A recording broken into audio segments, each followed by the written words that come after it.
Yo, what up, man? What's up? If it ain't old Appalachia himself. You gotta be kind of quiet. Shorty sleeping and shit. The Oh yeah, fuck is yeah. is that what the fuck's that goddamn broad Renee Good? Yeah,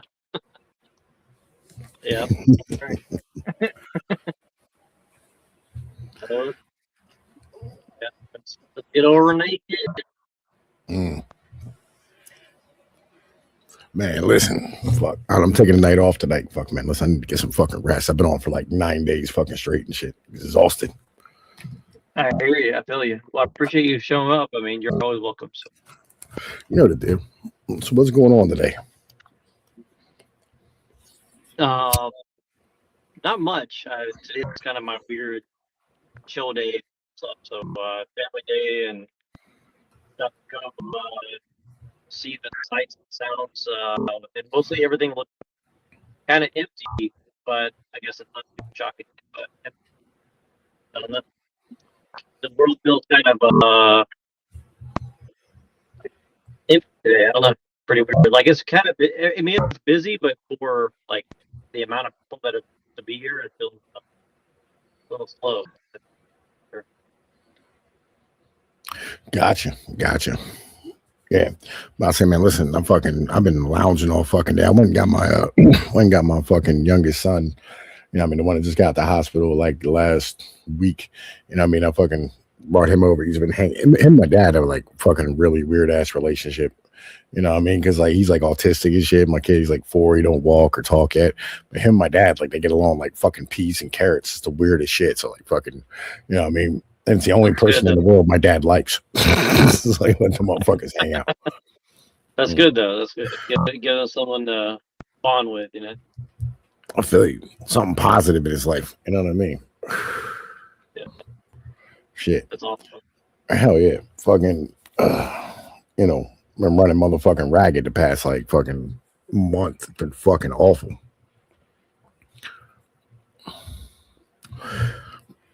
No, I So, feel you. Yeah, that's you you work 9 days straight. yeah. That's uh that's always fun. I remember those runs. I used to do that a lot. Where I still feel like I do, but it's not like I did before. Where I remember I counted like one day I did like one time I did like I think the most I counted was like 30 days straight or something like that. And I just remember thinking like, what the fuck am I doing with my life? I remember So one time I did like 65 days straight when I was at the fucking mill, but like I was in my 20s. You know what I mean? Like I can handle it back then. Like this shit now, man. I'm fucking getting too old for this shit. It's fucking too much. You know what I mean? I was fucking yeah, snapping out on everybody today and shit. Fucking Shorty's like, why you all snippy today? I'm like, I'm fucking beat. That's why. Like, yo, listen, I'm fucking exhausted. no, I get it. And, I mean, it's weird. I'm not proud of it, but I used to cope with smoking the ganja a lot,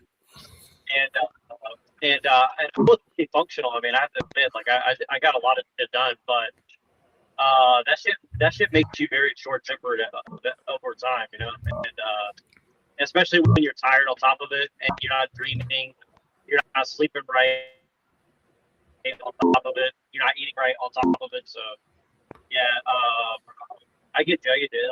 Like I think that's one of the hardest parts about working is dealing with all the personalities when nobody wants to fucking really be there. Or, you know what I mean? Just stuff like that. But that's a good thing. At least you're not around everybody all day long. That's Yeah, it's still rough. Like I used to cope with like the alcohol and shit when I was younger, to be honest with you. You know what I mean? That's what I fucking did. Like that turned in like a whole ass fucking mess. You know what I mean? That's why I quit drinking when I was like fucking shit. 28, 29, something like that. You know what I mean? Like I just gave it up. I was like, bro, I can't fucking keep doing this shit. Like fucking I'd act like an asshole around everybody and just be, you know what I mean, drunk for no fucking reason, you know, fucking using it as like that fucking crutch going, oh, I need this shit. Like fucking I don't need that shit. Like fucking yeah. it I've just been made me lucky. worse. Uh, yeah, I've been lucky because I always liked alcohol, but I never did it like habitually. You know what I mean? But I just don't. I just stopped doing it because I don't like to loosen up around people that I don't really fucking trust. Dude. Like I don't. Not because not necessarily because something bad will happen, but because you know what I mean. Like you just get too loose, and then you're like, well, I don't know. It's kind of weird. That's kind of why I don't like drugs too. You just loosen up around the wrong people. I feel like, Yeah, I mean, it just, I don't know, man. Like, fucking, I was always chasing pussy all the time, and I was married, and it was just habitually bad. I mean, just fucking always violent constantly because, like, alcohol don't sit well in my system. You know what I mean? Like, fucking, it makes my stomach hurt, makes my body all, like, fucking bloated and, like, inflamed and shit. You know what I mean? Right, you get that like inflammation and shit from it. And then all of a sudden, like, you're just miserable and you feel like shit, right? And then like that just leads into like just having like a bad experience. Just the whole thing turns into like just you're cranky and you're drunk and like like I'm a monster. So like fucking your fucking fuse is like a 1/4 inch fucking long. It's just automatic straight to like fucking yelling and screaming and throwing shit. Like fucking bad when I was younger. So I was. No, you reminded me. I was gonna say this is what I was gonna talk to you about too. Well, first, I'll mention this other thing that's political in a minute, but let's talk about the personal shit first. So, and I'm driving in the rain, so sorry if my audio sucks. But so it's like pouring fucking. It's like Seattle rain right now. So, which I like, but it's people drive like retards, so it doesn't make it very fun. But shit. What was I gonna say? Oh yeah. So I was watching this thing the other day. I can't remember what it was, but they were saying something like men need like I don't know if they were saying scientifically or what, but they're saying like men need to spend like 40% of their time with other males in order to like live a normal, healthy, like psychologically normal life, I guess you'd say. Mm-hmm. And I was wondering what your opinion is on that. Like, do you think that's true? What I found in my lifetime is that what you need to do is you have to compartmentalize shit, right? So like, you have your relationship with your kids, right? Your relationship with your kids is different than your relationship with your female. Your relationship with your female is different than your relationship with your friends. Your relationship with your family is different than your relationship with your friends. And all of them are compartmentalized, but you need all of them, right? You need these relationships in your life. And like being around like other men, like it's important that you have like that intellectual stimulation and that iron sharpens iron type of shit from time to time. You know what I mean? Right. You have to have like somebody to measure yourself against and stay on top of, so you don't, like end up, just being like a couch potato that turns into like just a big sack of motherfucking like pancake batter. You know what I mean? Yeah, I do know what you mean. Yeah.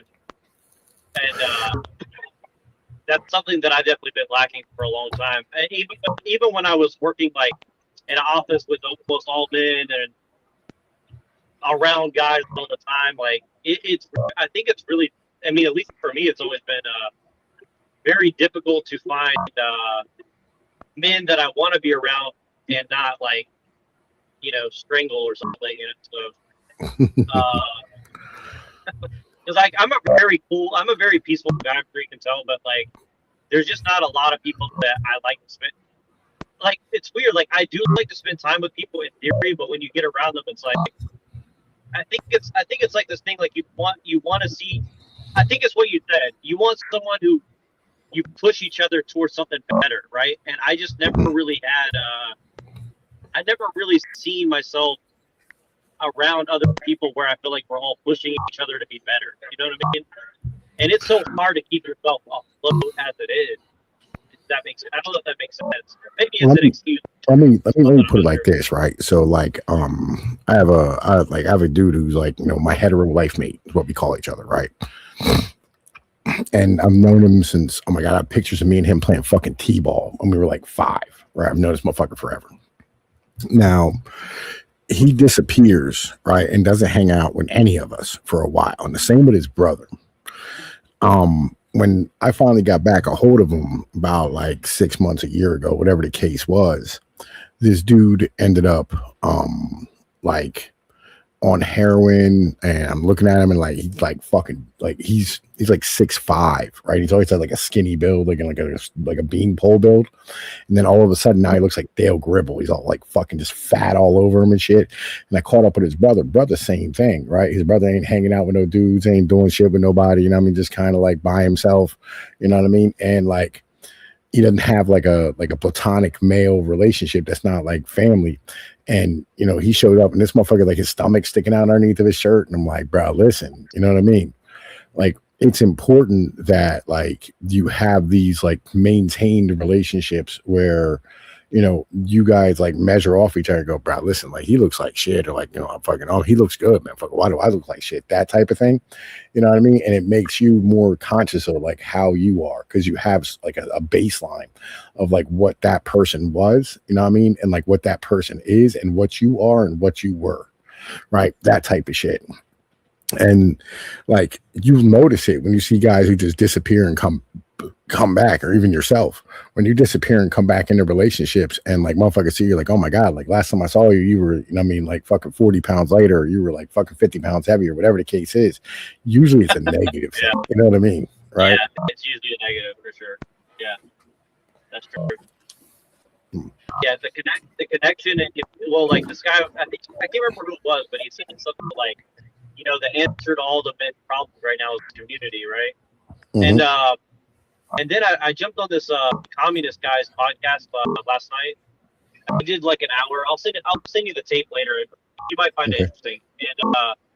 And he was doing. He's pretty well known in the communist circles, but the left wing people kicked him out because I think they kind of figured out that he was kind of like still had a lot of beliefs that people like you and I hold, if that makes any sense. Yeah. And so he basically got thrown out of their shit, but he was basically saying very similar things to what you and I had talked about, and especially what you wrote about, which is that you know, people need to unionize, people need to like go out and like have local chapters of whatever the fuck, you know, like whether it's through a church or through a union or whatever it is. You know, people just got to go out and like make shit happen IRL. And I really feel bad about myself too, because I know that that's something I've always wanted. They should. I mean, I'll put it like this: I don't like Obama for a lot of reasons, but one reason I do respect Obama is that he was a community organizer, right? That is very, very difficult shit to get done. You know what I mean? Like that is something that's not easy to do. Now, what, you know, he may have been a sellout or Uncle Tom or whatever he was. I don't know, but I'm just saying, like, whatever the case might be, that's not easy.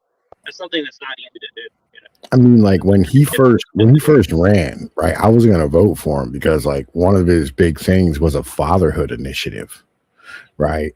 Where like he was gonna try and chin check some of this like fucking shit that was going on in the court system against dads, right? And trying to like reinstill. Oh, really? I didn't remember that. Interesting. Yeah. I was younger. I had just gotten in college, and sorry to interrupt you. I'm going to say this really, really briefly because I almost voted for him, and I'll tell you what happened. I saw the way everybody was like overly exuberant, and I just got a really dirty feeling about it. I was like, I'm not going to go vote for him. But sorry, go ahead, please, because I did not remember that. That's an interesting. Yeah, this was at the very beginning of his campaign, but he completely abandoned it and wiped it off his shit, which caused me to like turn on him. You know what I mean? Because what it was is, yeah, like the fucking females got a hold of, and like a Democrat party got a hold of him and said, yeah, listen, no, right? You know what I mean? We'll lose female voters if like you run on these type of platforms. Really? Wow. Yeah. That's very interesting. Well, see, that's fucked up because that would have been a real like legacy policy right there. Like the effects of that now would be very, very much felt, with all those kids would now be adults at this point. You know what I mean? So that's crazy. Yeah. Yeah, and like that's kind of the point, right? Is that like, you know, and that's kind of what happened to him when he got into the White House. The same thing that happened to Joe Biden. Like, I think, you know, I mean, they actually did that shit where they just showed him a picture of JFK and showed him who really shot him and said, listen, you fucking stay your ass in your lane. And he just hit out. Like, he he met with his cabinet secretaries less in 8 years than like a president who motherfucking died 3 months getting into office, like William Henry Harrison. Right. Like he like when they were trying to pass Obamacare, as they call it, they couldn't get that motherfucker on the phone. Right. He wasn't running anything at all, just as a whole. Right. So like, you know, it like I don't think he was ever really president. Yeah, that's actually fair because I'll put it this way. Like I said, I don't like a lot about him, but I do. Sorry, this fucking recorder thing is pissing me off. No, but no, I think I kind of agree. I've always seen Obama more sympathetically than most people, just because I don't think like you. I always got the impression that he was very much like a Clinton in a sense. I think Clinton was more involved, but I think he was just a pretty face to put on whatever the policies that were going to be implemented, anyways. You know. I think Hillary was more involved than Bill.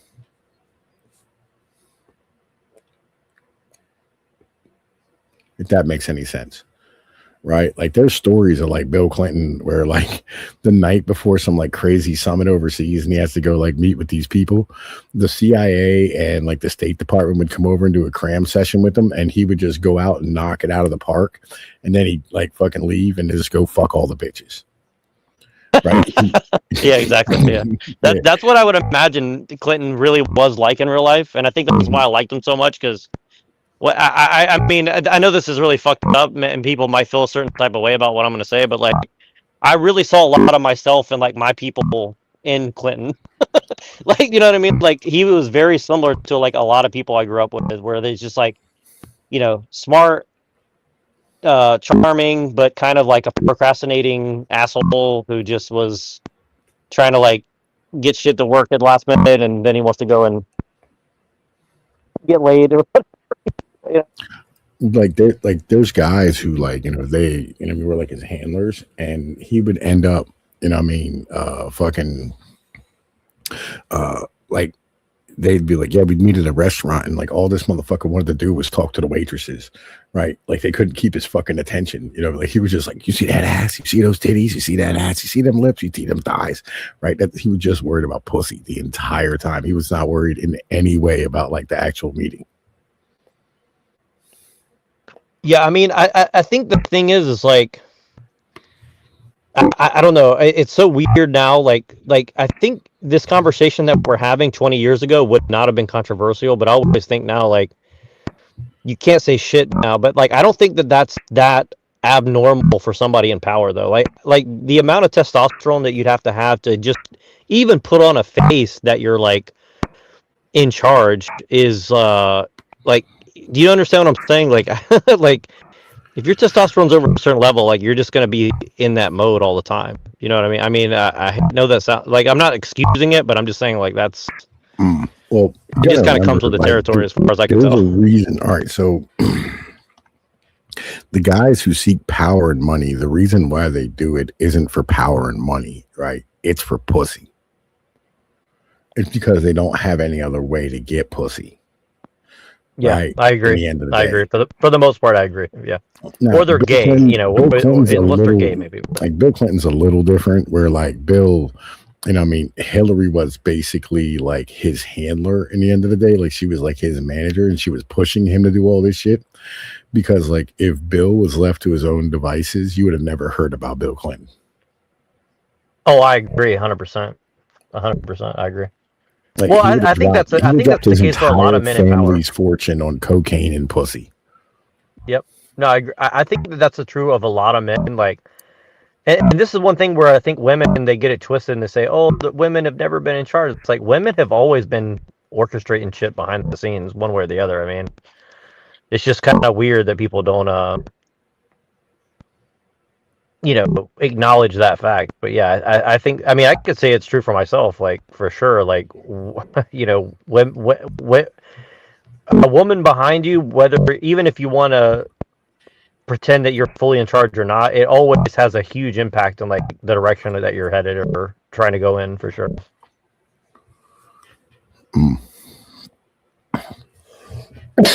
I agree, right? You know what I mean? Like there's always been like a female behind like most dudes' fucking success, right? At the end of the day. But I mean, how do I put this? There's men like Jeff Bezos or Mark Zuckerberg or like Bill Gates, right? Where like these are men who built their own shit on their own, right? I mean, with lawyers and like other motherfuckers around them, you know what I mean? Teammates and shit. But they did it, right, as a whole to get pussy,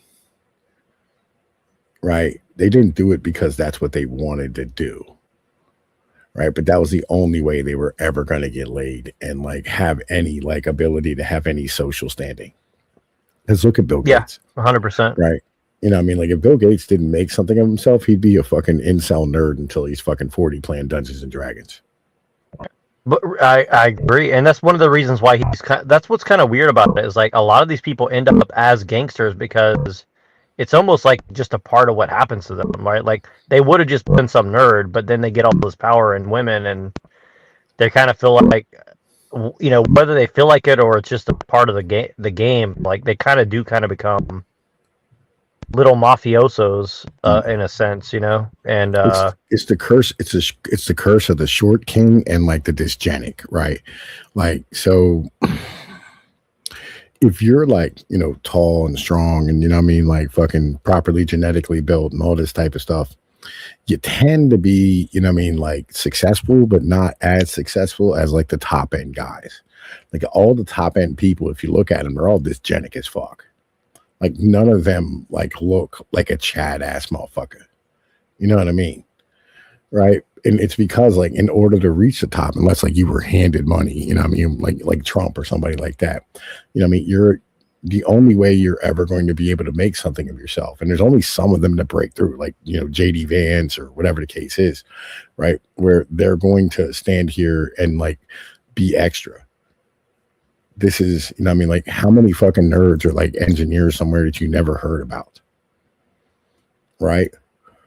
You know, but like it's the ones who like really, really break out and are exceptional or make like, you know, they're very lucky, right? At that point.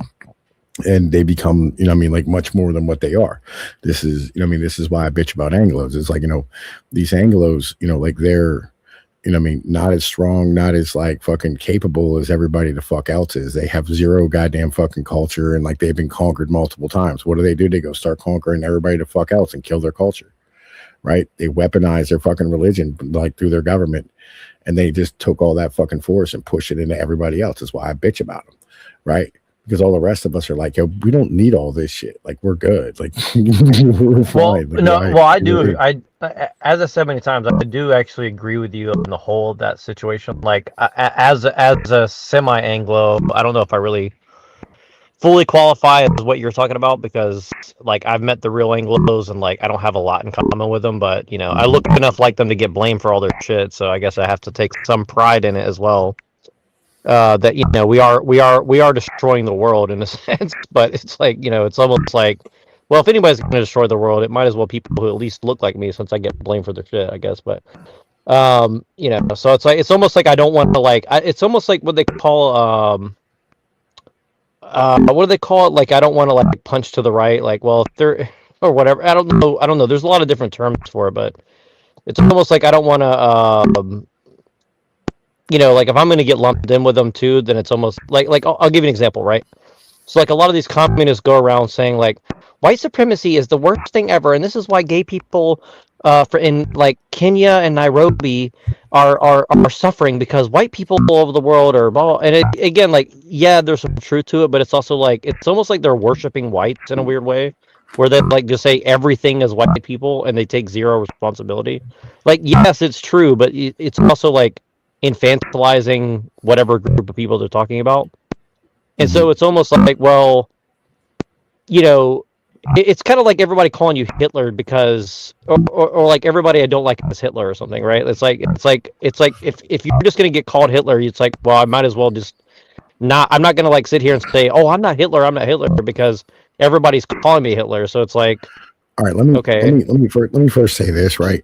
Those people are not communist or socialist, right? Yeah, right. Okay. Like, yo, because no communist would say nonsense like that. That's just Well, I complete call them utter- liberal. I just call them liberal, but yeah, I get you. Yeah. Well, liberals, but they're socialists, right? Like socialism came out of liberalism, right? In the end of the day, yeah, because like communists don't really have that type of mentality. Like communists are more, you know, what I mean, like fucking, you know, everybody should motherfucking have what they need, that type of thing, and nothing more, right?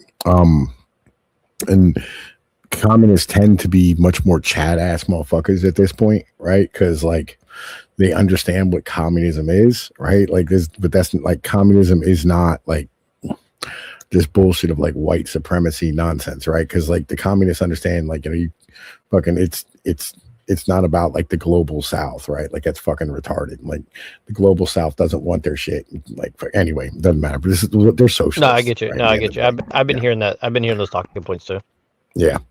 Right. But like, yeah, fucking, this is the problem of like the Japanese, the motherfucking, the British, the fucking French, right?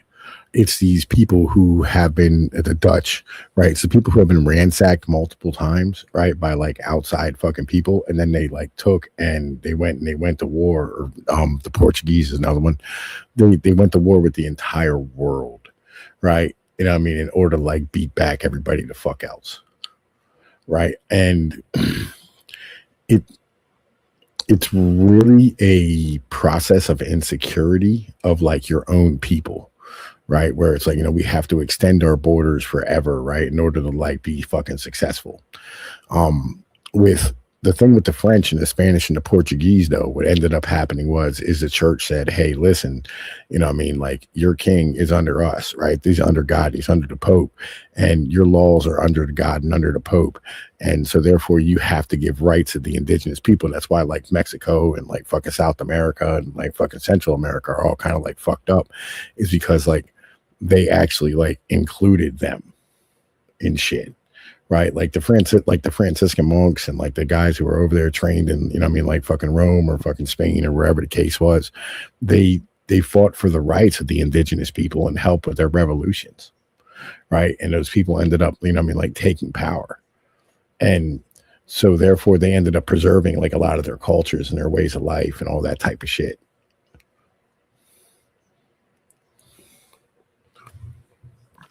In America. Well, yeah, definitely America hasn't. I mean, you know, we got hamburger and French fries and shit, which is kind of cool, but you know, fucking macaroni and cheese. That's us though, but like still. Yeah, it's funny. Like I have to admit, I did literally grow up on like bologna sandwiches and macaroni and cheese. Like I have to admit, Brad, I bitch about it. Listen, I bitch about it because I swear to God, for breakfast, lunch, and dinner for 9 months was government macaroni and cheese, and I'll never eat that shit the fuck again in my life. Yeah, I know what you mean. Like sometimes my my in-laws buy some vegan mac and cheese. Don't ever fucking eat vegan mac and cheese. It's the most disgusting thing you've ever tried. And I did, and I actually did live on like when I was really really poor in my early 20s. I had to go to like the food bank and eat like the lowest of the low of like the cheapest of the cheapest shit ever, just to get through like a few months. And actually, it was about a year, and yeah, like some of that stuff was like so disgusting. I lost weight in the winter time, in like the coldest winter I've ever been through. So, yeah. What is this picture you just put up? Well, this is a dude that I found, and I was going to get your opinion on it because it kind of goes into what I was going to talk about next. It's I don't know if you can read it. If you can, I'll read it to you. But, I can read it. I'm on my computer, right? So I got like a big screen fucking monitor and shit, right? Okay, so what do you think about what do you think about it? All right. A harem works better than like a one-on-one relationship, right? And the reason for this is because like that woman has somebody else to fucking talk to. Like a woman actually has a community, right? When you have more than one female. So therefore, like, you know, you're not bogged down with all her bullshit on a regular basis. Right? Now, I disagree with mixing with the Asian race. You know what I mean? I don't think that we should be mixing with the Asian race, like just as a whole, because like all your sons will never get laid, and that's a goddamn terrible thing. Right. But you're saying, but the principle itself, he's on the right track. Yeah, I mean, like this. I used to have two females in my bed every night, right? That was, I mean, like a normal thing for me.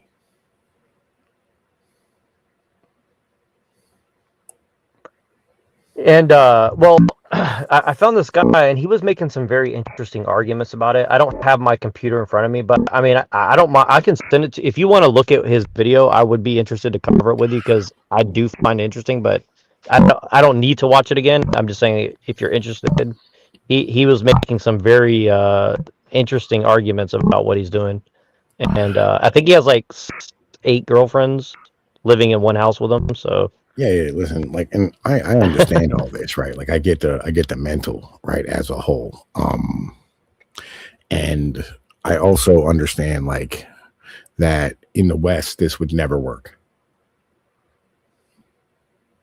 Yeah, exactly. Well, at least as of right now, it's not going to work. I mean, unless you're like No. Andrew Tate or In something. West, it would never work, right? Because of the fact that, like, the reason why those women are with him isn't because like he is super giga chad and they can't ever find anything to fuck else, right? That's not why those females are there, right? Those females are there is because he can provide better provision than, I mean, they could back in Bangkok.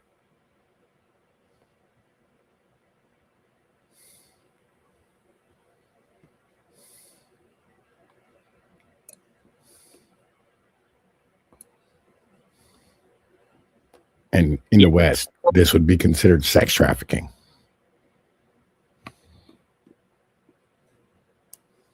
Interesting.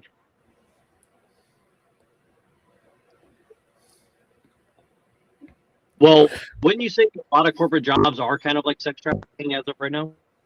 When you say what? Wouldn't you say that a lot of corporate jobs are kind of like sex trafficking right now?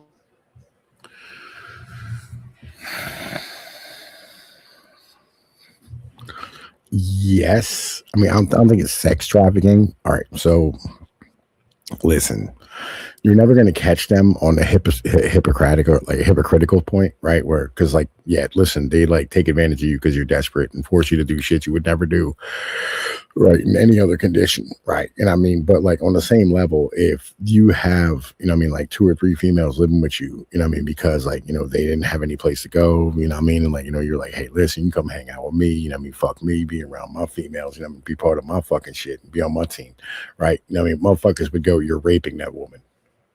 Because like, I mean, it's a transaction that's beneficial to you and it's like monetary. Now, if she would go show her pussy on the internet, right, for money for strangers, it wouldn't be that big of a deal.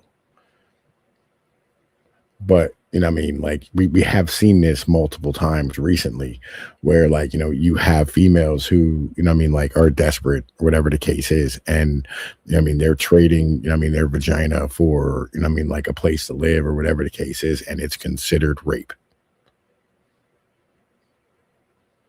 That's why that would never work here.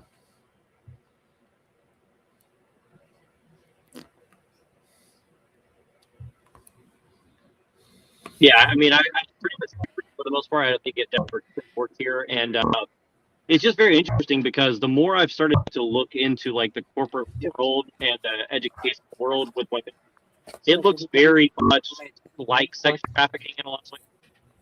It's just done. Yeah, I agree. Right. I mean, like it doesn't look like sex trafficking to me, but what it looks like is, it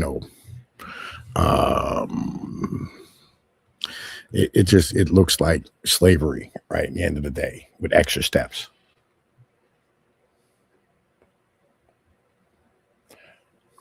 Well, it's funny. Like I've been. This is one of the reasons I've been on TikTok a lot.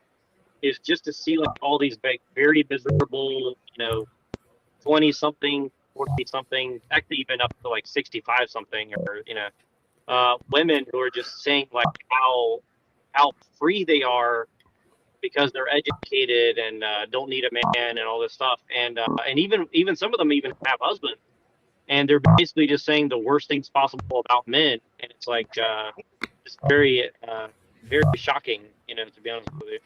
I mean, it's not shocking to me, but it's just kind of it's just incredible how hateful they are towards men and men's sexuality and stuff like that.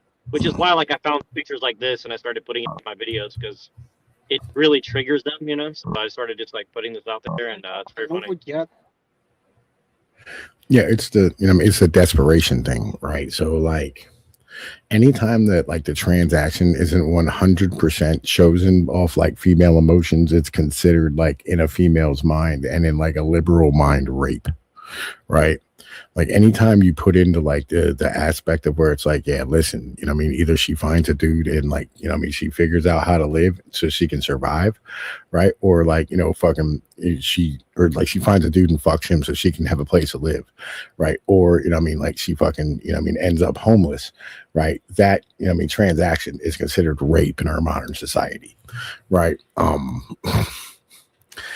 This is the modern liberal mindset, and this is how women think, right? And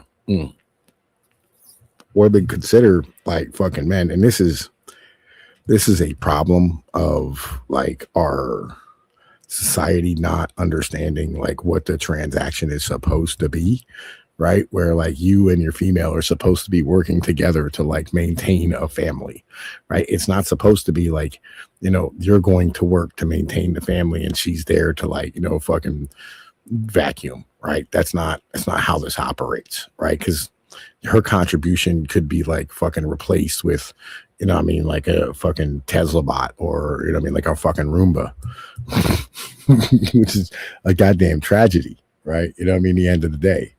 So a Roomba bot that gives you sex once on your birthday every year. You could just pay for pussy, right? That's the mental. Well, it's funny because a lot of these liberal or leftists or whatever, they're very much advocating, and some of them call themselves Marxist-Leninists, in fact, and they're very hardcore advocating for the rights of sex workers to use the capitalist system to sell their bodies in the marketplace, even if they don't need to, just because it empowered them in some way. And I just find that like extremely bizarre gross in a lot of ways, but yeah, and gross, of course. But remember, Marxism and Leninism is still utilitarian in the end of the day. You have to remember that capitalism's utilitarianism, socialism's utilitarianism, communism's utilitarianism. All of it has nothing to do. All of it just has to do with the way that fucking the goods get from, the fucking farmer's field to your fucking mouth and your tummy. That's all any of this shit is. None of this is a fucking lifestyle. None of this is a mentality, right? All it is, actually, it's kind of like a religious aspect of how you believe the fucking structure should be built. That's interesting. So isn't it? I mean, I guess it's women, so it shouldn't be that shocking. Really, I think the worst part of it is that so many of the guys, and it's funny because it's actually a lot of the guys that you're talking about, the guys who are Dungeons and Dragons nerds, or guys who can't get laid, or just guys who are just, whatever their deal is. I don't know, but like, they kind of just repeat the tropes that these women say in order to, like, I guess, get into their good graces because they think it's going to give them something, I guess. I don't know, but it's they never call out that it's all nonsense, and for this reason, right? Because they're trying to take a utilitarian religion and turn it into like a moral religion, right? And I think that's kind of my biggest problem with it. Is like a communist who's just a communist doesn't really bother me that much because at least I can confront it on its own terms. But it's like this weird, like feminized, like morality that they try to wrap around it, and I really, don't like. Well, think of it this way, right? Let's say you had to rely on your wife to go to work to feed you, right? And the value of your wife's labor over the past 60 years has like completely diminished, right? It's going like just from like being able to provide you with a home and a family and all this, you know, I mean, shit that you need to like raise kids and food and like, you know, fucking cars and jewelry and vacations, to a structure that not only is like fucking devalued to the point where like you can barely afford that, if you could afford that, you know, I mean, like you can't even afford that. It's stepped up to the point where now like it's not even like fucking stable, right? Where like the guy is probably gonna have to switch jobs like 10 times and maintain massive amounts of debt and put everybody into stress inside of the fucking family in order to do it, right? You would look for a way out too. That's where everybody is. Yeah. That see, I like that. That's a really good. And honestly, like if I want to put it, I want to put it in the right terms, because when you say it like that, and if you see my interactions on TikTok, a lot of them I haven't recorded, but a lot of them I have. But I have one today, and I thought I could get the tape of it, and I couldn't. But it was very much with women like this, and I definitely caught that aspect of what it is, because and it's kind of weird because they don't want to just say that outright, and I think it's because it's kind of like a weird like saving face of, and of course, you know, no offense, ladies, but a lot of women don't want reason and accountability, to quote Jack Nicholson. But you know, that is definitely, I agree with you. I think that is really a big part of it for sure. And I guess the thing is like, is there any way to make the case where women would agree that they want men to be that way again, or is it just not, or is it the situation that we're in now just make that impossible? I don't fucking know, right? I mean, like, you could sell. All right, here's the problem. No woman wants to be married to a nerd, right?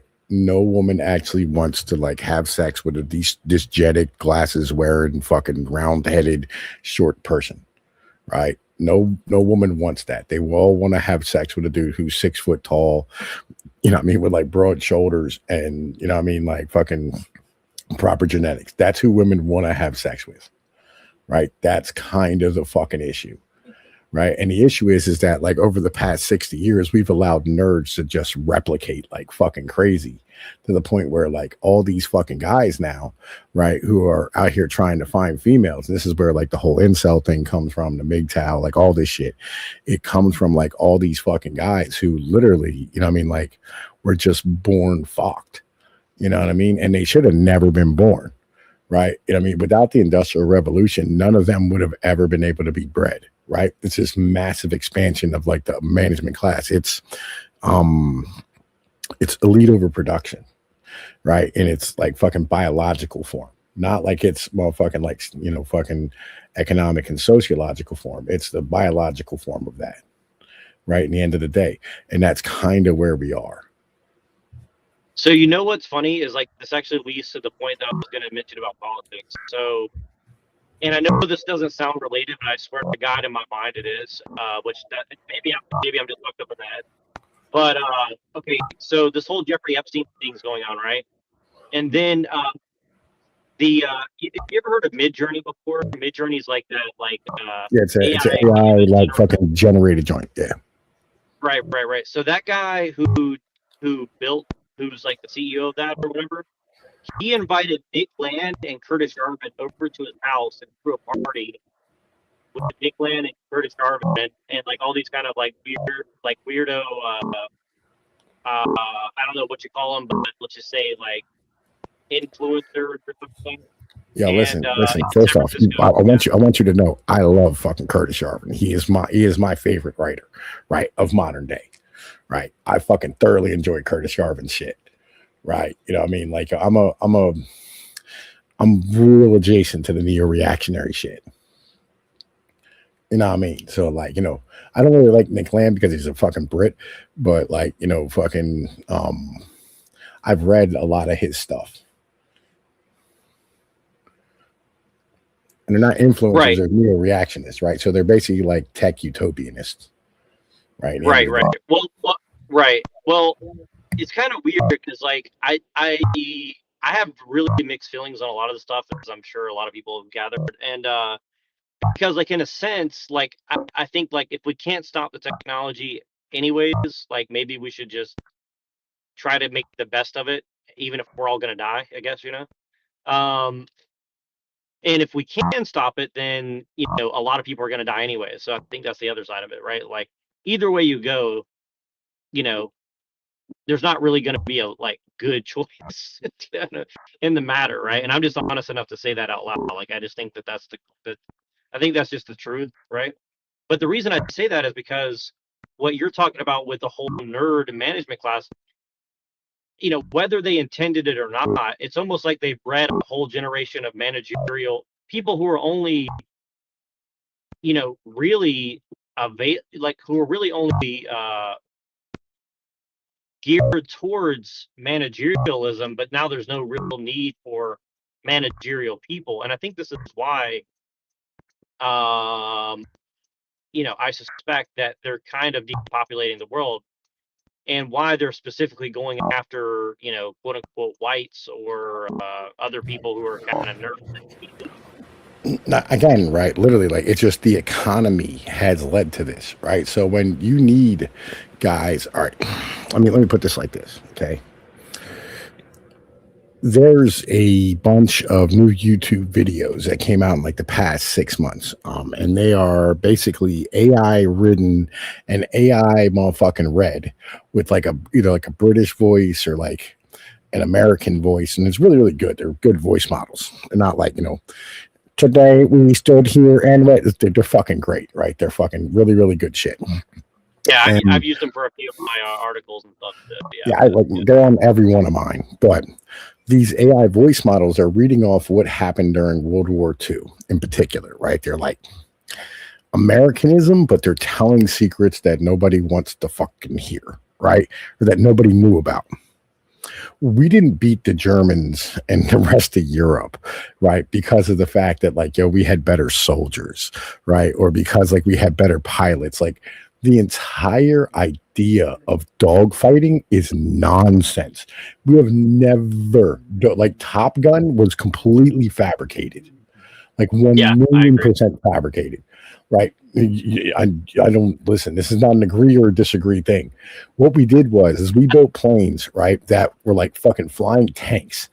And then we put motors in them so fucking powerful that they could like zoom up past everybody the fuck else, like the Zeros and the Messerschmitts and the, like the fucking whatever the fuck other planes they had, right? They'd zoom higher elevation wise and then dive bomb and fire at them, right? With like massive amounts of ammo because we just were able to produce it at fucking scale. Right.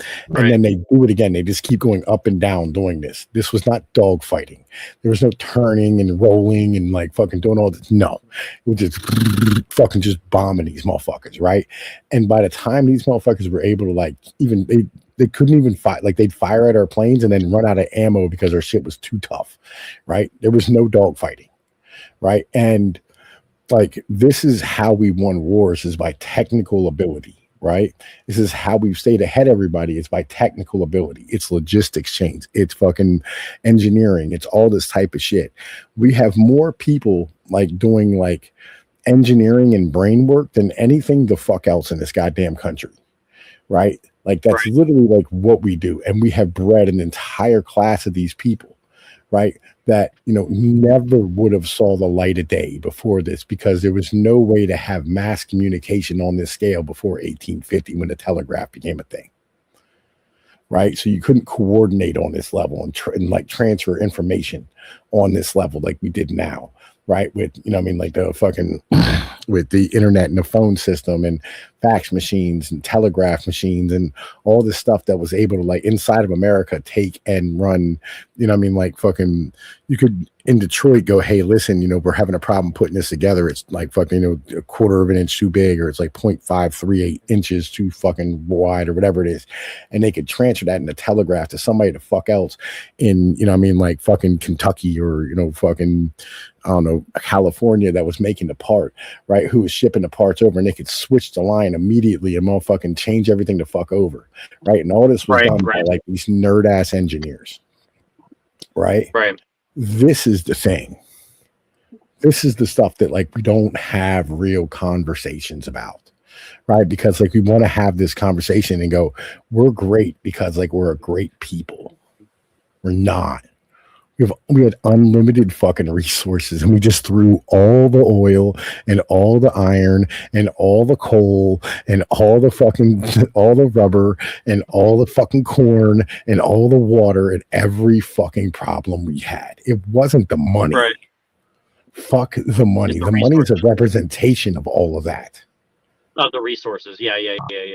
That's a really good way to put it, for sure. You know what I mean? And also the fact that they put all the brain power and all the human resources, if you want to say that, right? Like, and would you say that they're using women because they need the women, or because they just don't want as many kids, or some combination of it? Or no. There's any consciousness about that? No. They are. Well, first off, here's the thing. Number one, women are really good at like some really dumb shit that we fucking really need, right?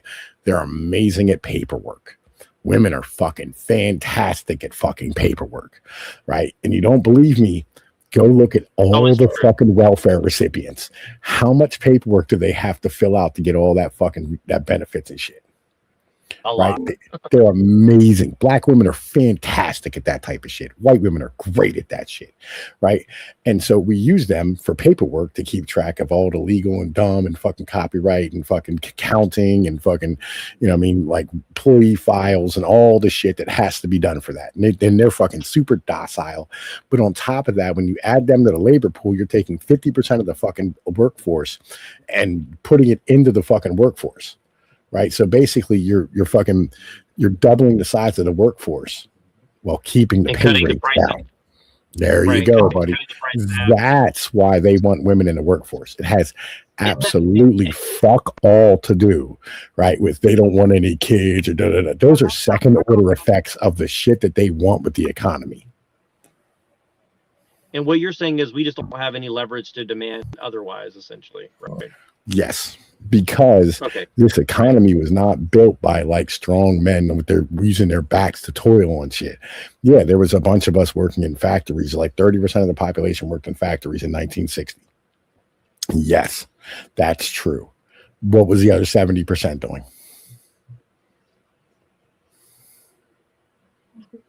I have no idea. How about like logistics?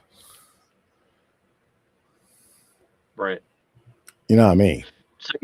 So you're saying, so based on what Yard and all these people have said, and I'm going and I'm going somewhere with it. I just stopped driving. So listen. This is not Yarvin. This is me. This is no one else. No, I get it. Like this is just me, dog. No, I agree with you. No, and I agree with your points.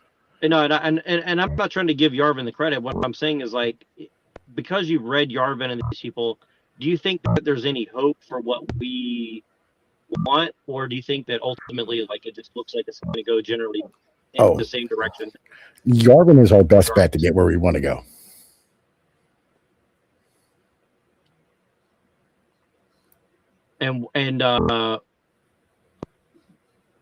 But how do you reconcile why they would put Yarvin and Dick Land together to talk about this stuff? If you had to guess. Well, first off, they're like the godfathers of neo-reaction. They're like the post-libertarian thing, right? Because libertarianism's fucking retarded, right? Basically, the structure is that you need a more centralized state to maintain the ability to have logistics and have, you know what I mean, like food and agriculture and trade and all this shit that requires centralized motherfucking shit, right? So libertarianism's fucking retarded. It just don't work, right? Hang on a minute. I'm gonna look up something for you real quick. I want to read you something. I apologize. I know, like, you know, fucking it's, you know, it's not something that, you know what I mean, like fucking I like people doing, but this is not my work. This is somebody else's, right? Oh, that's not what I want to fucking search Substack.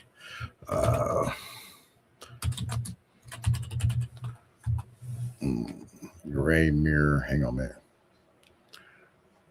Is it gray with an A? It might be gray with an A. Post. Okay, so gray mirror. Let me search. 5. Enter. What the fuck? That's not what I wanted. Go back one. Fucking search for 5. Man, listen.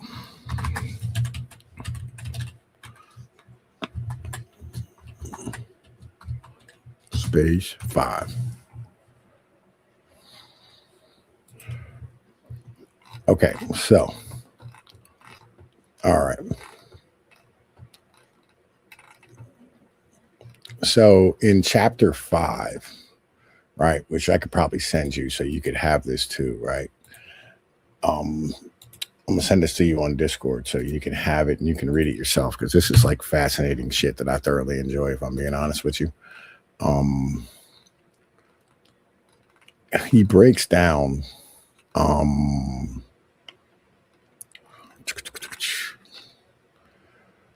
all right, the several different, he breaks out the different kinds of people, right? Basically, fucking, you have fucking cosmopolitan, traditional, deracinated, and ancestral people, right? You know what I mean? He breaks down as armigers, yeomen, Latsari, and autochtons, right? And basically, we don't really have like a large population of motherfucking like indigenous human beings. Like, you know, Native Americans tend to be a very small population, right? But what we're looking for is yeomans, right?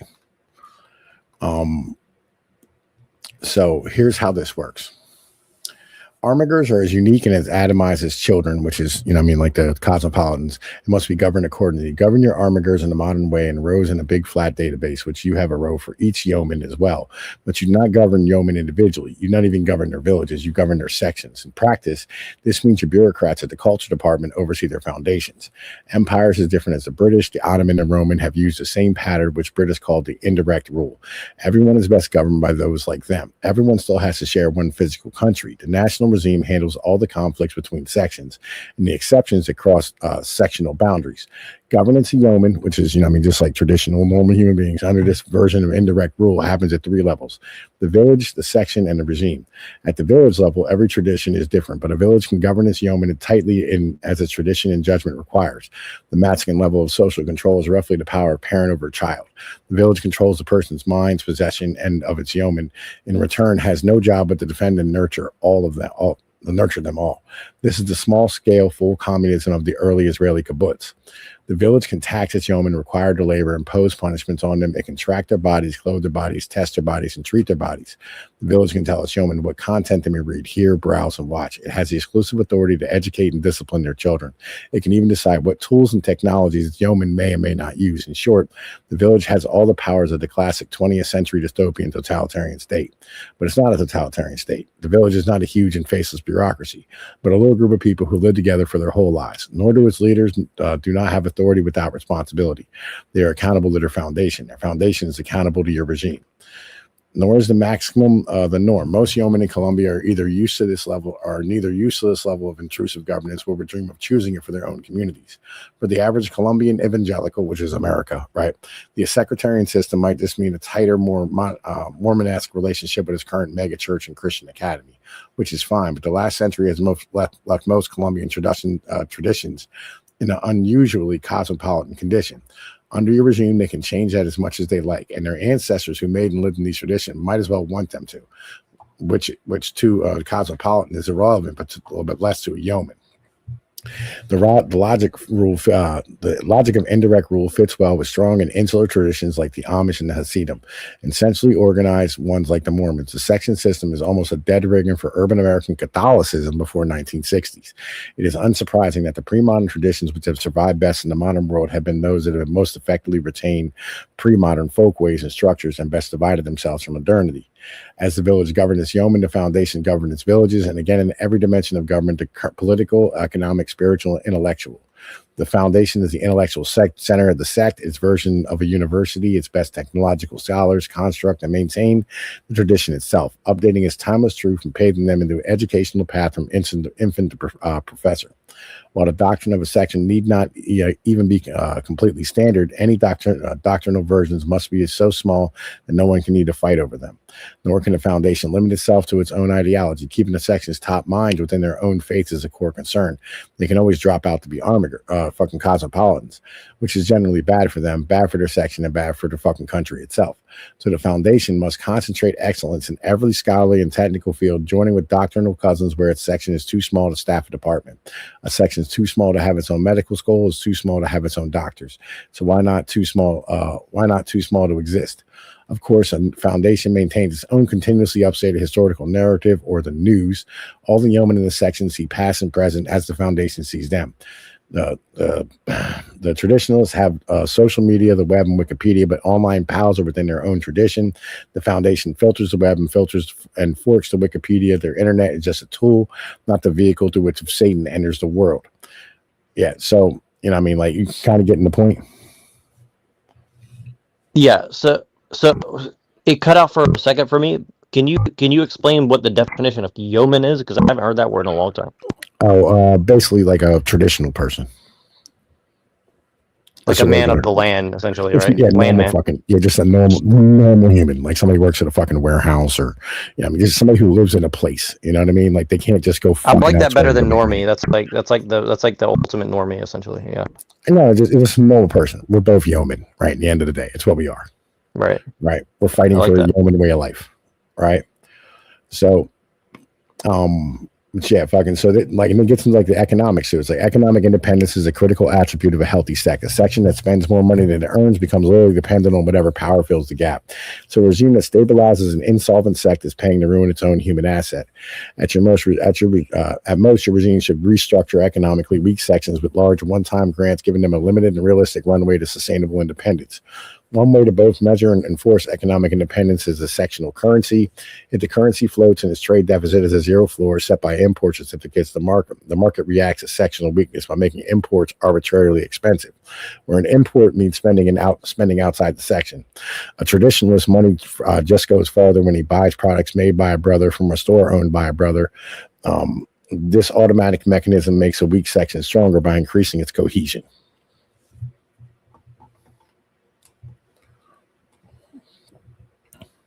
So I know this sounds like I'm against what you're saying, but I'm actually digging it.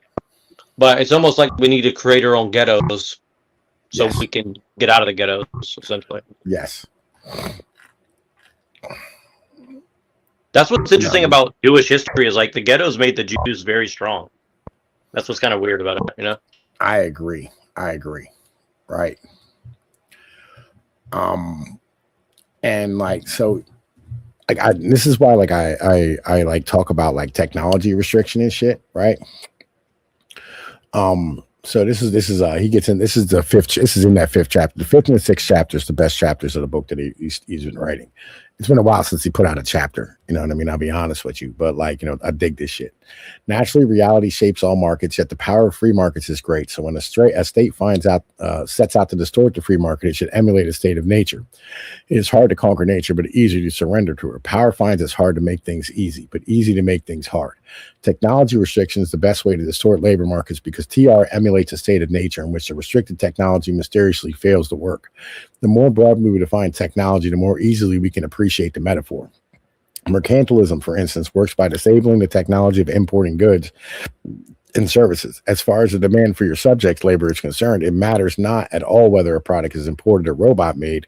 Either way, it was not directly worked for, which means you have the You have lost the expectation of appreciation of human capital from labor, unless the import was paid for by a labor-demanding export product, or the robot took thousands of hours of demanding hand assembly by an army of watchmakers.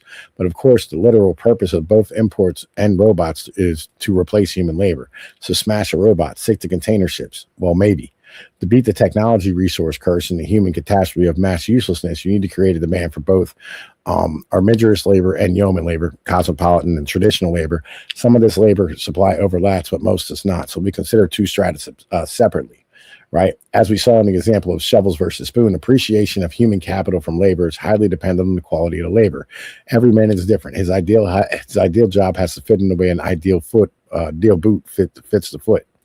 Any grade of boots has to be broken in. Over time, the boot molds to the foot.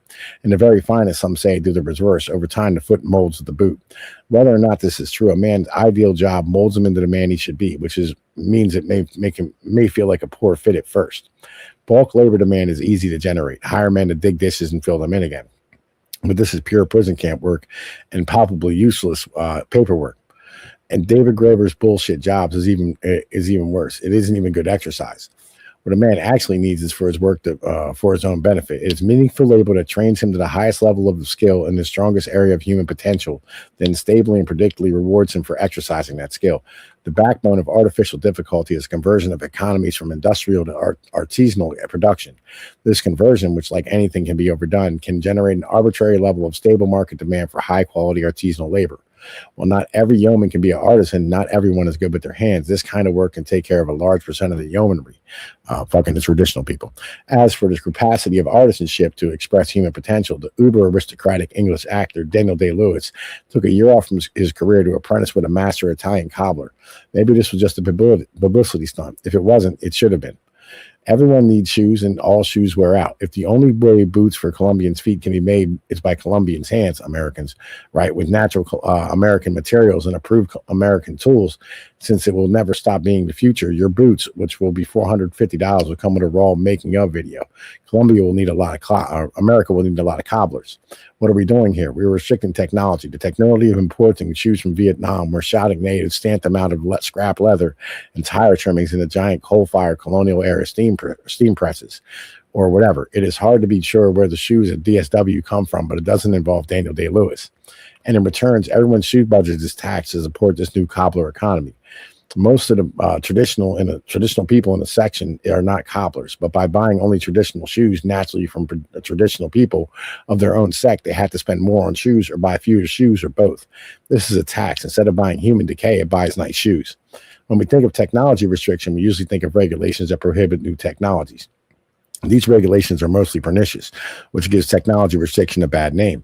Among the thoughtful, but actually the technologies whose abolition can best restart these high-quality artisanal jobs are old technology, like steam-pressed upper soles. The first professions canceled by the industrial revolutions will be the first to return. Use cases for artificial difficulty abound in unglamorous areas such as construction, textiles, furniture, and agriculture. All these are full of restriction potential for the generation of high-quality traditional labor demand. All your regime needs to do is to prohibit certain industrial processes in certain fields, which is about as difficult as debatable as banning Harleys from the Tour de France. Essentially, you can create arbitrary, high-quality labor demand by Etsyifying arbitrary productive processes. The truth about the old blue-collar industrial jobs is that they suck. They largely amount to serving as human robots or human brains as steam-powered robots. While this kind of labor is not as dehumanizing as idleness, it is nowhere near as humanizing as turning out a sick pair of boots. Medievalizing the economic production by restricting old technology can even solve two problems at once, both improving labor demand and reducing the productivity of an over-efficient sector. For example, maybe intercontinental travel and trade is fine, but only on wooden sailing ships. This classic example of absolute public policy both strikes a savage blow against globalism and recreates a kind of human being once called a sailor, rescuing a whole way of life from history's grave. Or is it too extreme? Maybe it's too extreme, but that'll be up to you, buddy. Not everyone is handy or fit. Many of the others can be small businessmen. Another way to increase the quality or quantity of labor demand is to disrupt large formula or franchise businesses. Perhaps no store can be too big. Perhaps no store can own more than one store or restaurant. Perhaps internet shopping is a crime against humanity. You get the picture. Technology actually makes the problem of creating high quality labor demand easier. Once you take that problem seriously, automation takes care of the low quality work. Automation is better at dumb jobs anyway. The problem of economic management is the design of an economy whose labor demand matches your country's labor supply at a high quality level for every worker. The more automated the system this design has, the more interesting it can be, and the higher quality of labor it should demand, as it produces a higher quality of product. Perhaps what will shock our great grandchildren about the present, most about the present, when they look at grainy old 2D pictures of us, is just how badly dressed everyone is. Who wrote that? Is that Yarvin? This is Curtis Yarvin. Yeah. That's really well. I have to admit, what's really interesting when I read your stuff or his stuff or a select other thing, it's very similar to ideas what I had when I was a kid. Because I that specifically I actually wrote papers kind of along those lines, not exactly like that, but obviously not that good because I was a dumbass. But right. But along the lines of what he was saying about like international travel. Like I've always thought it was weird that like the Greeks gave up like wooden shipbuilding, right? You know what I mean? Like if you could sell or you get the idea, or the English or the Dutch, like if you could have people employed building wooden boats that can sail across the world, like why wouldn't you continue doing that? Like even with all the technology and everything, like it would just be cool as fuck to have that culture like not disappear. You know what I mean? And like you said, like and I think that and honestly, like I've always just found it weird that the rich didn't advocate openly for like maintaining the traditional, things like that, right?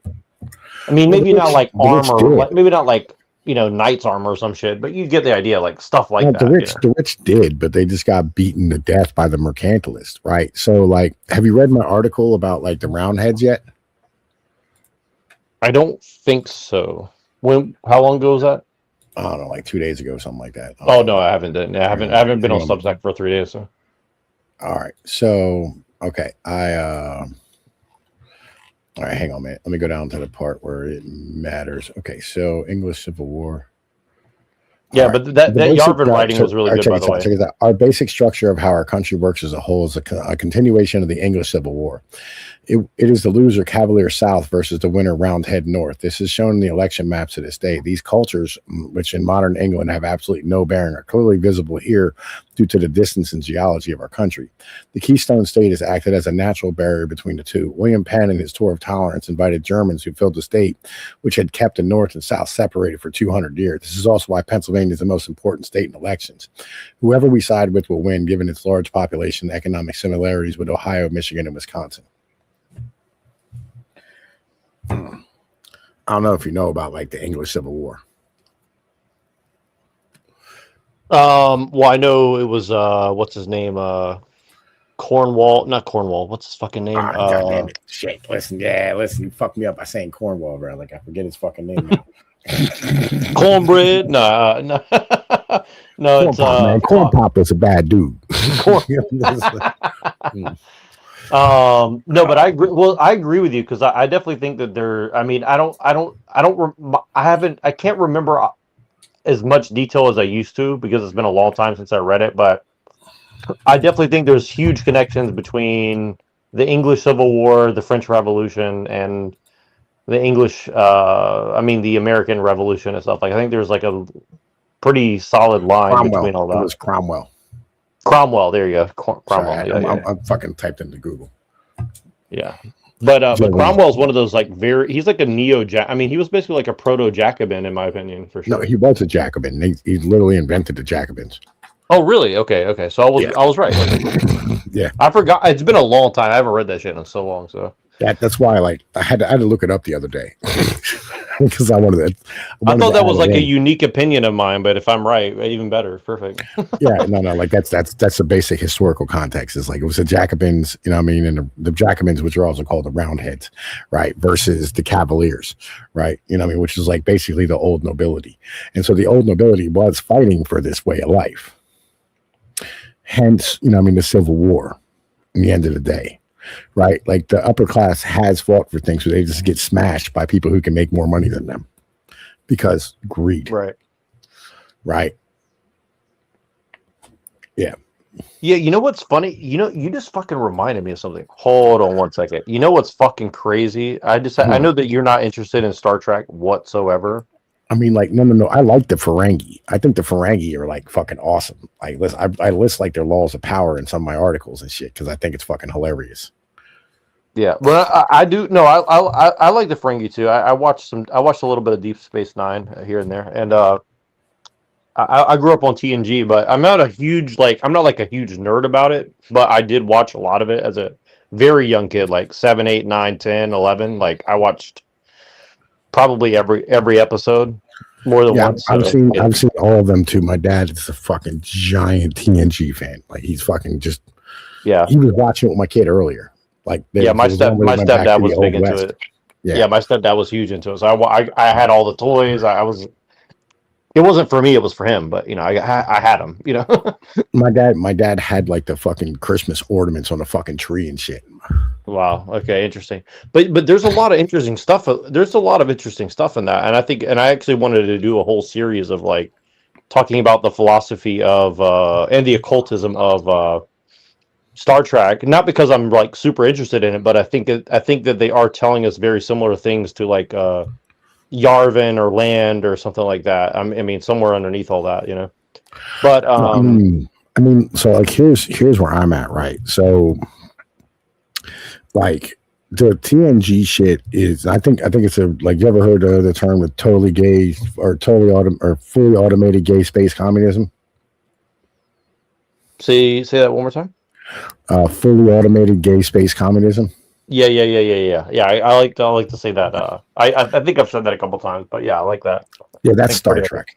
That's Star Trek. Pretty accurate. Right. You know what I mean? Like, so that's really where like the shit is in the end of the day. It's that like, fucking, Star Trek is, the liberals' wet dream, right? It's the end result of where like liberalism's heading, right? That's what they want. Right. I think that's what they say they want at the very least, whether they really mean that's it or what not. they want. That's the end goal, right? I don't think it's fucking possible, to be honest with you, right? I think because of the fact that like they're fucking retarded and they keep shipping fruit cups from fucking China, we're gonna run out of oil before they fucking have the opportunity to be able to do some shit like that. But then again, I don't know. You know what I mean? Like fucking right. There's those black patents. You ever heard of a black patent before? No, I haven't. All right. So there's like a group of patents that, are not allowed to be filed. Okay, gotcha. Yeah. Like free energy or some shit. Like 0 point energy and shit. Right. Right. Or gravity defying type of shit. If you do this, the government will come and like snatch you. Right. They'll come and collect you like they did the Venezuelan president. Right. Yeah. So I don't know what we have. Right. At the end of the day, I'm not sure.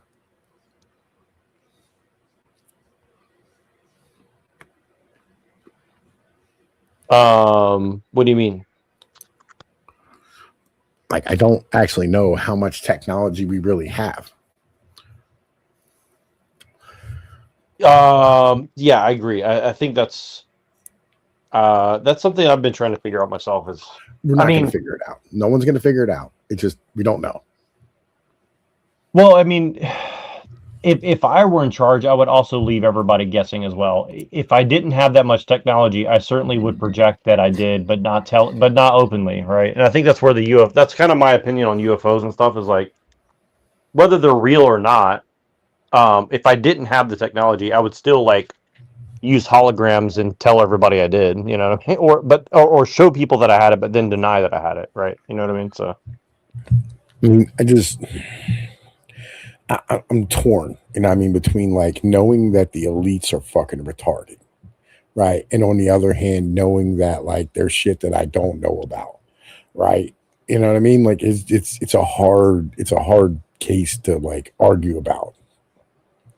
You know what I mean? Because like you just go, I'm not sure, right? Like who's still competent, and who's not. Like I know the military is fucking so goddamn corrupt, right? Like there's all types of contracts going all over the fucking place. You know, and there's an investigation I kind of want to do a little bit, right? And I mean, which I might do at some point.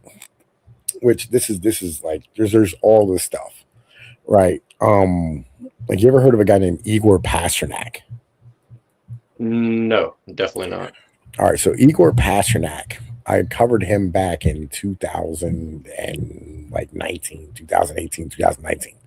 He was a major campaign donor to Adam Schiff out in California, right?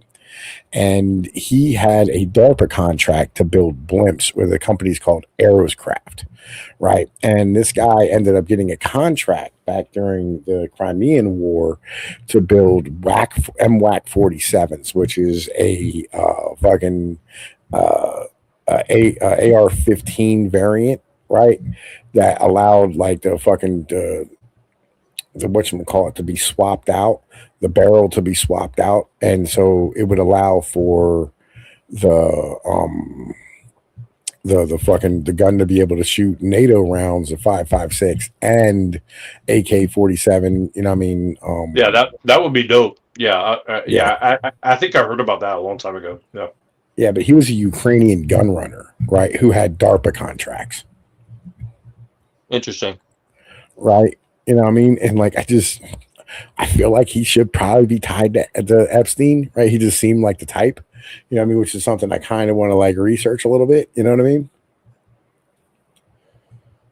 Well, I'll tell you this: you definitely going to run into some spooky ass people looking into that bit for sure. I agree. Because I'll tell you this: the people that I knew, I didn't know them personally, but like I definitely watched them very closely during the alt-right. A lot of the stalkers that were like watching them came out of like FSB and Ukraine and shit like that. So yeah, I'm aware. I mean, I've ran into a few of them through my days. You know what I mean? Like I've ran into a bunch of these motherfuckers. I've also ran into like CIA guys and like high level intelligence motherfuckers who were like wandering around Discord, right? You know, and had some like real conversations with them. And once they like, you know, I showed them my work and I was like, listen, I do actual journalism, blah, blah, blah. You know, and they told me about stuff that like, you know, fucking is going on and shit. You know what I mean? At one point I had a UN security clearance. Somebody gave me. But like, yeah, as I said, I don't know what I don't know. You know what I mean? Like I'm like, I've been around the real world, if that makes any sense. Yeah, I remember you told me a little bit about that. So yeah, I mean, here's the thing: is like I've never been around the real world in that sense, but I've definitely had people drop me enough like hints to like get the drift of what's happening in some ways, right? For example, when I first started doing YouTube, one of the things that motivated me was I was watching all these ex-contractor YouTubers. You know what I'm talking about? Like the ex-military, I mean, basically CIA, but they said, oh, I work for Blackwater or I work for whatever the GNA or whatever. I can't remember what they call it, but some shit like that. And I watched how this network of ex-military YouTube's grown. I'll give you an example. Sean Ryan. I watched Sean Ryan when he first started, basically, you know. Now he's like #1 podcast in the world. You know what I mean? So if you watch that dude and the people around him, like I think you learn a lot about how, like, they don't really hide what they're doing, right? and so it doesn't surprise me that you run into those kind of people on Discord because I mean it would make a lot of sense that they would be up in there like looking around, you know. Yeah, this was, you know, like, listen, there was a lot of like crazy shit that happened on Discord. You know, like there's a lot of like terrorists, you know what I mean, like, and shooters, and you know what I mean, like fucking leakers and shit that were all like on Discord and whatnot. And you know what I mean, like, you know, fucking I wander a lot, you know what I mean, I get into like some real deep corners of these fucking places. And so like, you know, it makes sense that like they were fucking sending guys in on a regular basis for all this type of shit. No, I get you. I mean, I know that's not really related. I just want to mention this because it's kind of weird. Like I had a couple weird experiences. Nothing like you, but for example, I got into like some Silicon Valley like discords, trying to see like what they're talking about, you know. And when you get in there, you know, I was expecting that it's going to be like all the super serious technical. It's not. It's a bunch of stalker, like weird fucking incel guys, like gang stalking people's information, talking about, and they were talking about Pill Eater in there and shit. And I was like, what the fuck? Like, Pill Eater doesn't even live out here. He lives in New York, in Pennsylvania, and they're like in there, like exchanging his info, like, oh, I know about him. He's blah blah blah. Blah. I'm like, why do a bunch of like 22-year-old kids working for like Peter Thiel's, you know, YC Combinator and Sam Altman, like know, like so interested in like this weird avant-garde artist and shit. You know, it's like it's just weird. You're like, it's just it's a whole network of these people that just you know, you go to a party and they're all just in there talking, and like who's allowed to be cool, who's not allowed to be cool, essentially. Yeah, again, like this is what I'm saying. Like I know the elites are fucking retarded. That's my problem. Like I know like they're completely and utterly fucking retarded and incompetent as fuck, right? But like they're really good at what they do is the issue,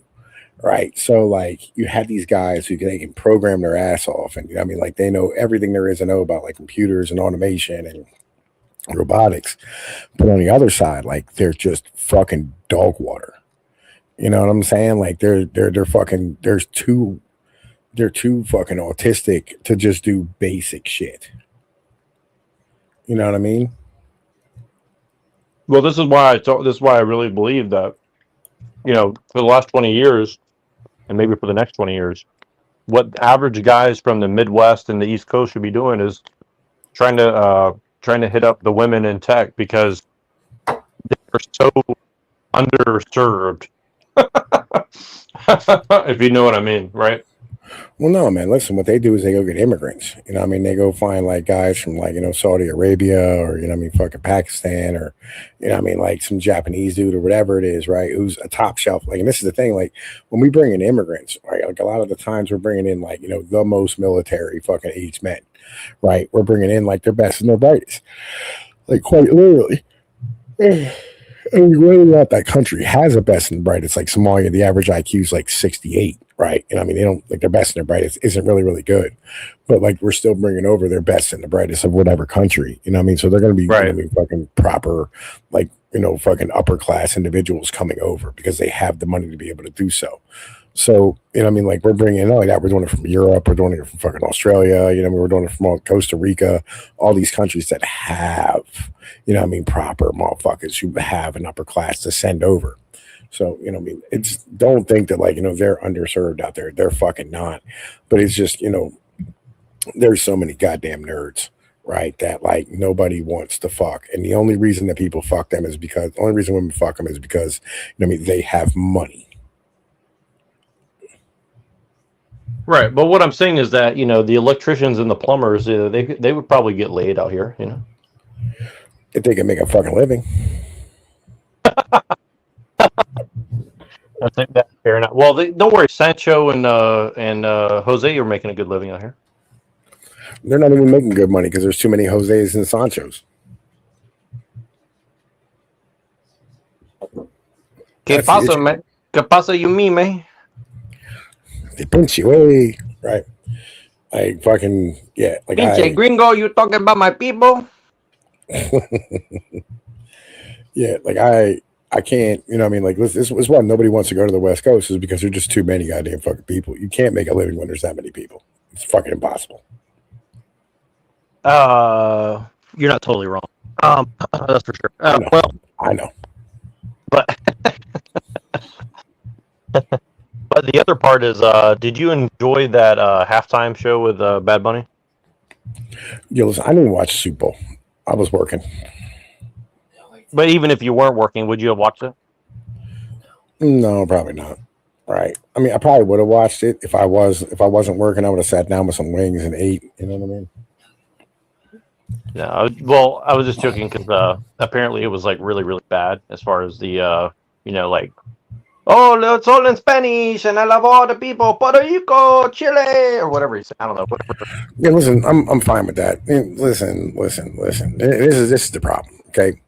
You can't think of the NFL as like, you know what I mean, like they're trying to do something to you because you're already a fan if you're watching, right? If you're already watching, they already have you. They don't care about you, right? The purpose of that I halftime get it. show was I the get it. Yeah. game, you know what I mean? Like motherfuckers in South America, like they want to take over soccer's area. And like Mexico, they're getting there, you know what I mean? Like fucking Brazil, they're getting there. Germany's getting there. England's getting there, right? Spain, they're having fucking games in Barcelona every year, right? They're trying to open up, you know what I mean? Like this, you know what I mean? Oh, Like I get fucking it. shit, I get it. you know what I mean? They want to open that market. And I'm fine with it. You know, I'm not mad at them. Like I'm cool. Like why? Like why would we be mad at it? Imagine expansive franchises from like fucking Argentina. That would be cool as fuck. Yeah.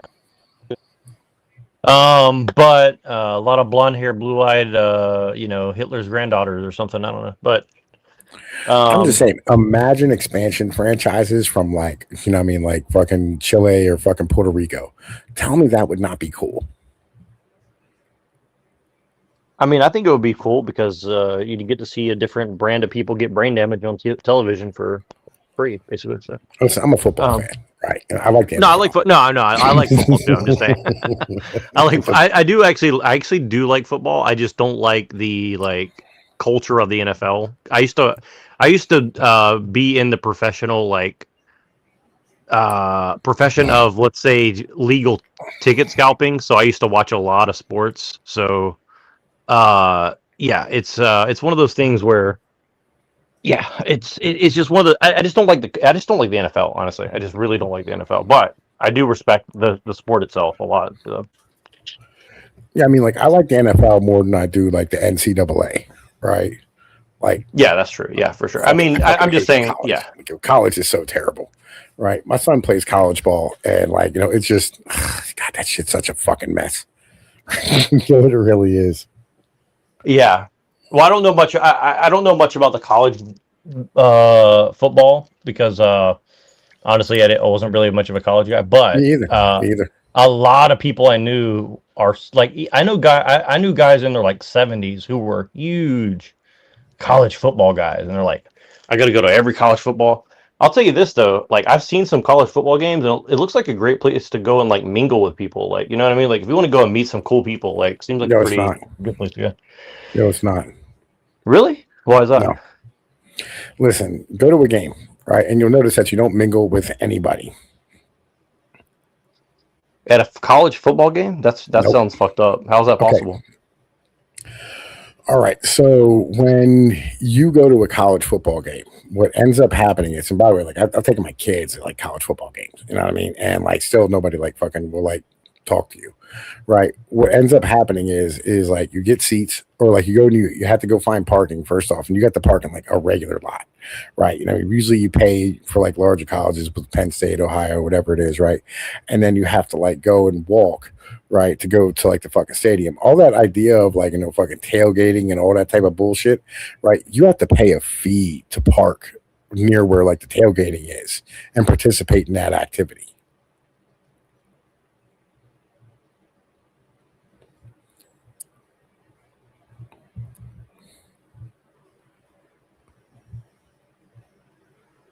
Well, that sounds like a fucking nightmare. This is what I'm saying, though. You know what I mean? Like, I'm trying to explain that.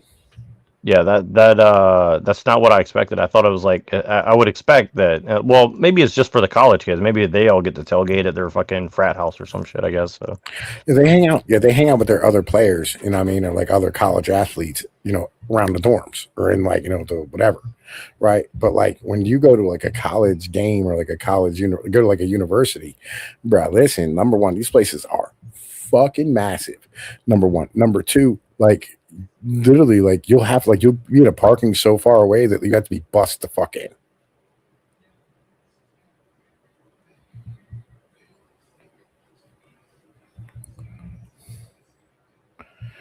Yeah, it's fucking trash. Right. And on top of that, it costs money for every fucking thing.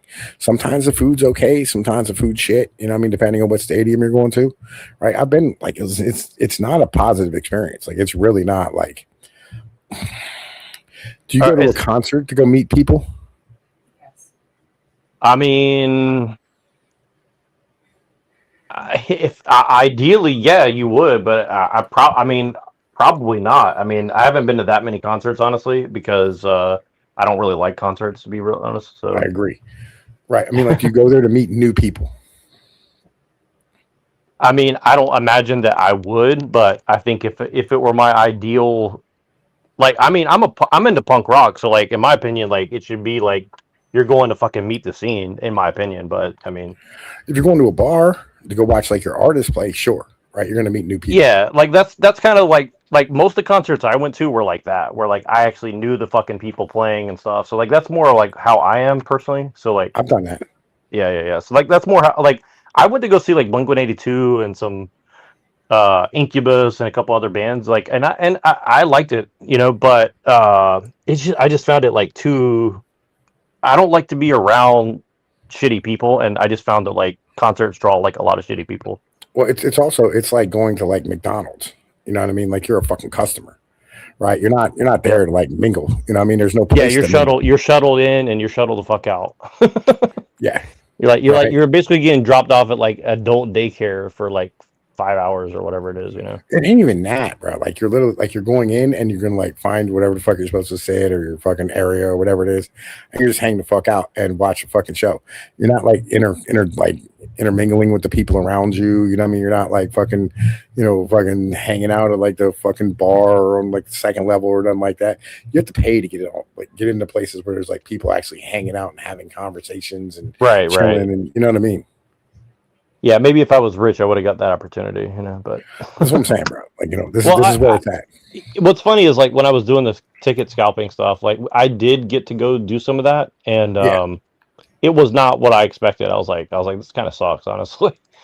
It Yeah. kind of like dispelled like the myth of like how it's cool to be like an artist and stuff, because I really wanted to be a musician when I was in my teens, just because like it wasn't because of like the fame, or I mean, I think wanting to get women was part of it, but it was more of just like I did not want to work a 9 to 5 job. I was like, I just want to do something that's cool and like travel the world and shit. And you know, like I would have done Jackass, except for I don't want to like hurt myself. You know what I mean? I would have loved to done that kind of shit, like pranking and shit like that. You know, like, Mm. but yeah, when I went to go to these concerts and stuff, and I saw like the lifestyle that a lot of these people involved in that live, like it's not glamorous and it's pretty shitty in a lot of ways for sure. Yeah, I It's mean, like like I know, miserable. like the guy, like I was hanging out with a guy named Mike for a while. Like me and his family, like and my kids, we went to like a Nobles Grove and like a couple years back. He did all like the album art for like CK1, which is Bam Margera's brother's motherfucking band and shit, right? Yeah, I love CKY. They're one of my favorite bands. Yeah, Yeah, I love their right. You music. know what I They're mean? Like, cool. and like if you look at their lifestyle, it is not a fun lifestyle to have. Yeah, I feel really bad honestly because yeah, I've heard some story. I met Bam Margera one time Hmm. and just very very briefly, and I felt really bad about it because he looked so fucking whacked the fuck out, and he had all these people around him like, you know, enabling him is the way I would describe it. You know what I'm saying? And I just thought that was so fucked up. You know what I mean? Like I just did not like to see that. Uh, Yeah, it's yeah. fucking tragic. Yeah, I was genuinely shocked. Like this was not long after Jackass 2 or 3 came out, you know what I mean? And I went to this like event that was like a Halloween event, and I genuinely just wanted to go because it was a Halloween event, and then I found out that he was going there too, and I was like, "Oh, that's fucking awesome," right?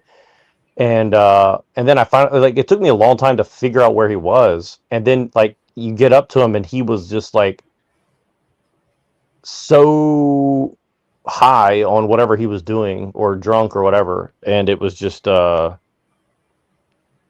it was really bad, really bad. Yeah, for sure. Yeah, I mean, like that's kind of like that's kind of like the whole thing, right? Like this, like that whole scene's kind of just dog shit, right? In the end of the day, I mean, now there's two of you. Look at that. Yeah, I added myself on the computer because I want to share this video with you that What I do you kind of got? mentioned before. Um, whoa, this is kind of weird. Oh, okay, I see. Okay. Let me pull this up. Because like I mentioned, I showed you this picture before of this weightlifter guy, but actually I just wanted to cover it with somebody, and I think you're the perfect person to cover this with because I genuinely find this very, very fascinating for many reasons, and I just wanted to get your impression of like what you think of this shit. So let me see if I can find the one that I was watching. And it's funny because like I was actually hanging out very close to where this guy lives at, and it's like I'm pretty sure that I've met people that this guy knows, and it's just kind of surreal for me because like I know that this is not bullshit. Like I know that this dude's for real because I've seen guys doing pretty similar things to this. Not exactly, but similar, right? And so let me just show you this. I wanted to get your impression of what this dude's, because he's not just promoting that. There's more to it. There's more going on with this dude than that. So I wanted to get your. I think this is the right video. Let's see if I'm right. Yeah. Let's see. Because and again, I think it's more interesting to me for another reason too, because this guy is American. So this is an American guy, right? So he has an American perspective in a sense. So let me see if this shit is working. Okay, it's working. Okay, my audio is not working though. All right, let's see. Okay, let's try it.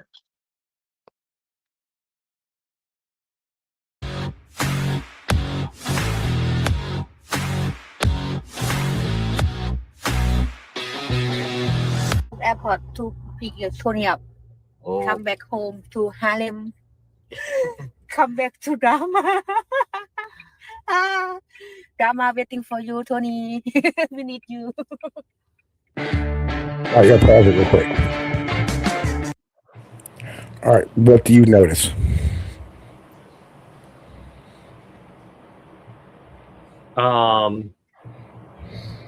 She doesn't speak clear English. Come on now. I was 5 seconds in. I was 3 seconds into seeing this chick, and I immediately knew like where this bitch came from. What do you notice about this broad? All right, she's got tattoos. Okay. Braces. Okay. She's probably a really good driver, which is a red flag for sure. She's missing 2 of her teeth on the backside. Well, I think she has braces, so it might just be like really severe. No, she's missing 2 of her teeth on the back. Really? Yeah. I mean, Drama waiting for you, Tony. We need you. Let's see here. Yeah, back up a little bit. Pick Tony up. Oh. Come back home to Harlem. Yeah. Look. Yeah. See it? You're right. Come back to drama. So, okay. What does that tell you about this female? All right, here we go. Waiting for you, Tony. That's why I need your sharp eyes here. Oh, hang on, wait. Hang on, wait a minute. What does this tell you about this chick? She's from the gutter.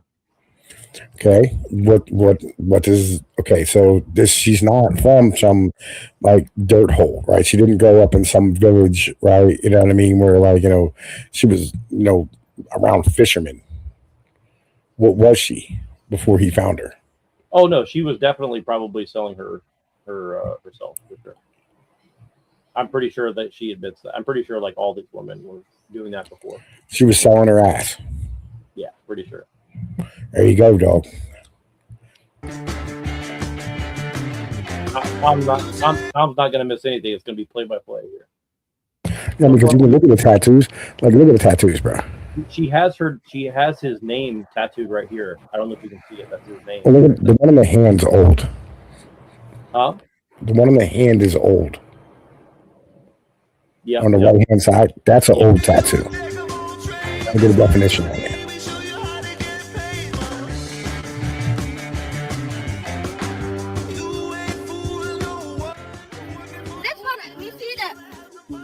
Oh. He passed only one minute and he accident here. Oh my god. Oh.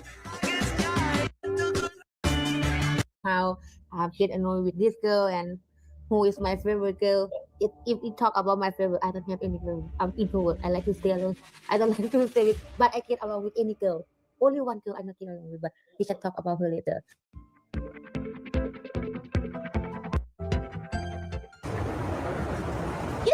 Yes.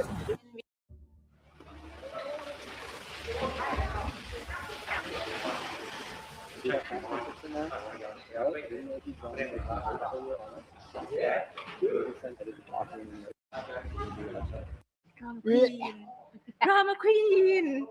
Small little girl. And If I know how to do that. It's like she don't want to feel like she lose. who is my favorite girl? All right, pause it, pull it back a little Talk bit. about my I want to see the other chick. Say what? Pull it back just a little bit. Yeah, like right. You want to see all of them? Go a little, yeah, just go a little bit. Yeah, I want to see some of these girls. All right. Cool. I'll do want to play for a second. Just tell me when you want. Okay, so pause it. You see the butterfly and fucking like tree tattoos on that bitch's arm?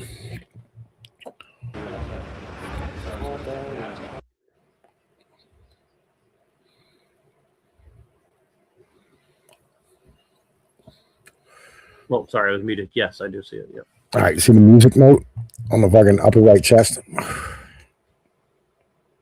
All right here. Yep. Oh, interesting. Yeah, she was a motherfucking singer and like a probably like I'm gonna say Thai bar. Yeah, this is in Thailand, so yeah, pretty sure. Mm-hmm. So you're saying that this is like she was a part of like a criminal organization of some sort. No. I'm saying like she was gutter trash before she met him. Right. Yeah. Mm-hmm. I just feel like Drama queen. Drama queen. Yes, that is what I think.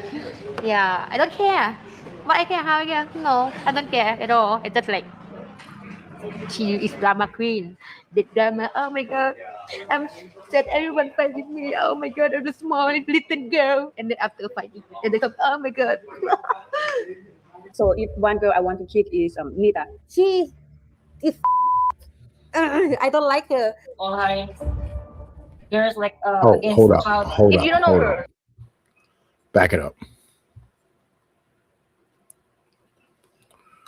Okay, so like you see the Oh name my god. first off? Though. That bitch was in America before she met him. Which one? This one? Yeah. Yeah, I think you said one of them was in America before. She was in America before she met him. So if Okay, one girl I now want to that kick one is there. Pause.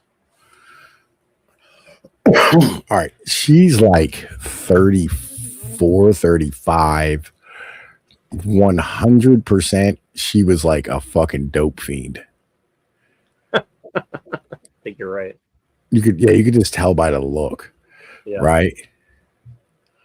Like look at her. You know what I mean? Like, oh, she's a monkey Asian. She's a sea monkey Asian.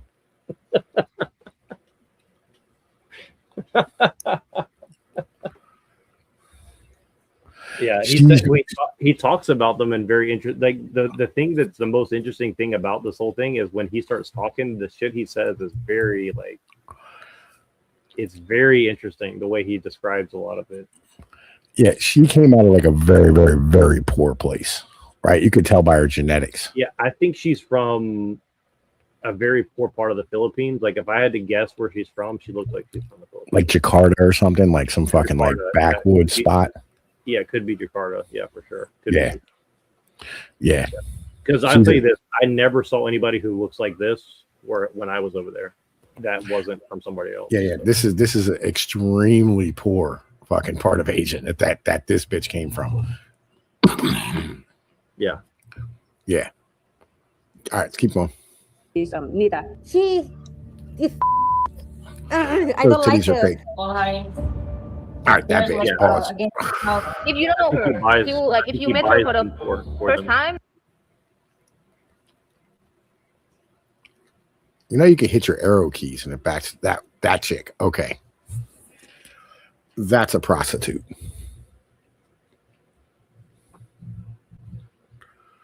That is 1,000,000% a prostitute.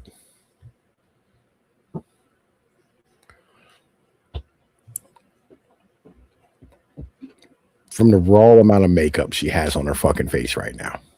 Right. What gave it away? The pink hair, the pink lips, the pink shirt, or the matching of all three, or the makeup, or no, the look on her face. I know the look. Yeah, the jowls. Yeah. All right, you know the look of a fucking prostitute when you see one. You just know, right? I agree. This is definitely the most obvious one for sure. Yeah, these are not quality women that he has around him. There's like against about if you don't know her, if you met her for the first time, like, and you will think like she's so nice and like yeah, but then the more you know her, the more you see how she acts, the more she have always some type of jealousy on her head. It's like, when you say that you do something or you have something, she always like, oh, I have that too. I know how to do that too. It's like she don't want to feel like she lost or something. You know what I mean? Okay, I will talk about on the girl, how I get along with this girl, how I get annoyed with this girl, and who is my favorite girl. If you talk about my favorite, I don't have any girl. I'm introvert. I like to stay alone. I don't like to stay with, but I get along with any girl. I'm never get along with Jenny. Jenny, she really hate me. She really hate me and don't like me. The first time meeting, she talk bad about me all the time. She really make bad face to me, like something like this before. When Jenny first met Nita, she hated her. She saw her as competition. She saw Nita as the person who's going to come between her and me and my love and my resources, as is normal with any women, right? But I fixed it with mastering female psychology and biohacking. On the biohacking side, I use oxytocin. Oxytocin creates a bond between those who are using it together. And so they feel more comfortable with each other. They feel more connected with each other. That's on the biochemical side. Then on the psychological side, I treated Jenny like a dog or a child. A child loves the parent because the parent gives them their basic needs of nurturing, safety, support, food. And so I gave the money and I gave the resources to Nita to be the support for Jenny. And then Jenny started seeing Nita as like a dog owner giving the dog a treat. And then, of course, she likes Nita. So it's that simple. I'm sure the women don't fully understand that that's how I do it, and they don't need to understand. But you don't ask a fish how to fish. You ask a fisherman. And I'm the fisherman, and this is how I fish. And I don't know how. So I just wanted to get your take on that because I thought that was an astonishing way that he put that. He's a pimp, right? You know what I'm saying? Like, yo, pimps do pimp shit. This is basic management structure 101, bro. This is not, yeah. Right. Well, I've just never seen anybody like openly admit this, like on YouTube, like this. Yeah, he's gonna go to jail in a few years. Yeah. Well, I'm honestly surprised that I think he's been there for a while, and I'm surprised he probably can't come home. I'm surprised he hasn't gotten whacked by some mafia so far. To be honest with you.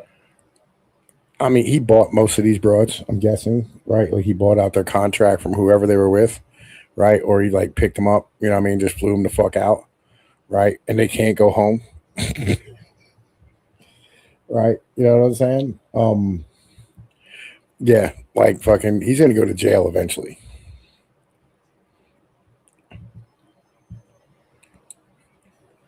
How we get along, but that time she I think she drank little bit on, I don't know. She come to Tony's house, and she want to order cab to go back her condo, and cab not come because too far and raining, really big rain. So I say, okay, Jenny, Those fake I titties can are crazy. take you to condo. And that time she say something to me like, okay, Nita, I'm sorry. She say really nice, but I don't remember. And she cried. And that time it make we get along together, and we have fun together. Like make Tony happy, and have one girl come in Tony life. We call her Gorilla. Everyone call her Gorilla. That girl. She named Pao. I think everybody know. She's. I don't like her. For me, drama from all the girl, I can handle it. But if from Tony, I cannot. Oh. Because if I get drama from Tony, because I have my reason why I get drama, and then he had his reason. He just want to work. He don't want any drama.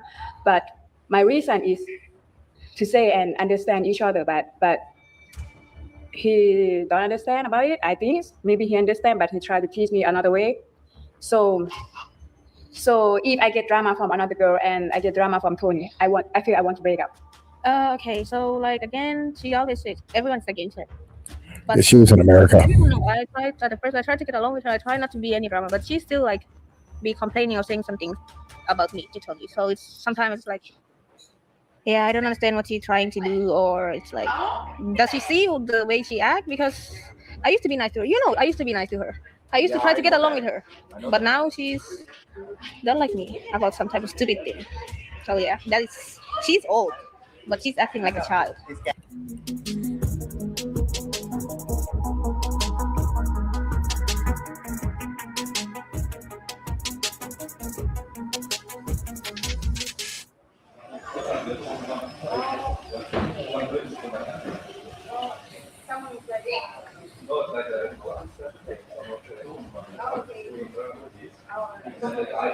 See the injection site? Yeah, I saw that. Yeah, he looks like a villain from like a comic book.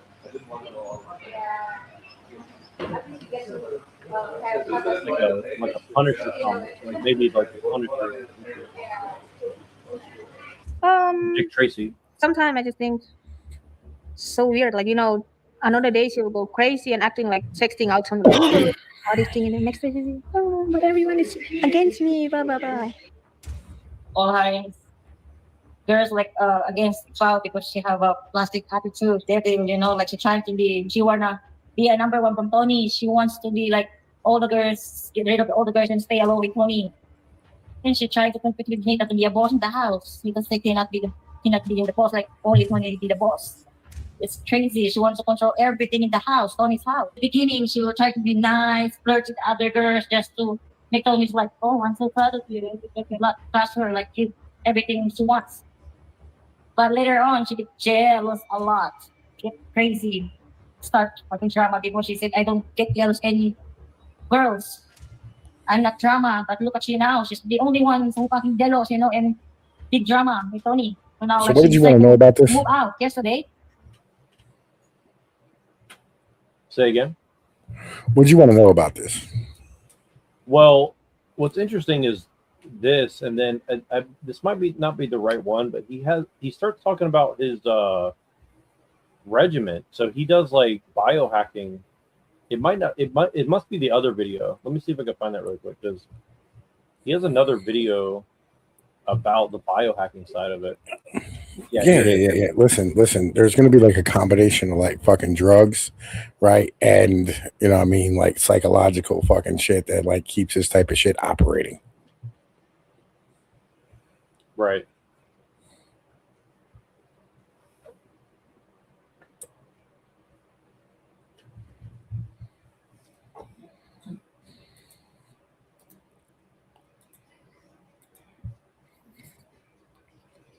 Oh yeah, this isn't the right one. Yeah, but he has some stuff. He has some stuff about let me see if I can find the one about. But this dude's like taking like crazy amounts of like chemical stuff that's like, it's like stuff that makes you like lose weight and build muscle. It's not steroids. It's like, and it's not like testosterone. It's like some other like niche stuff that I've never heard of before. Yeah. Fucking, listen, there's a reason he's not in America or in any Western country, because he could not get away with this shit. Right.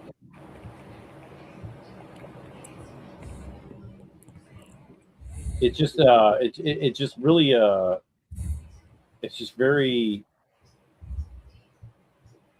I mean, it's just shocking to me that he would put all this out on such a level.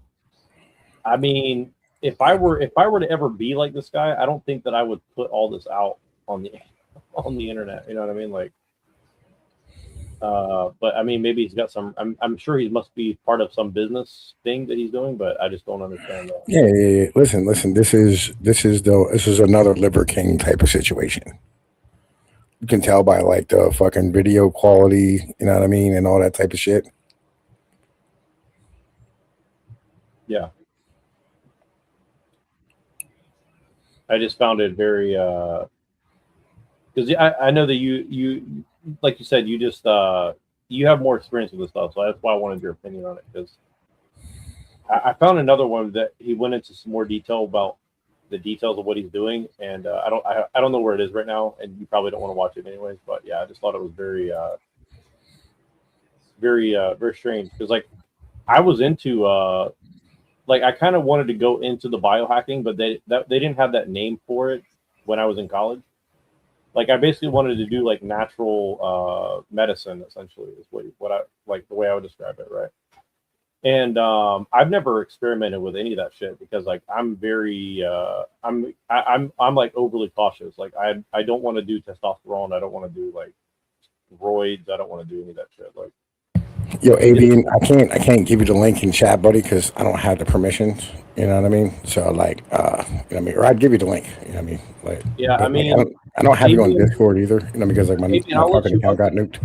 Yeah, I'll let Avian up, but here's the thing: is like he told me earlier he wished he never came on any panels or something like that. So like now he's asking for the link. So like I don't understand, but okay. Yeah. So. Yeah. Right. But, Yeah, man. Listen, like, yo, this dude, it's another Liver King situation. He's going to get pinched. You know what I mean? He'll go to fucking jail. Right. This is how all these fucking cycles work. It's a crash and burn cycle.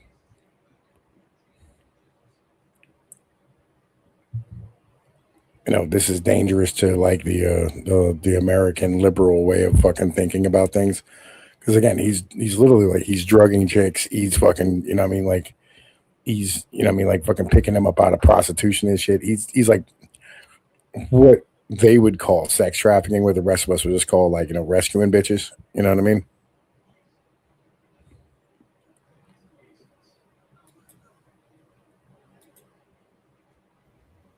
yeah, no, I get what you mean. Sorry, I was laughing. I had it muted.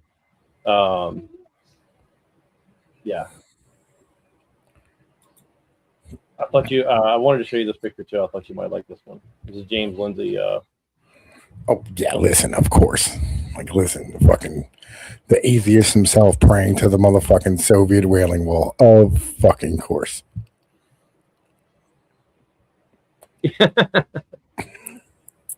Yeah, I knew you'd like this, and nobody else got this one, so I just had to show it to you because I felt kind of bad. Yeah, nobody else got it. Fucking James Lindsay. I swear to God.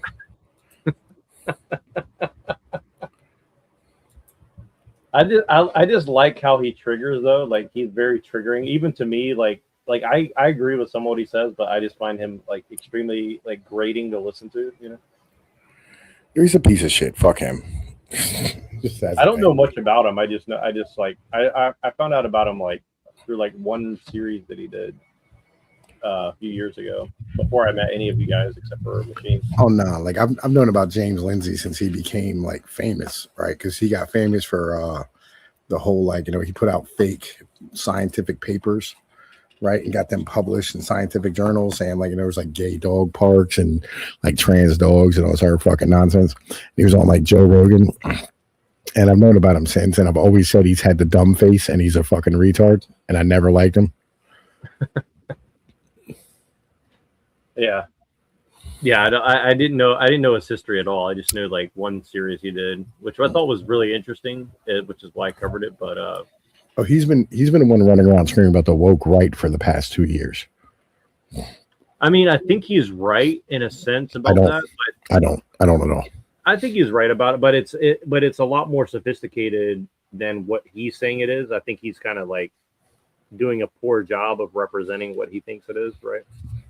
No, I don't think he's right at all. What I mean by woke right is like I think that like this liberalism is so ingrained in the right side that like what is funny is like he's a liberal and he's calling out other liberals. That's what I'm saying. Like that's what's weird about it, right? No, it's not that, bro. Like he's calling out people who are anti-liberal, right, as being woke, right? And that's the problem with like, you know what I mean, the fucking the shit that he's bitching about, right? So like the wokety wokes on, you know what I mean, like the left side are pro, you know what I mean, like corporatist, right? That's the fucking, like, the people he calls Marxist are fucking the most retarded shit I've ever heard in my entire fucking life. They're not Marxists at all. They're the most capitalist of our entire country, right? Of everybody in the nation, there's nobody more capitalist than a wokety woke. But like the fucking the motherfucking right that he's calling out is he's calling out people who are anti fucking liberal. Well, I got some stuff on that, but I mean, I'm not going to fight you on it because I'm not really ready for that. But maybe eventually we'll talk about that more. Because, for example, like, do you like Leo Strauss? No. All right. Well, I think that's one of the influences I would say, like, I think is kind of concerning on some of these people, you know. Yeah, the people he's calling out are like Aaron McIntyre, fucking I'm trying to think here, like Aaron McIntyre, fucking Nick Fuentes, shit. I'm trying to think of like all the motherfuckers he called woke, right? Because it's like everybody who isn't motherfucking like a classical liberal. Everyone who isn't liberal, he calls out as woke, right? And he did like this whole crazy thing. It was, hold up, let me see if I can find a picture for you. Hang on a minute. Fucking James Lindsay schizo post.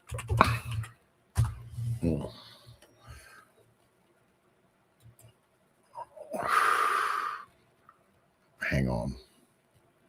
Post Twitter. Hang on, see if I can find this shit.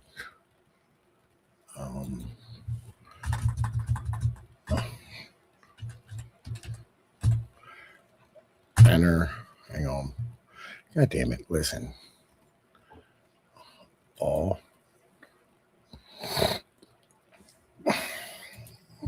crazy religious post Twitter images.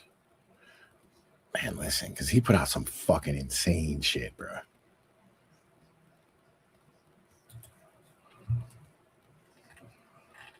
Like,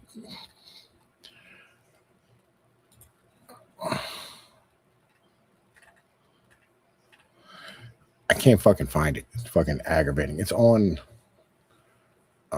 YouTube on Aaron McIntyre's joint.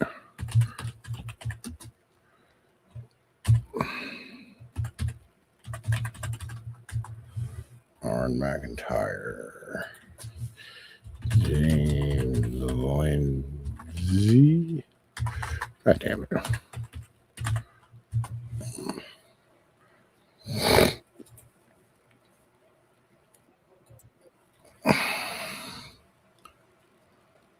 See if I can find this fucking post.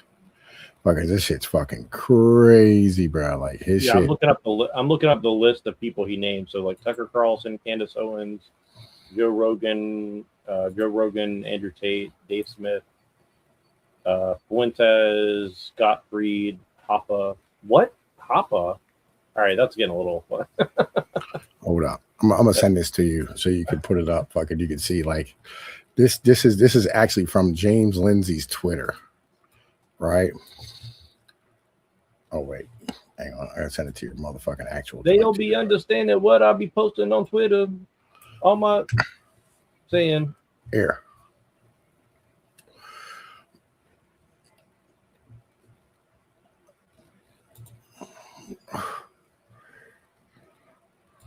And Avian, go ahead and say something.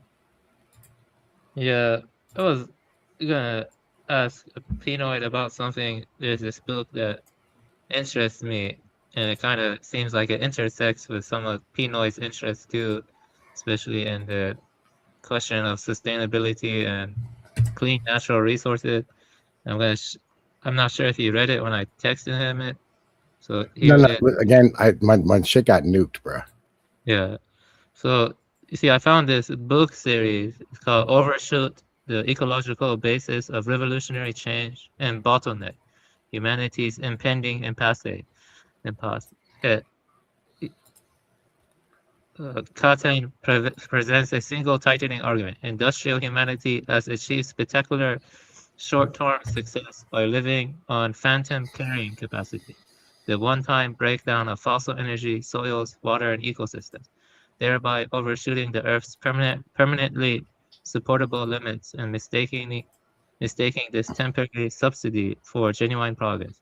In Overshoot, he reframes his theory ecologically, showing how population growth, technological amplification, and cornucopian faith transform humans Cornucopian into fate transform humans into Homo colossus, right. expanding consumption beyond renewable flows and locking modern society into chronic competition.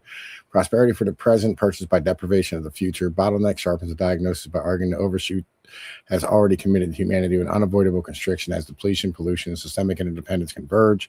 The global system must pass to a narrowing bottleneck in which complexity, affluence, population are forcibly reduced, regardless of ideology or good intentions. Across both books, Catton rejects a technological salvationism and moralistic blame, insisting that the collapse dynamics are ecological, not political. Civilizations obey the same biophysical laws as other species, and that denial and euphemistic economics and doing something without ecological realism only ensure a harsher, less humane descent through the bottleneck. Yeah. I agree. 100%. I agree. I said, you listen, in the side chat, in the private chat, Avian, I put the motherfucking my Discord link. Hop in there so you can I can find you, and then we can become friends again on Discord so you can send me stuff. Okay. Sure. Yeah, I apologize. My shit got nuked.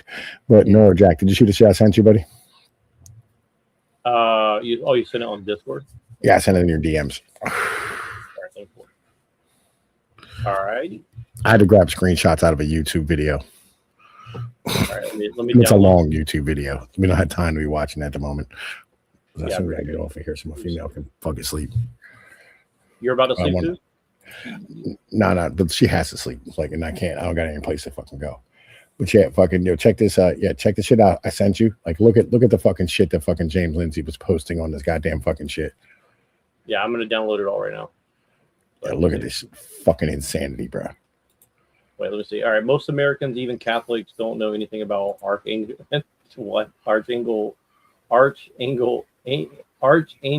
Michael, except in a very vague sense. I grew up Catholic. Michael Moss was not a thing with any Catholic I knew. Now, Michael idolatry will be a big thing for our side, and the Theosophist will fill in the detail of what it means most broadly. Ignorant Americans. What? What is he talking about? I mean, I understand what he's talking about, which is weird, but it's you know what it is? I think what it is that, okay, let me see. This is serious. The cult that rules the world and the left believes in the cult religion will certainly co-opt the right.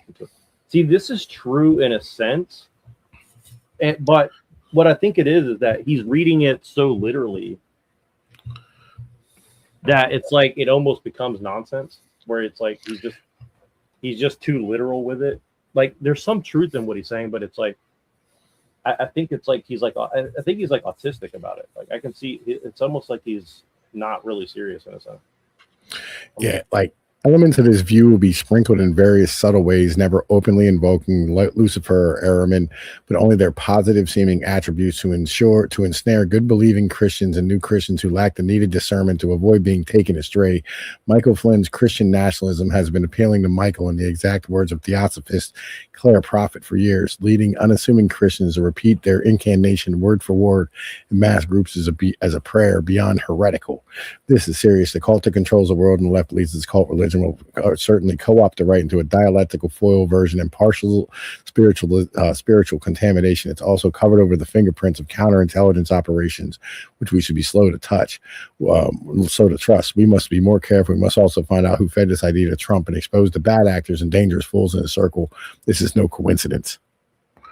Okay, so here's what I'll say to you in a schizophrenic way, just to see what you think about it. Okay, So if he grew up Catholic and all the people he's talking about are like Anglo weirdos, Protestant people that are like into some weird shit, do you think that's maybe what he's reacting to? That maybe he's just like a Catholic who just hates Protestants or Anglos?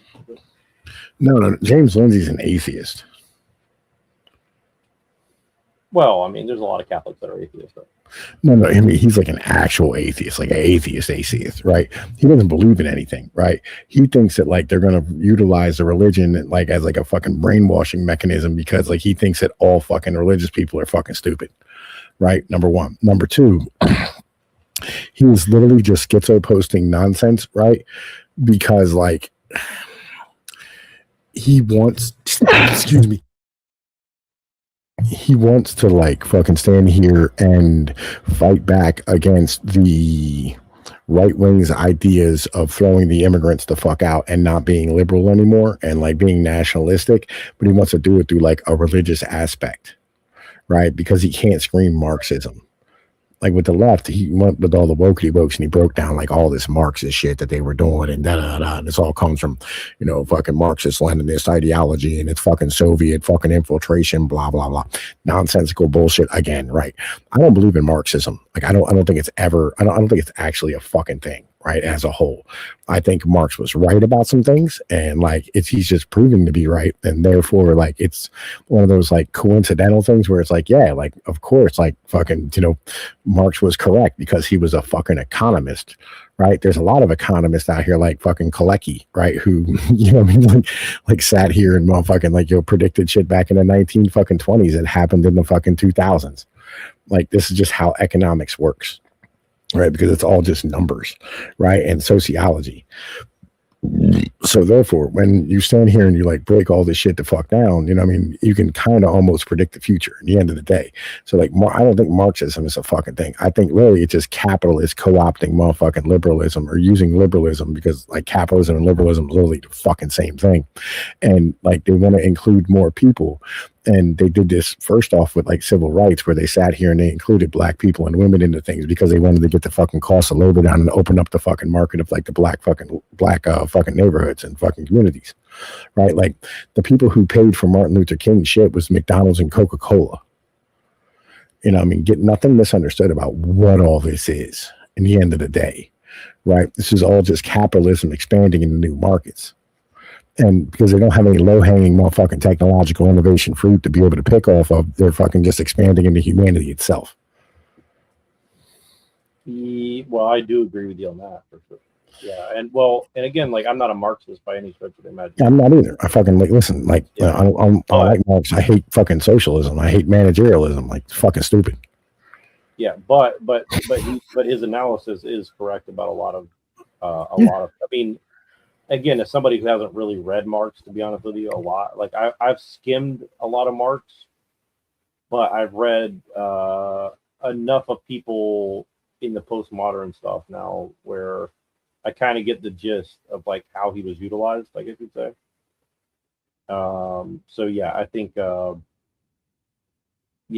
think he was right about his analysis of the problems of capitalism, but at the same time, I think that a lot of these people who are pretending to be communists are actually just fine with capitalism. They just don't want to get run over by it. And I think that's the problem with everybody, frankly, is like everybody wants their cake and they eat it too. And you know, I get it, but it's just going to be the way it is, man.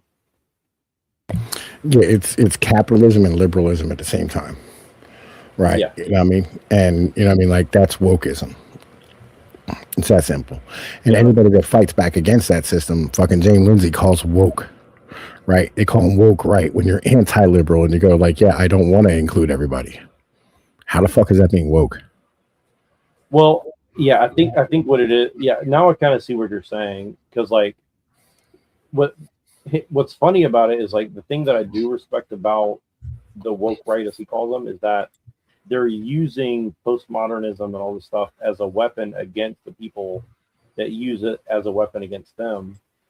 And I do respect that aspect of it. But at the same time, if either one of two things is happening, either one, they're agents of liberalism, in which case he should be happy, or two, they are actually anti-liberal and they're being honest, and he's a retard. So either way, it's like it doesn't make any sense that he would be against them, right? So yeah, that's how I would frame it. And because I've read some of the stuff, like I think he's right about the occult stuff, but I don't think he is. I don't think he is at all. I think it's literally just. I think it's just hope and seeds. Well, like Michael Flynn is definitely into some like weird theosophy stuff. I mean, but again, like I don't know how real that is, or if that's like a part of a larger thing, right? Like obviously, like you said with what do you call it, Bernays, right? Like maybe this is like the next level of Bernays, where they just kind of like dress it up in some weird occultism or something. I don't know. I mean, that's kind of the way I look at it. So I don't really know how deep it is. I think we as humans need a God, right? And when we don't have a God, like we invent one. Like we start seeing him everywhere, right? We start not him, but like a God. Yeah. Right. Well, that's been my new argument against like all these like weird atheist liberal people is I just say like when they say like white supremacy this, white supremacy that, I say you have white people derangement syndrome, or I'll say like white people are your God or something, like or a reason is your God or something. And again, I'm being a dick about it, but I think that's the truth. Like you said, I truly do believe that everybody has a God, whether they want to admit it or not. So, I mean, some people say pick your poison. I say you got to pick your God, essentially. So,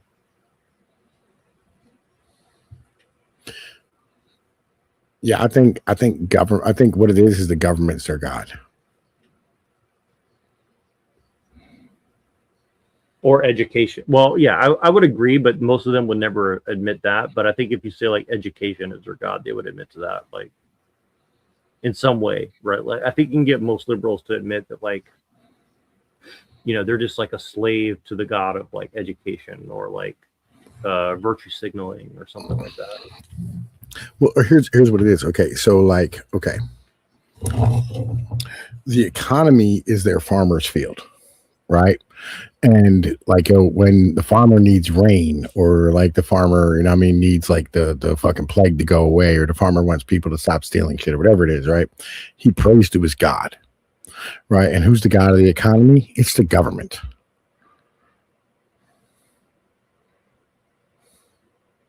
So when they're screaming about white supremacy, what there is they're pleading to the government to like fucking allow their field to grow.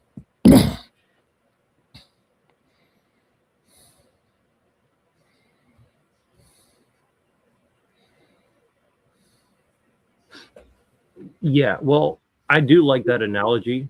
I mean, I was raised on the Stefan Molyneux stuff. Like, I know you don't like the anarcho-capitalism, but I do like his arguments. Even if I don't agree with his conclusions, I do like his arguments. I think his arguments are very powerful because it basically takes liberalism, and it forces people who are liberal to look at themselves and admit that like they're basically like fascist or like extreme communist or like I mean that in the pejorative way. Like I mean it like in the sense like they want violence against people they disagree with. Like basically here's what I'll say. Like most liberals are actually like they want to be like Pol Pot. They just don't want to admit it, right? It's not that the liberals want to be like Pol Pot. Right. It's not exactly what it is. Right. What it is that like the liberals want the government to be like their fucking parents or the teachers. Right. Where like they get their education regardless of whether or not they behave. You know what I'm saying? Right. They expect people to give them a meal regardless. And like this probably should be true in most communities throughout history. Like human beings got, like as long as like you we're like a fucking human being, and like you fucking went and you worked the field and you did the shit you were supposed to do, you got to eat. right? That was the basic structure of how humanity operated for about like fucking 10,000 years. There was a good chance, you know what I mean, that like you might die throughout the year because like, you know, you stub your toe and you ain't got no antibiotics, nigga, you're going to die, right? And diabetes has been a thing since we fucking formed agriculture. You know what I mean? That's why, like, you know, when we first like went from, you know what I mean, like hunter gathering and pastoralism to like straight agriculture, you know, like fucking people's teeth started falling the fuck out, right? Because they had diabetes. Right. You know what I mean? And we didn't know how to deal with any of this shit. So this shit as a thing, right, that we're looking at right now, right, is people going like, hey, listen, we want to be able to eat regardless of like how good or bad we are, what the fuck we do. Right. And back in the day, it didn't take a lot to be able to be just like a normal human being that, you know what I mean, like functioned. Today, it's everybody's hyper specialized into like this crazy ass fucking thing. And, you know what I mean? Like it's a Pareto principle is 80-20. You know what I mean? Fucking 80% of shit gets done by 20% of people. Right. And the other 80% of human beings are basically useless. And you can't make an argument where you say, well, yeah, 80% of humanity probably shouldn't be able to eat. That's fucking stupid. Right, that doesn't work, especially in like a democratic society. You motherfuckers will just vote for their shit. They'll vote the fucking military to come take your stuff. So you have to set up a system and like make you believe the system. As long as you try hard, as long as like, you know, you're good at what you do, you'll be able to like, you know, be successful. You know, and then like women try to hack the system with HR, you know what I mean, and like fucking sexual harassment and all the bullshit that comes with it, in order to be able to like fucking, you know, get their piece, even though like they're not able to compete with their male counterparts. Right. And this is the stuff that James Lindsay trying to fight against. Right. On the left. And then on the right, they're like, yeah, listen, I mean, we don't want immigrants in here taking our fucking jobs. They're like, well, you know, you should be motherfucking having immigrants take your fucking jobs because like, you know, you're, you know, I mean, you know, fucking, you're not like as good as they are, as cheap as they are. Right. And he's defending the capitalist system from the motherfucking, from the right wing. Right, because like he wants meritocracy for like the upper class because James Lindsay ultimately is a Peter Thiel guy. Right. I mean, he's an upper class motherfucker. Right. He's a libertarian. He believes in the system. Right. And like, you know, this is all this shit that we're doing right now. And this is why like I fucking hate James Lindsay because like, you know, I'm like, yo, fuck you, bro. You know what I mean? I want to be able to eat. I want to eat more. And the more immigrants we kick out, the more I can eat. Basic mentality. Yeah.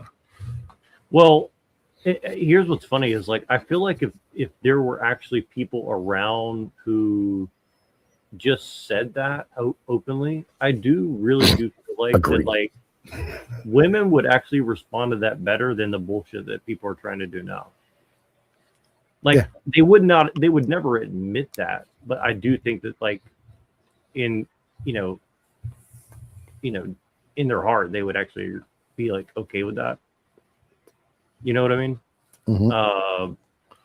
And so I do think that's interesting. That I mean, I understand why nobody does that, but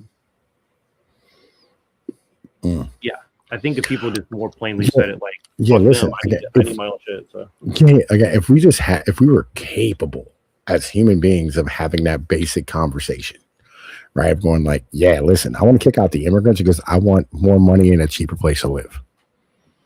We could have an honest conversation about that, you know what I mean, and negotiate, because at least then you have a starting point negotiating. Instead, we're having, and I wrote an article about this, we're having a conversation about like fucking criminality, which is fucking dumb, right? Because Indians are like fucking, you know, pushing everybody back down the economic ladder out of like the fucking tech sector. Right. And it's like, no, you know what I mean? Well, this is kind of what I did earlier today, and this is why I like doing TikTok, because these people were talking about like trans, you know, athletes or some shit. And I just went in there and started saying like, okay, do you guys believe in discrimination for like, I can't remember what it was now, but for whatever it was, like, do you think that okay, I said, you guys think that the government should not interfere. I mean, the government should interfere if somebody says, I don't want to hire you because you're black. Right. And they're like, oh, of course, we don't want a racist corporation. I was like, okay.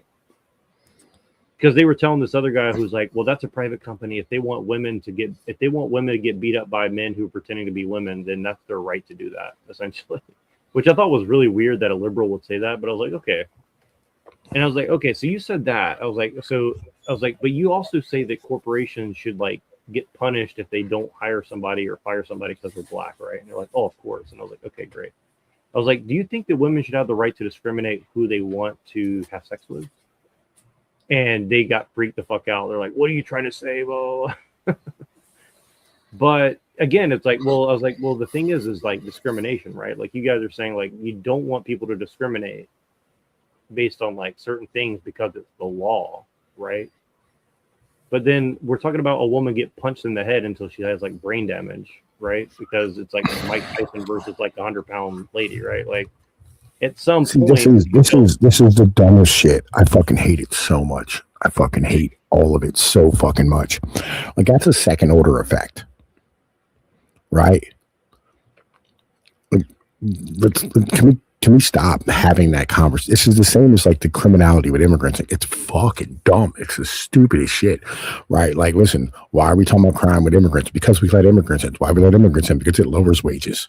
That's it, right? So that is a second order effect. It's a criminality, right? Why do we have trans athletes punching females in the head? Well, why do we have trans? Well, why do we have trans? Because like corporations need motherfuckers to be good cubicle monkeys, and human beings are trying to fit into an economy, right? Why do we have cubicle monkeys? Because that's what corporations want. Well, listen, so people are becoming trans to become proper cubicle monkeys. I mean, so then all of a sudden now we have trans people in college, motherfucking like, you know, fighting motherfucking females and punching them in the head. Can we just stop? Well, here's the thing is if you say that like, well, you know, if the issue of crime and immigrants comes up at all, they say, well, the statistics say that Americans do more crime than the immigrants, so really the immigrants aren't a problem. I'm like, yeah, but if you take Indians and Asians out, like that's no longer a fucking thing.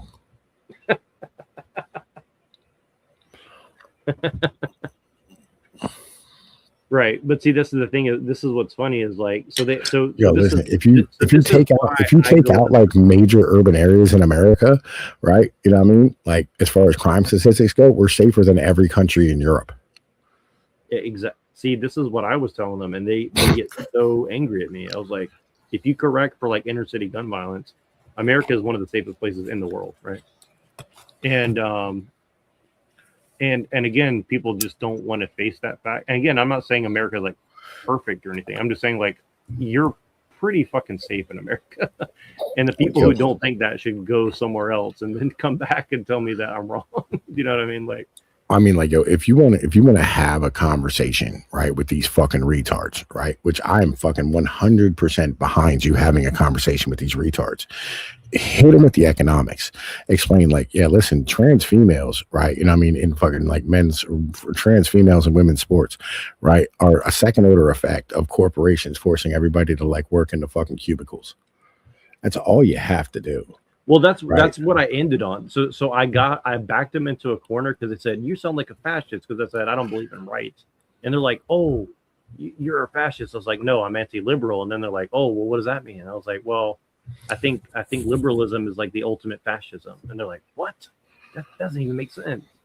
So they weren't even mad. They were like confused, right? And then I was like, and then I hit them with like, I was like, well, I think the global corporation, I can't remember, I said something about corporations, and they're like, oh, I agree. It was really weird. I wish I recorded it. I thought I could get a recording of it, but I was wrong, unfortunately. But it was a really good one, honestly, because I really fucked with her head pretty good. But and I did that to experiment, because I didn't, honestly, I was so distracted, I wasn't doing a great job at it. But I think what you're saying is starting to sink in, because I'm starting to like figure out how to maneuver with them. Because I kind of lied to them, to be honest, because if you say that you didn't vote or that you vote for Trump, they'll immediately not listen to you.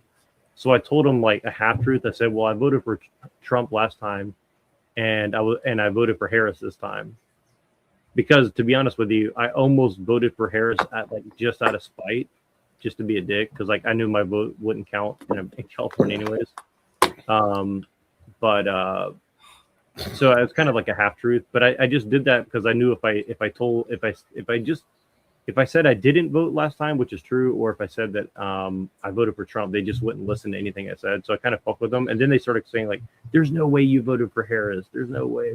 And then they're like, "What are you, an anarchist?" And I was like, "Kind of, yeah," and which is kind of true. And And so it just got really weird. But then when I hit them with the economic stuff, they 100% agreed, right? When I started like saying that like corporations are doing whatever it was, I can't remember, but yeah, I agree. I think that's interesting, and I think that you just have to figure out new ways to maneuver to get them in the right mindset. Listen, just explain to them that they're the foot soldiers of the capitalist motherfucking machine. Right, that every time they fight for people to be inclusive, right, what they're doing is they're fighting for more labor to be put into the goddamn fucking economic system. That's it. Yeah, well, that's something I did the other night. I think I recorded that one, and I did say that pretty close, something very similar to that. I think I said something like, I was like, basically said something like that. Like I was like, basically you're like, I said it in a nicer way, but I said something to the effect of like, you're basically the bitch of like the international global corporations or something. And they're like, oh, that's not true. I just care about immigrants or something. And I was like, no, not really. And so I try to get them to admit in some way that they don't actually care about the immigrants, right? Or they don't actually care about gun control. Or they don't actually, you know, and it was funny because I kind of like trolled these two black guys and they were like, I wanted gun control. I was like, oh, and I took a long time to get to it, but I said something to the effect of like, oh, so you guys are black and you want to take guns away from black people in the inner city? I was like, that's kind of weird. I was like, that sounds kind of racist, you know? And yeah, again, all you have to do is just explain to them, like really simply put, that they are the foot soldiers of the capitalist goddamn machine. Right, that like capitalism is literally like motherfucking eating its own seed corn because it's ran out of the ability to innovate on its own. Right, that like we pumped immigrants in to suck up motherfucking like all the inflation. Right, to get rid of inflation, they put in motherfucking immigrants to drop wages so that the working class can't pull money out of the upper class, which in turn motherfucking benefits the top fucking 2%. Right, that's all you have to do. Right, and they don't know how to handle that. Like their brains will fucking explode, right? You know what I mean? Like you're fighting for you're fighting for the demise of your own fucking people.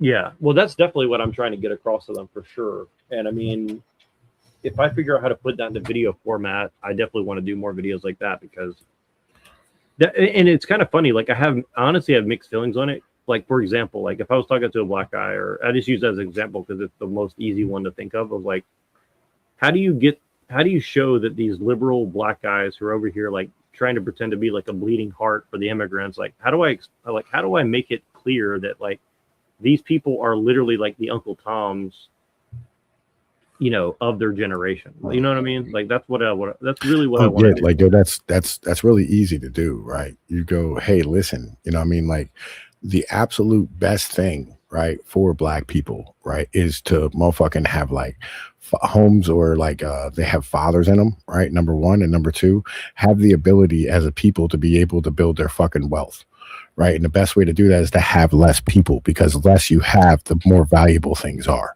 Supply and demand is a fucking iron law.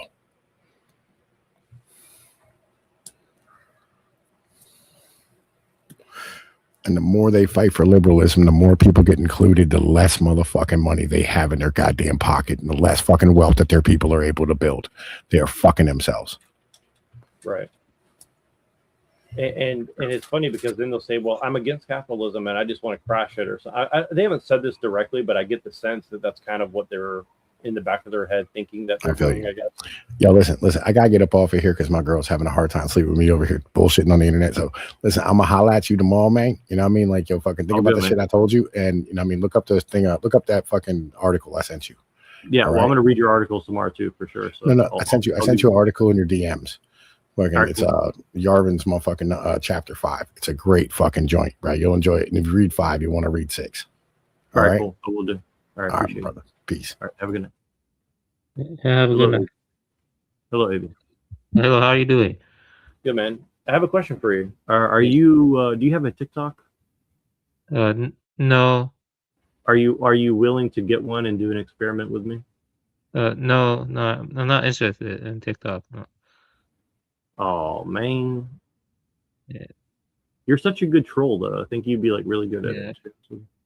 I think you and Brown's Boy would be like the masters, and not only you. Like I think a lot of the people. I think Lorp. I think a lot of people will be really good at it, better than me. But I think you guys should highly consider doing it because it would be very fun. Like I have this idea, and I would show you an example, but I will literally get my full channel deleted if I showed you what I'm thinking of. So I can't do that. But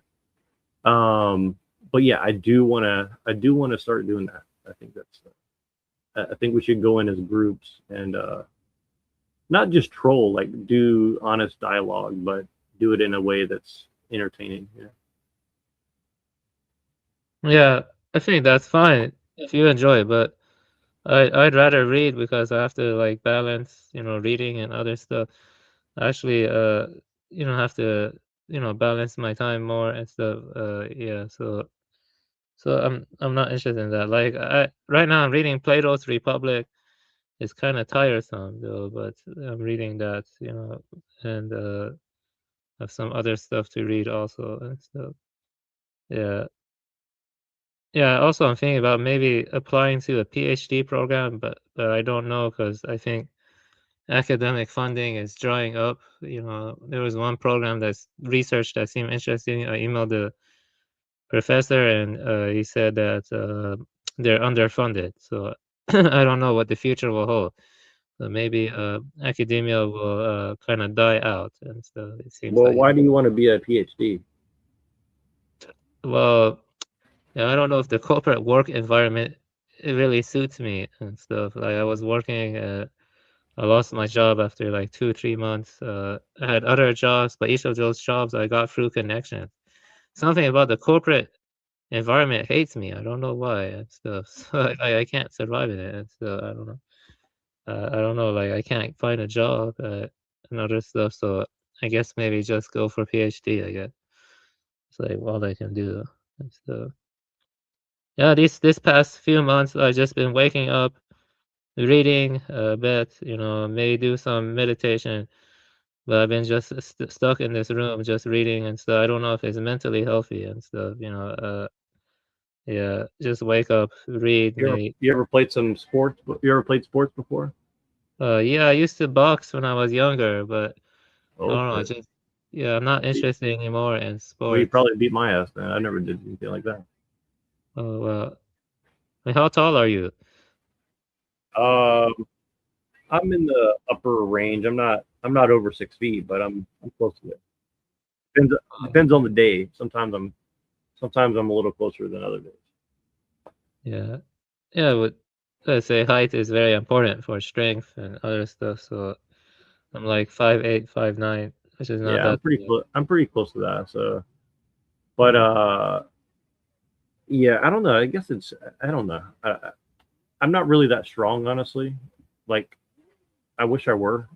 I think because like what's weird is like I used to work out. I used to like lift weights and stuff, and like I never really felt like I really got that strong. You know what I mean? So maybe I just wasn't doing it right or something. I don't know, but like I was stronger. You know what I mean? But I never felt like I got like that. I never really felt like I got like that super strong. You know what I mean? Yeah, I was strong for some time. Like in my 20s, early 20s, and late teens. I could do one arm push-ups on a medicine ball, elevated and stuff, and I could do like 20 or 25 pull-ups. I was pretty strong and stuff, but not so much anymore. Now I'm pretty weak.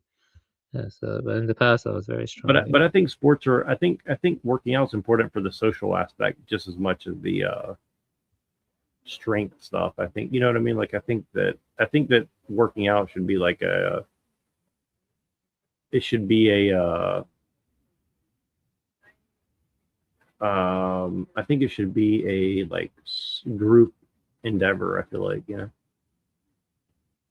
Yeah, well, I'm not really interested in socializing unless I know I can make connections. Like I'm kind of reclusive. I'm a very reclusive guy, so I don't see the point. So I'd rather play video games or read a book or watch the birds. I'm kind of a schizophrenic. I wouldn't say schizophrenic, but a very paranoid person. What I mean, especially Cats after. in the cradles and the silver spoon, little boy blue and the man on the moon. You know that one? How many people do you know who's actually shot someone? For example, I actually shot someone during a home break. Well, not enough, if I'm honest with you. Yeah, but the problem is my parents blame me, and so I didn't do anything. He broke in the other house. Then he came through the front door and they confiscated my gun. And so why? It wasn't my fault. Well, if you don't want to socialize, you can hang out if you want. I'm gonna try to troll these people and see how it goes. Sure, you can give me some advice if you want to stick around. Give me some talking points because this should be interesting. Let's see how it goes. I'm gonna let you listen. It's really normal that because everybody smells the same. So What? That's the lack of sleep. You said go to sleep, please, please. Think So about you need to How are go. your guys' college in Oregon? They're He alright. might not let me on actually. You need to go work Yeah. concrete or work a Not construction job. elite. After 8 hours or 10 hours of that, you'll fall asleep, no problem. nah, man. He lives a pretty busy life. With all respect, bro. back up. Like, This guy has this one has one cell and this one has one cell, brain cell. Here we go. Pass it back and forth. Volleyball. Oh That shit was funny. my god. Are you calling me dumb and dumber? Like, Yes. Yes. I don't even understand what these guys are talking That's about. what we meant. I can't stay here too long. You set Yo, us what up for the that one. I just realized your profile picture. What the heck, JJ? It's Plankton. Don't make it weird. It's a cartoon character. Just like Keep yours. staring at it. That's weird. Just look and go down. Back to your. No, matter of fact, not only am I gonna stare at it, I'm gonna screenshot it. Like we should. Flag or something, Jasmine? No. Oh, they're just dropping. Yeah. Oh, okay.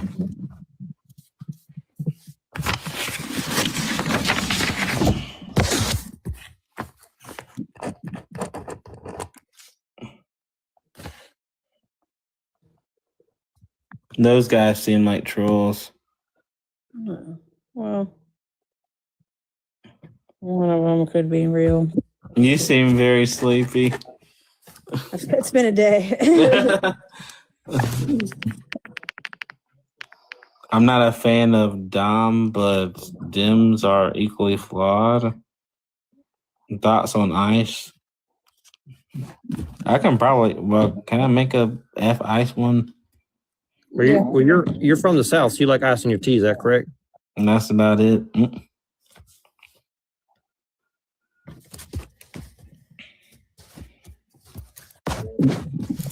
So why don't you like ice? What's wrong with them? I don't really dislike Ice. I kind of disagree with Democrats when they say like F completely Ice, but when something is perverted, like you have to call it out. Like it's not doing its original purpose. Like it's unaliving citizens and breaking the Fourth Amendment and stuff like that, and it's being used as like a. It's being used as like a fascist tool rather than what it's supposed to be. You know, a fascist tool. What do you mean? So why were they sent to Minnesota?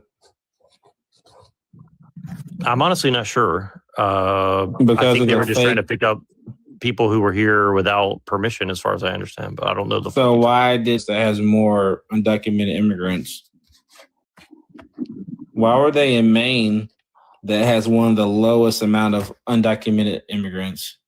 Well, if I had to guess, probably because there's a lot of rich white people there in both those places. Yeah. So how does so when you think about undocumented immigrants, you think about rich white folks in mansions? Well, I mean, maybe they're the ones who are wanting the immigrants gone, so maybe they want them gone from their area. No, they said they wanted him out. Most white rich people with college education are liberals because they actually are educated and know shit. So no, they wanted ICE out. So it's being used as a tool. If you're sending them to only liberal areas and not Texas that has the most undocumented immigrants, you're being used as a tool, right? Why would you send them to a place that has the least amount of undocumented immigrants, like Maine? I honestly never really thought about it like that. Yeah, you have to, dude. That's why I'm up here, to try to get people to think. It's a blue state, bro. It's a blue state. That's why. Yes, it's being used as a tool. But you said that white people are smart and educated. Are you smart and educated too? Well, one, I'm black. Two, I'm not. I said those white people are. I didn't say all white people are. I know a lot of ignorant, dumbass YT people. That's why Trump. That's why Trump's president, right? So I didn't say all white people are smart, rich, and whatever. Well, let me ask you this: as a black man, how do immigrants help the black community in America? I don't think it's up to them to help us. But do you want to try to make a counter argument that they hurt us? Well, I mean, a very simple equation. I don't think they have to help us. I don't think white people have to help us. Why would you want them? But why would you want them here if they're like lowering the wages for the jobs here, though? They aren't lowering the wages. How come? Okay, so you guys you deported how many immigrants this year? 2.5 million. Why? Right. I didn't. I mean, would you take that figure? Sure. I mean, it could. Okay, so if you said it's hurting black wages, right? So you deported 2.5 million citizens, but yet my black unemployment rate has soared to 7. Right. Yeah. So if they're hurting our wages, how come you guys have gotten rid of 2.5 million of them, but my unemployment rate's rising? It's almost as if they're not taking our jobs. Any other questions? Well, I didn't say that they're taking their jobs. I said they're driving down wages. I didn't really say well, obviously not, because if you don't have a job, you can't have a wage. So, hey, do you think like, say we do take out all the immigrants, you think corporations are just gonna the Passover is back? Sorry, Eddie. No, I was just gonna ask them. So I think people think that once all immigrants are out, like these corporations are just gonna start paying us $80 an hour. Is that what you're thinking? Well, here's what I think. Here's what I know for pretty sure. You know that like the average wage corrected for inflation right now would be around like above $100. I'm pretty sure, right? Like that's what a normal job. I don't believe right now. I don't believe that. Well, I mean, to buy an average home in America, you would need to make like $165 an hour on average, right? Like to buy like a house in the metro, you know, have so many openings. We already don't have enough workers, and yet the wage still fucking sucks. So I just disagree with that. Well, would you say take women out of the workforce as well? No, I would not, because then you definitely wouldn't have anybody to work. I mean, isn't it weird though that we have all this technology? How do you say your name, Ceci? CC? You can call me Jack, but isn't it no, weird I'm talking that we have all about this? I'm trying to introduce the other people. Ceci, CC. Yes, sir. Age, state, and who'd you vote for? I'm 37. I'm from Texas, and I voted for Kamala Harris. John Stone. Yes, sir. Hey, I'm 64. I'm in Las Vegas, originally from New York. And I voted for Vice President Harris because I have more than 2 working brain cells. That sounds good. Hey, before you get off the subject, I just want to interject one thing, and then I'll be quiet or I'll leave. So not only the deportations, let's pretend it's 2 million, like the Trump administration says. Not only that, but it's been more than a year. And if you take the claim that they all make that Biden just let everybody in 16, 20, 18 million, let's go with the lowest number. If you take the lowest number, which is 8 million, 2 million per year. So that's 2 million less people in here just from immigration. And then another 2 million that supposedly have been deported. How has anyone's life improved 1 iota? Well, let me ask you a question, John. Why do you care more about somebody from another country more than the people that are born and raised around you? Can you answer his question first? We don't. We actually care more about people around us than you guys. Yes. But I would love to hear you answer his question of how I didn't hear your a life question. he asked you. So how you were your just life- so ready to say what you had to say. Right. No, Yes. I tuned him out because he only has like 3 brain cells. He said he has more than 2, so I was just waiting for the. Yeah, the question So was, let me tell you, at least according to Trump and all maggot numbers, there's at least 4 million less people in this country right now. How has your life improved 1 iota? Well, do you think that virtue always has to make your life better? Wow, are you? You Pam asked Bondi? about how immigrants help blacks, so I guess so. Is that Pam Bondi in disguise? Yeah, the down is $50K. $50,000. It's not dollars. Well, see, what's funny about her saying that is all the rich people the next day went and shorted the market and made a bunch of money. So, that's all you guys care about is the rich. You don't got. No, I give don't. a I'm shit just about telling you them. that's why she said that. She said that so the rich people could go and. So you make a admit bunch of that money your the party next is day. corrupt. Next. Well, I'm not. Who said I'm a Republican or a conservative? I never said It that. seems like you've only been defending Republicans and attacking Democrats. No, I'm just questioning your worldview because I don't think you guys actually care about the immigrants like you say you do. We do care about the immigrants, dude. But well, why do you care about them more than Americans? We don't. I Okay, don't hold care. on. I don't care go ahead, about John. them Go ahead, on John. Go ahead. I don't care about them on a day-to-day, hour-to-hour. Yeah, we're not just business. sitting here like immigrants, Right. immigrants. Yeah, because if you Right. did, you When- let them come sleep in your bed at night, right? Whenever just like whenever I see a we're waiting fellow on you human guys to being- let in all the babies that you want not AB'd. Yeah. Whenever I see, Yeah, I'm glad you're human laughing being- about someone. I'm not laughing. I'm awarding- saying, are you opening up your house to the children to children that you don't want to be AB'd?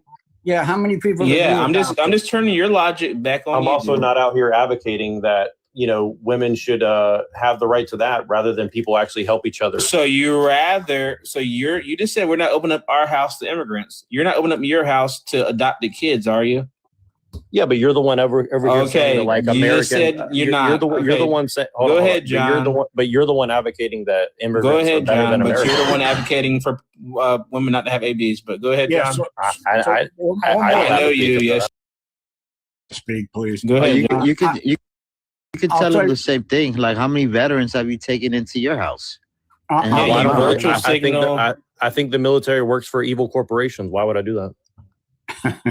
Yeah, right. One more thing. So You probably in Texas, the gotta- reason why they're not in Texas is because there's anywhere from 1.7 to 2.3 million undocumented people in Texas.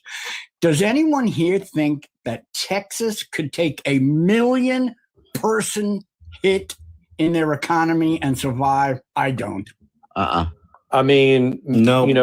China had like 70 million wiped out like not that long ago. Well, this is not China. This is America. Yeah, but my point is that people die all the time or go away all the time and things. Unalive. But I got a question for you.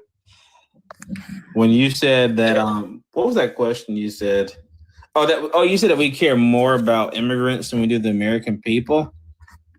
Okay, which party wants to cut SNAP benefits, Jack?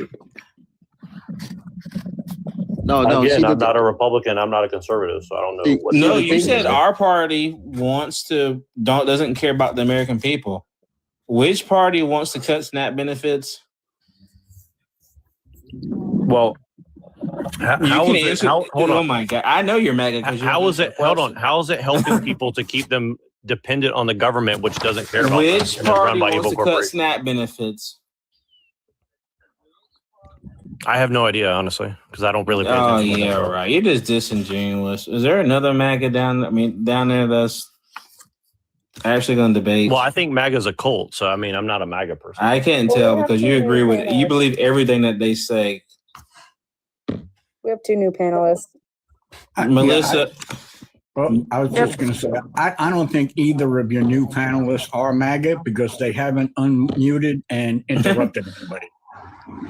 Yeah, No, Chris. I would say that Silvio or whatever his name is independent maybe, but it's still the same. It's a hard independent.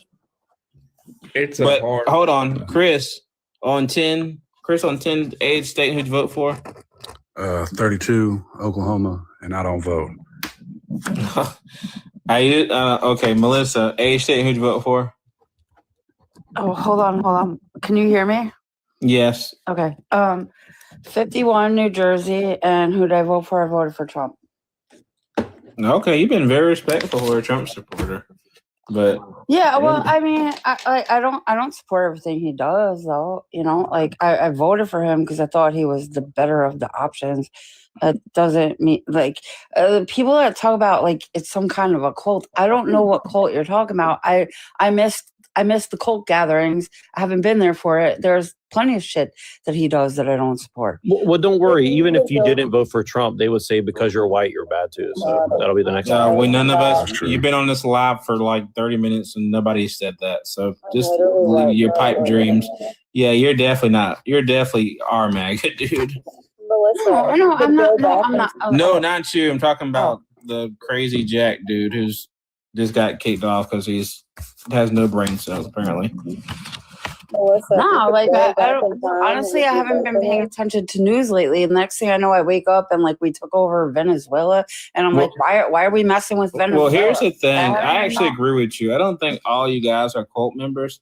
I think a lot of you guys were just ignorant, and you just voted for Trump. Like that just happens. You don't have to be a cult member. Now there is a lot of cult members in the MAGA movement, but a lot of them were just. What'd you think of that, Avian? You know, they were suffering during Biden's economy, and they just felt like, okay, I have to vote for this madman to get, a better economy. That was wrong. I don't think you guys are all cults. Avian, leave me hanging. I don't know. I can go into my I have paid attention to politics the majority of my life. Like I said, I'm 51. Trump was the first Republican I ever voted for in my life. I was a Democrat my entire life. Recording. Just like Democrats kind of fucking left me too. I didn't leave the party. They left me. Recording. How did they leave you? They're dumb bullshit. Well, I was a Bernie supporter, and then let's. Well, how can you be a Bernie supporter and say the Democrat Party left you? Like, whoa, I want to hear a point. Oh, did you miss that? Did you miss how like would you say? Sassy, that is her point. She said the Is Democrat this Party live left her, or and I wanna recording? know, how can she support the leftist Democrat up there and say the party left her? Okay, go ahead, Melissa. Did you watch what happened during that election? It was the whole it's Hillary's time. You're talking about when they stopped Bernie from winning? Yeah. Okay, so how does that make you want to go to the right? It didn't make me want to go to the right. It didn't make me want to go to the right at all. It's just like, I just sat back and I was like, you know what? I'm just going to sit this one out. And I did. I sat it out. And then I just watched the Democrat Party go absolutely ape shit over everyone. There's this Trump derangement syndrome thing. How is it a Trump derangement? It's more of a Trump got devotion. so mad over nothing. I was like, bruh. Over nothing? He won the fucking election. He won the fucking election. Just let him do his thing.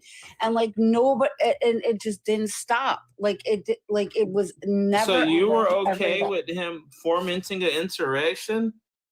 You were okay with him dancing and acting stupid when people were unaliving from C-19?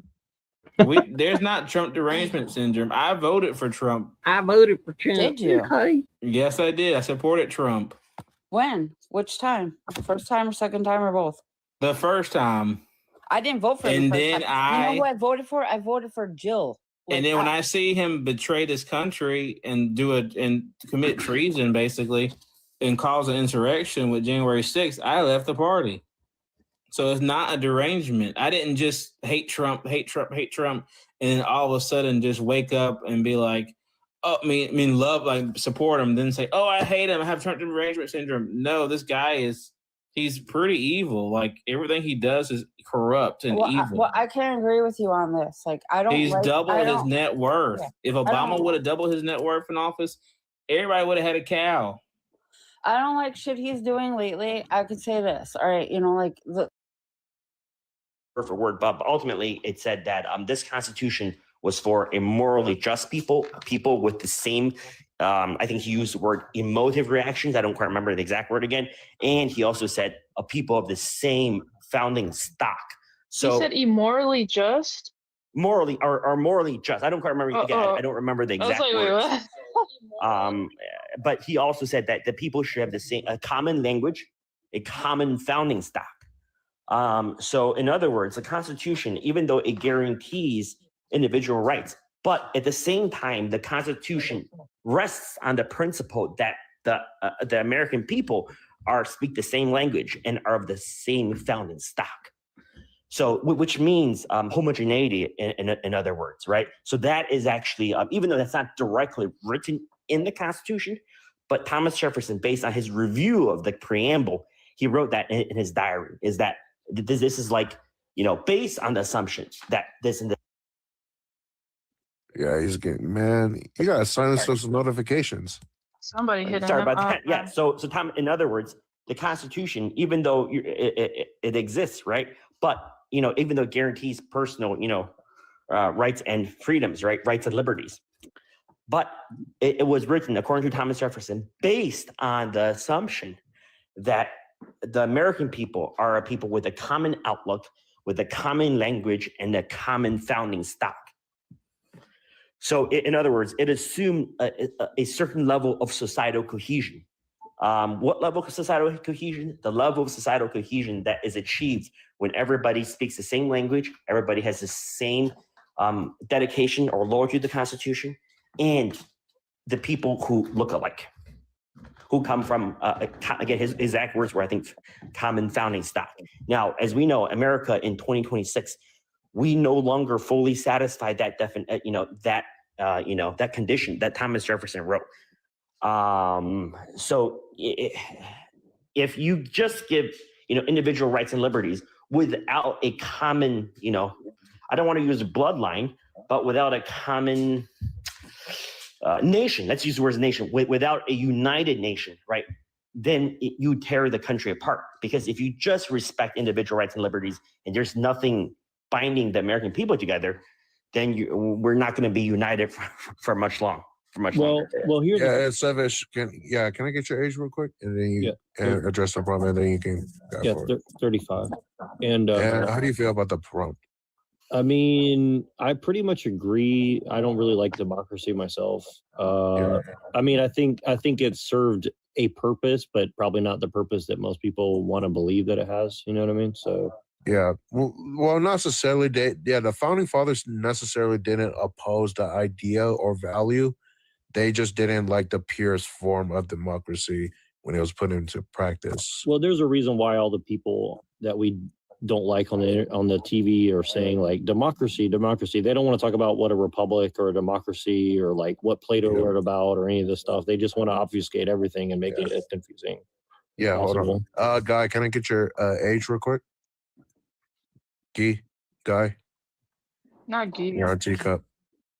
Yeah, I pronounced that shit like it was French. And if I could say something about Plato, okay, Plato, of course, lived in ancient Greece, and we have to keep in mind something about ancient Greece. There's a fundamental difference between the Greek city-states and Rome. So we know Greco-Roman culture, but there's a fundamental difference that separates ancient Greece from ancient Rome. Does anyone know what it is? Say that one more Not time. off the top of my head. So there's people talk about Western culture emanating from Greco-Roman culture, but there's actually a fundamental difference. Nation. There's actually a fundamental difference between ancient Greece and ancient Rome. Does anyone know what it is? It's the Jews. Oh my god. So the ancient Greeks, say the Jews. Greek citizenship is only inherited, but Roman citizenship can be earned. And so America is much more like Rome than it is Greece. In fact, the European countries, arguably, they are the modern day, equivalents of ancient Greece. Yeah, So, well, you're Plato- almost saying like Rome was more like a system and Greece was more like a nation. or nation. That's correct. So when Plato wrote his treatise or his views, I believe that his starting point, his assumption was that you're working with the nation of people. You're working with the people with a common with a common stock and a common language. Holy shit! I actually have guys. If you're not talking right now, like Lee or Carbon or me, tap that screen so we can get more people, so we can get that live out there. Damn, this is the most views I had. Shit. So I think because of that, Thomas Jefferson based his thinking, I think, on that, and his condition for the Constitution was that America, we have a common vision, we have a common morality, we have a common language, and a common founding stock.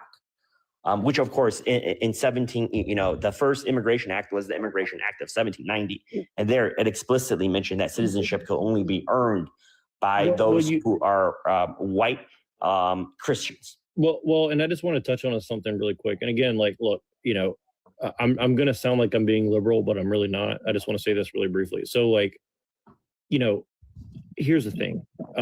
White people, we have our own problems, right? Like, we definitely have our own corruption. We have our own issues, whatever, right?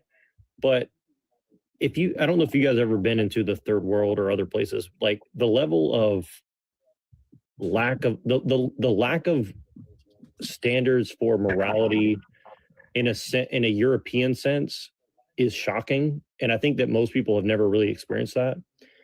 And I think that most people in the world, I mean, most Americans and Europeans would like kind of be okay if there was like some standard that was kind of being imposed. Like, you have to meet this level of morality to come into this thing. Now, look, our elites are kind of bad and have been doing bad things to other Europeans for a long time, right? But obviously it's a whole nother game now that we have a global corporation and a global economy and a global situation going on, right? And I think that the morality is one of the things that never gets talked about, and about how really my biggest problem with the left, or whatever you want to call them, I don't even know what the right word is anymore, but whatever they are, like, they don't want morality. Like, they specifically don't like European ethical systems and stuff like this, right? I agree. They're like what I call liberal nationalists. I've never heard that term, but that's interesting. Can you tell me more about it? I would call it Trotskyism, but oh, sure. Yeah. It's and so no, that's actually a Trotskyism. I would say it's a close, if not identical. It's good. It's good. I like it. So what liberal nationalism is that nations, basically the former nation states, that includes let's say Britain, France, Germany, etc. They transfer themselves into credo nations built not on common founding stock, but based on creed. So that is the definition of liberal nationalism. And this, of course, starting after 1991, because at that time liberalism was in its heyday. Many European countries, including, of course, the United States, due to the success of the quote-unquote success of the United States defeating the Soviet Union in the Cold War. 1991, that was the heyday of liberalism, because Western European nation states, and I do want to emphasize that word nation state, because back then they were pretty homogenous. They saw the success of America, and their new elites, not like Charles de Gaulle, but basically the new elites, starting from 1991, they believe that they can transform their nation states into basically sorry about that. They can transform their nation states into a version of America, of the United States, i.e., credo nations instead of nations bound by blood and soil. So this opened the door for immigration. Some people who are anti-immigration would refer to this period as mass immigration. And the reason why they use the word mass is, so let's just use Germany as just an example here, just to illustrate this. Germany it started in 1999. It disconnected ethnicity from their citizenship. Before 1999, in order to earn German citizenship, you had to be married to a German, assuming that you're non-German. You had to be married to a German, or you were, let's say, of German ethnicity but left the country a long time ago. So after 1999, that requirement was gotten rid of. And once it was gotten rid of, from 1999 to, I believe, 2024, I think, Germany accepted an incredible amount of immigrants. How many, you may ask? Right now, some are saying that the number of non-ethnic Germans with German citizenship has almost exceeded, not yet, I believe it's 45%, has almost exceeded the number of ethnic Germans with German citizenship. And when this, once it exceeds it, in sociology, there's a term called downgrading. Downgrading sounds bad because it is bad.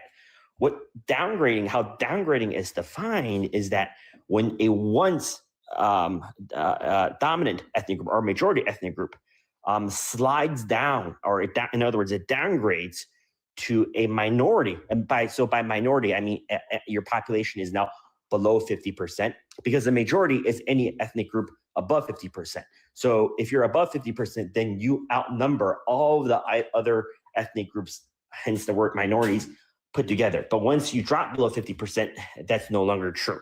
Once you drop below 50%, essentially every ethnic group is now a minority. And when that happens, this downgrading event is actually, in the history of civil wars, it's the most likely trigger for a civil war. Yeah. Smokey, can I get your age? Yeah, sorry, I was just being polite when I came up, making sure that's where I needed my mic. I'm 50, I live in Vegas. Okay. Yeah. How do you feel about the prompt where I claim I oppose democracy, so did the founding fathers? How do you feel about that? Well, I know depending on what you say for democracy, I know our founding fathers didn't write a vote into the actual Constitution originally and didn't come till the 14th Amendment, Section 2. I know they othered persons, and so the Bill of Rights wasn't for persons, because if you were an other person, it didn't cover you. I know Dred Scott versus Sanford confirmed that. Hold on, but do you understand? Hold on. So I know that our founding fathers had a democracy for straight white male landowners. Well, so I'm answering. Hold on. You're so, I understand where you're coming from, but you're kind of like jumping past history. But do you understand what they didn't want democracy for everyone. Well, it's not about that, sir. Do you not understand what the Federalist Papers was about? Federalist Papers got no bearing in laws. The Constitution is the supreme law of the land. Well, yeah, but do you not know why they opposed? Again, we're governed by the Constitution. Yeah, exactly. And so I know in the Constitution, we othered people, other persons are 3/5, Article 1, Section 2. I know an other person couldn't vote because they weren't a person. Well, it's not about person this, person that. Do you know why they oppose a democracy rather than a republic? It's mentioned in the Federalist Papers why they critique it.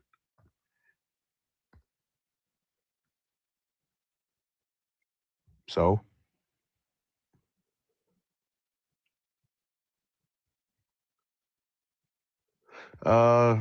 Until he comes out. Red, yeah, what's up? Can I get your age? So I'll drop down because you actually don't want to have a constitutional conversation. Have a great evening, everyone. Okay. I'll drop you there. I'm 25 and I'm from Pennsylvania. Yeah, how do you feel about the prompt?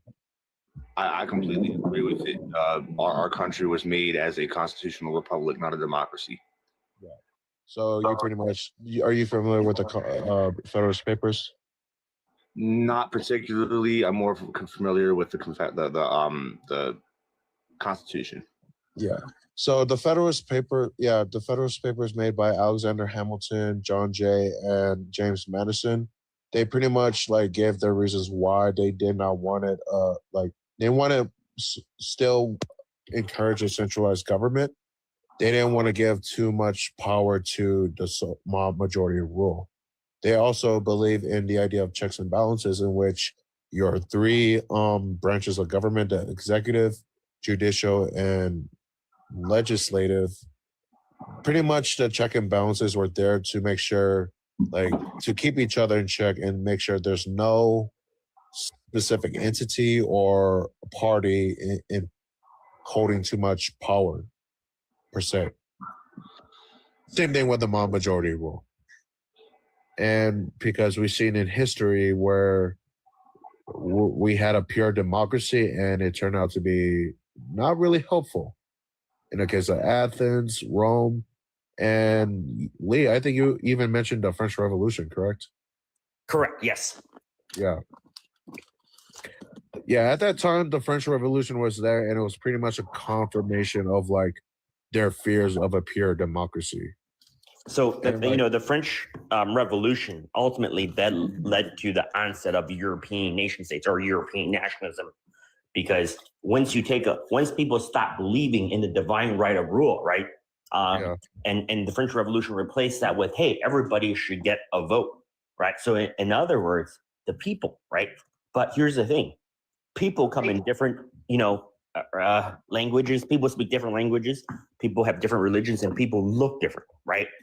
So unfortunately, fortunately or unfortunately, it led to, because in a voting system, whoever wins the majority wins the game of politics, right? So it becomes, hey, is my group bigger than your group? Yeah. And then That's pretty much what the founding fathers. Well, I mean, I think Lee explains it differently or sees it differently. That's one of the key things they kind of worried about. They didn't want a mob majority rule to where, like, pretty much they can say they have pretty much the say. They can confiscate your property, so on and so forth. They determine who gets to have power anyway. Yeah. And if you look at what's going on right now, that's like the Republicans and the Democrats always infighting and fighting against each other. That's pretty much the, why are we? A red-blooded American. Do you know why that's happening? I have a theory behind why it's happening. I have a theory too. I believe it's because they want us divided. The people who are in power want us divided so that they can take over what we have. So again, this is just a theory, so it might not be right. So I think it's actually the opposite. What's happening is that when Lee Kuan Yew, the founder of Singapore, once said that and multiracial countries should not be democracies because people don't vote their politics, people vote their identity. And I think because our country is so diverse right now, with in fact, it's not just multiracial, but there's many languages, and now even many multi-religions, right? So multiracial, multilingual, and multi-religious. And subcultures and all this stuff. Yeah. Right. So when that happens, you're basically representative candidate, either in the House or Senate, right, is after your vote. So ultimately, if there's a lot of separation or a lot of tribalism, at the grassroots level, it's going to be reflected up in the high federal level. And of course, since the politicians fight for your vote, they, in a way, they are speaking what you're speaking. Not directly, of course, there's some distance, but this tribalism down below, because of our diversity, our ethnic diversity, this is causing, I think this basically, it cascades. It's like dominoes, right? Well, what's an interesting part of that? Define dominoes, though, because what could that mean? I'll be really brief with what I'm. Hold on. Did someone took a shit? Is there still sovereignty? Hold on, Ventura. Hold on. Hey, Ventura, can I get your age real quick? Okay. So 19. Oh, sorry. Wait, how old are you? 19. 19? Yeah. Okay. How do you feel about the prompt? What's the prompt? Sorry. So pretty much the prompt says, I oppose democracy, but so did the founding fathers. How do you feel about that? I think like I really go against the Pledge of Allegiance. I don't know if you ever hear it. Like it says like we're united. I don't really think this country's united, and I don't really think the founding fathers were correct on anything. Yeah, kind of didn't. Well, somewhat did not answer my question, but can I? He did answer it in a sort of like his own way, but yeah. Well, we can get into it. I want everybody to get a chance. I just wanted to say this really briefly to Lee. What's interesting about what you're saying is that, dude, mute yourself, please. It's like really loud. Sorry. No, I mean Will. I think it's Will or something. It's like sounds like a wind tunnel or something. But no, I'll just be really brief. It's what I was saying is that the irony is that they're using democracy to cover up for fascism, and all these people who are pro-democracy are actually supporting fascism against their own best interest, which is the ironic part to me. Exactly. Yeah. You know what? I think You make a really good point because my teacher, Miss Dyer, she like talks about that a lot in our college class. Yeah. So What's up, big girl? How are you doing? Yo, what's up, Big Way? How you doing? Good morning. Yeah, can I So- get your age real quick? Man, you know I'm 25. Yeah. Yeah, same age as me. Not bad. So yeah. So how do you feel about the prompt? Wait, hold on, dude. How do you feel about the prompt where it says, "I oppose democracy, so do the founding fathers"? And I do too, because like somebody was just saying, the people that is supporting this democracy or whatever they want to call it is literally going back on what we all fought for as Americans, to be free, to have, you know, our rights. And I'm not down for that. Like, not at all. Well, not only that, well, not necessarily for that reason, but the reason why I oppose it was because the founding fathers, if you actually study They history, were RASIST. not only that, but I mean,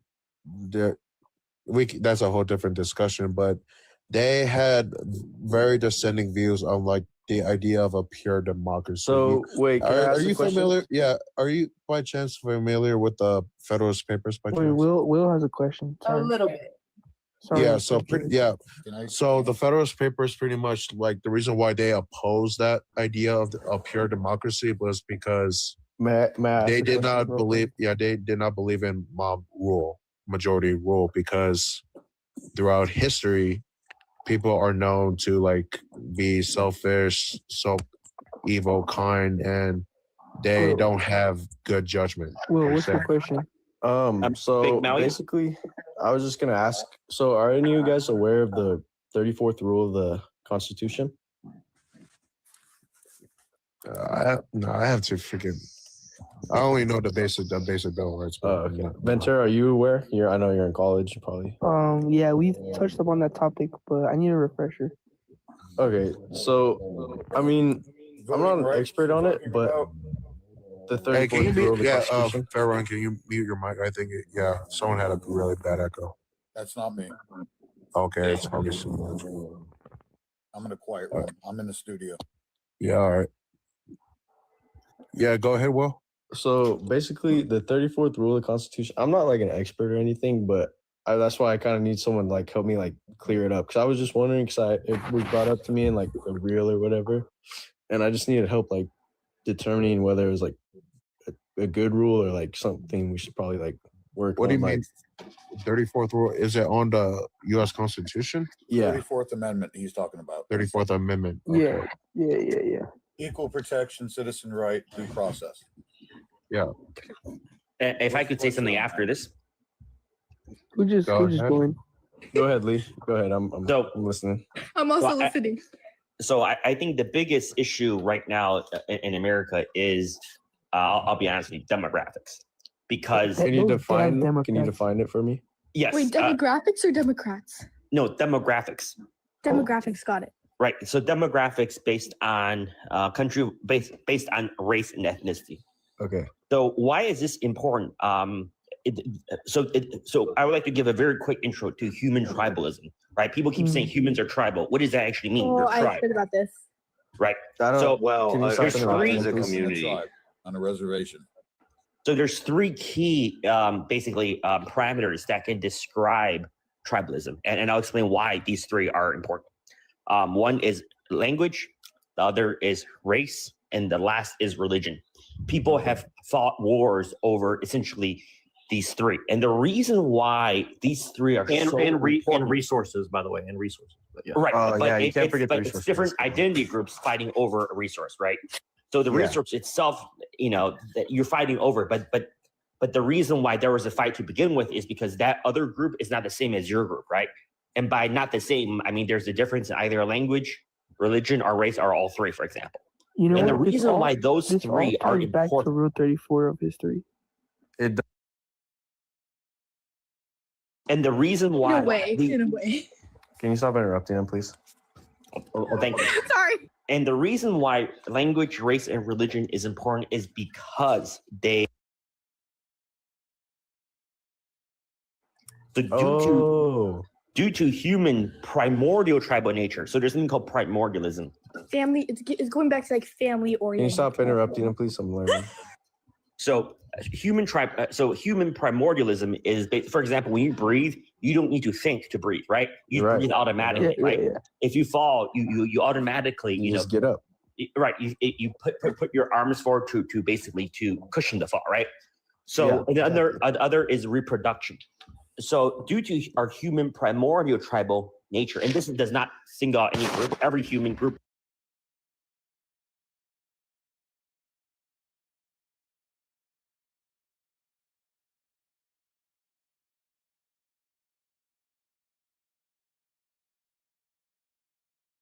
Interested. Yeah. Okay. Well, I get what you're saying. For those that look like Chinese. Yeah, Let me ask you this question. Now, if me and you were the only humans left on this planet, would you reproduce with me? Yes, and there's a reason for that. So, wait, but how would that Brazil, be possible? How would that work? Because it's two. So I think he's saying that two people, male and female, two different races. I think. Oh, I get what you. What he means. These three people are just here to troll you, by the way. I'm pretty sure. So well, I'm actually No, learning. I'm listening. I'm actually listening. No, Right. can you stop interrupting? I'm learning. Can you also stop interrupting? I'm not. So most people who marry or date, for example, dating and marriage, most people tend to date and marry within the same race. In fact, in 2023, if you take a look at the census, there's marriage data in there. And in 2023, 83% of Americans chose to marry within the same race. Those were the number of people that were granted a marriage certificate. And 17%, they were in what's called an interracial, or officially it's called miscegenation. Miscegenation means that you are mixing. Miscegenation. I'm aware of the. Is this in America? Yes. Okay. These guys are not going to have it. They're not going to let you go on seriously. They're just going to keep asking you retarded I'm questions. learning. So. Please. So most people who marry, in other words, and Don't worry, it's So just most notifications. people- That's why it's going on teacup. most people who marry tend to be of the same race, speak the same language. Speaking the same language is obvious, right? Because to love somebody, to marry somebody who, you gotta, to reproduce with them, you need to be able to speak the same thing, right? And the other, last but not least, religion. So, for example, Muslims and Christians, they tend not to marry, right? So because of that, they tend not to have kids. So, in fact, one could argue that, especially back. Well, the main 50 years ago- reason why that is because Muslim men are allowed to marry outside their religion, and Muslim women are not allowed to. Right. So so in other words, religion has an impact, on your future generation. In fact, all three do: race, language, and religion. And because of that, these are the three key parameters that summarize, that describe human tribalism. If there was ever a war, if there was ever violence, more likely than not, it's going to be at least one of the three. If not, it could be all three of the three, for example, right? And so this describes our human tribal nature. So when you have such a diverse population in the United States, right? Let's just take the black people and white people as a hypothetical example here, right? And As this we all know, this all ties back to the 34 rules of history. Well, why don't you tell us how it ties back rather than just keep saying that over? Oh, and sure. over? So, It's not a rule, it's an amendment.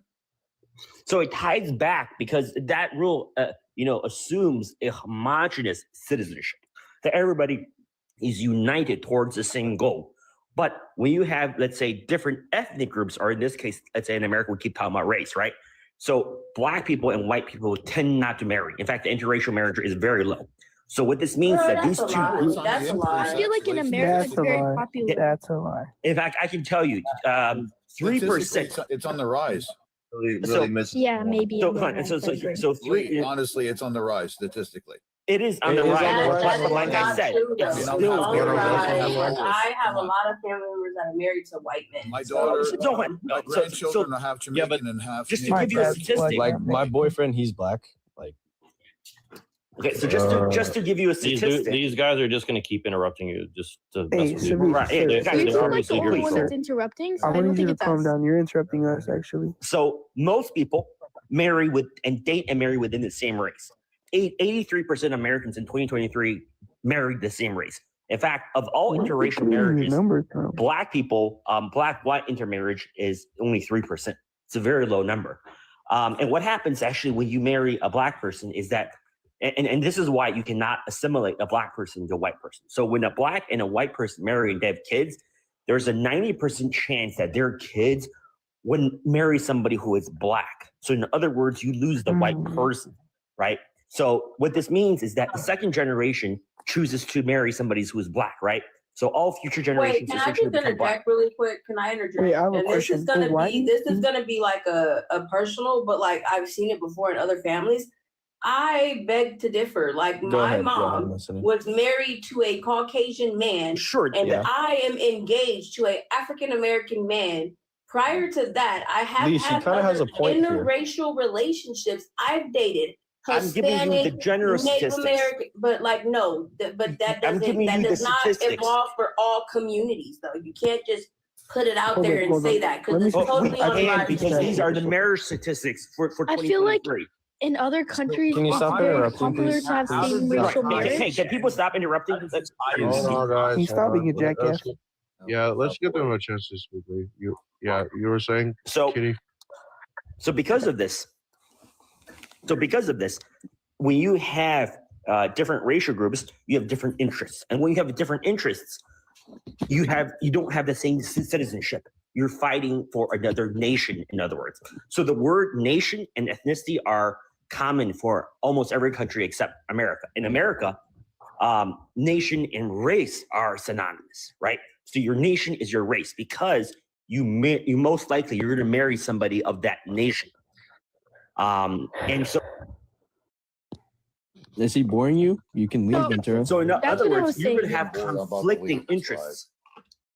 And this is why multiracial republics. Ventura, if he's boring you, you can always leave, dude. I'm learning. Please don't interrupt him. So this is why multiracial republics are not a good idea because humans are tribal. So you're saying we should all go back to our roots, is what you're saying. Yeah, I didn't say that at all. Wait, are you promoting this statistic, or are you saying that? Are you just stating it? I'm just stating it. Humans are tribal. So what your race is, most likely you're going to marry somebody of that race. There's an 83% chance of that. Can I say something real quick? What he's saying is that within any kind of government, the more multiculturalism you have, the easier it is to polarize the individuals within the system and thereby absolutely create disarray within the system. Hey, host, can I say something real quick? So I just looked it up. There's no 34th Amendment in the United States. There is a 34th.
Cool. We're chill. Yeah. No, I but just my recommend- thing I is- recommend that you study it very Bro. strongly Don't just take your word for it. You study with other believers and you ask questions. You answer. So you do verse by verse. Read one verse and give your idea of what that verse says. Somebody else will give their idea of what that verse says. But you also have to take in consideration what was happening at that time and that era in that place. So the reason why those verses were written that way. So there's one, how many people are here? 5, 6? So we will do a Bible study. We read one verse, you explain, you explain, you explain, you explain. We have a discussion on it. I just think pedophilia should be punishable by death. As simple as. Right. Like, dude, I cannot Like, believe I don't need religion for that. It's simple as. Dude, your religion is called tea. No, bro. You Like, literally just said that, simple. like, if you're a trafficker and you've trafficked people, sex I trafficking. didn't write Ephesians chapter 4. I'm just a patriot. I'm a patriot above like a cultist in this It sense. says to be tenderhearted, forgive one another, just as God has forgiven you. So who are you to hold I've on to- never trafficked anybody nor touched a child. God has not forgiven me for that because I have not did that. It says to forgive them just as God has forgiven you.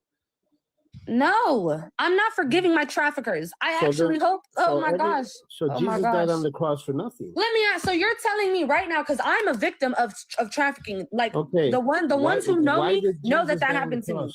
No, Why I'm did Jesus asking you. die on Are the you cross? telling me to for like just like be like, yes, I forgive them, the people that literally gave me PTSD for me being trafficked? Because that did happen to me when I was I younger. am so sorry that happened to I you. May can the Lord have understand your mercy point of on view you. on Look that, as upon I you was with essayed favor. when younger, and I was also essayed by one of my most recent exes. I've also been groped before, so I understand where you're coming from with the fact of like you're thinking it's bullshit to forgive them. Because to be honest, I don't forgive the people that did that stuff to me. When one of them, sadly enough, was my own mother. So Mine was my stepmom, so I get you. My stepmom was the evil mastermind behind my trafficking. My mother essayed me when I was 9 years old. Yeah, I'm sorry. I understand. My stepmom And made right the whole after she plan. passed away, like not even a week afterwards, she passed away in a house fire. But let me tell you something. You see, now this is another thing. Karma happens, bro. And so that's why I'm confused as to what he's saying. Because for me, I believe in Jesus, and I believe karma comes back. So how she SA'd you and then she passed away in a house fire. I've heard a lot of stories like that. Are you telling me that God didn't make that happen because they did something very freaking evil? Did that person give themselves to Christ, or they died in their sins? I mean, my mother was also an atheist. Well, she died in her sins, so she will be judged for everything she has done. But once you give yourself to Christ, God sees Jesus in you. Go to Corinthians, go to Colossians chapter 2, verse 20. Somebody go there and read that real quick. Hold on. So I'm asking you, the people that trafficked me and when me being raped by multiple men every single day. That's what Ephesians chapter 4, verse 32 tells you to. I didn't write the man. Bible. I don't think so. I didn't write it. I'm sorry. I did not write the Bible. I'm just quoting it. I can also understand Papa's point of view as like in Christianity, the Bible state to forgive any and all people for their wrongdoings to you, as God would forgive you for any of your wrongdoings. But I literally read him a verse, right? I read him, and I can read it again, where the verse basically says, like, it's in Matthew. It's in Matthew the New something. Testament. The New Testament one, where it's about P3 files doing stuff to kids. So where basically God told them to basically go take their life and jump into this water with rocks so they would float to the bottom. That doesn't seem like God is saying, like, yes, like he forgives those P3 files. That was a very harsh verse. Yeah, but if you see that verse, that's a person that didn't give themselves to Christ. Because I have a question for you. Do you believe like essaying a child should be punishable? He just doesn't want to hear what I have to say. In my personal opinion, yes. I believe that anyone who is convicted guilty of essay or grope of any other individuals should be executed live, publicly, by the firing squad or hanging. Exactly. Yep. It's the same penalty for treason. Actually, my belief is actually a little worse because the people that were graping me every single day when I was a sex trafficking victim, I would actually watch them get graped. I'm not gonna lie. I would watch it. because that no. Another thing, Did you go literally to speaking of that, another Galatians thing that chapter me 2, and one of my verse 20? friends were talking about was we talked about what if America had a system where whatever crime you commit to another individual, the same crime shall be committed to you. So if you were to unalive someone else, you are to be executed yourself. Or if you were to grope someone else, you are to be groped as well. Exactly. That way you can understand and feel the exact same pain of what you brought upon the other individual. You know, Moses was a murderer. King David was an adulteress and a murderer. Noah was a drunk. Peter was he chopped the ear off of the guard. I mean, just saying. Can somebody go to Galatians? Okay, I understand 2, you, verse but you 20? still never answered my question. Like I'm you answered it, but you answering it. didn't really answer. I'm asking You you. didn't tell me who the child molester was that sat with Jesus, because not one sat with Jesus. And I'm telling you, that verse that I read, that's in the New Testament. God does not play about innocence, bro. You're wrong. When Jesus was at the Garden of Gethsemane after the Last Supper, he took on the sins of the world, not certain sins, all the sins. All of them. Okay, Papa. So you would hang out with so you would hang out with someone who assaulted a child. You would. No. As long as they're saved, you will sit with them and talk to them. With saved people, and a lot of saved people do not tell you personally what they've done. They say it to Jesus. So I don't know, half the people that go to church, I don't know their sins that they repented from. Okay, but let's say you found out, and let's say they did repent and they are saved or whatever. Would you still talk to them knowing that they did touch a child before? Well, I won't hang with them. I would just keep studying the Bible with them and making sure that they get salvation.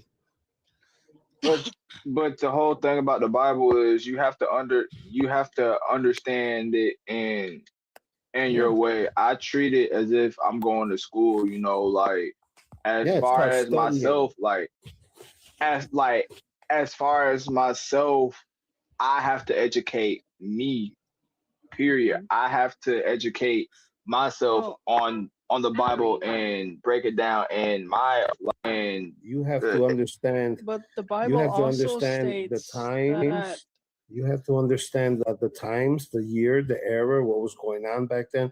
In the Bible's time, women they looked upon women as second-class citizens. You have to understand the error. Okay, you have to understand the error. And when Jesus spoke to the lady at the well and told her she was living in adultery, he also sent her out to preach the Messiah's coming. And the first woman to know that Jesus has risen was Mary of Magdalene. So for Mary of Magdalene to go back to the men and say he has risen, and they believe, back to the men and say he has risen, and they believe. Back then, it even states that for individuals of which worship Christianity, they are supposed to preach the gospel to other people. Now, they're not supposed to force the religion on other people. Yeah, we're not forcing They're supposed to talk about it and encourage others to turn to the gospel.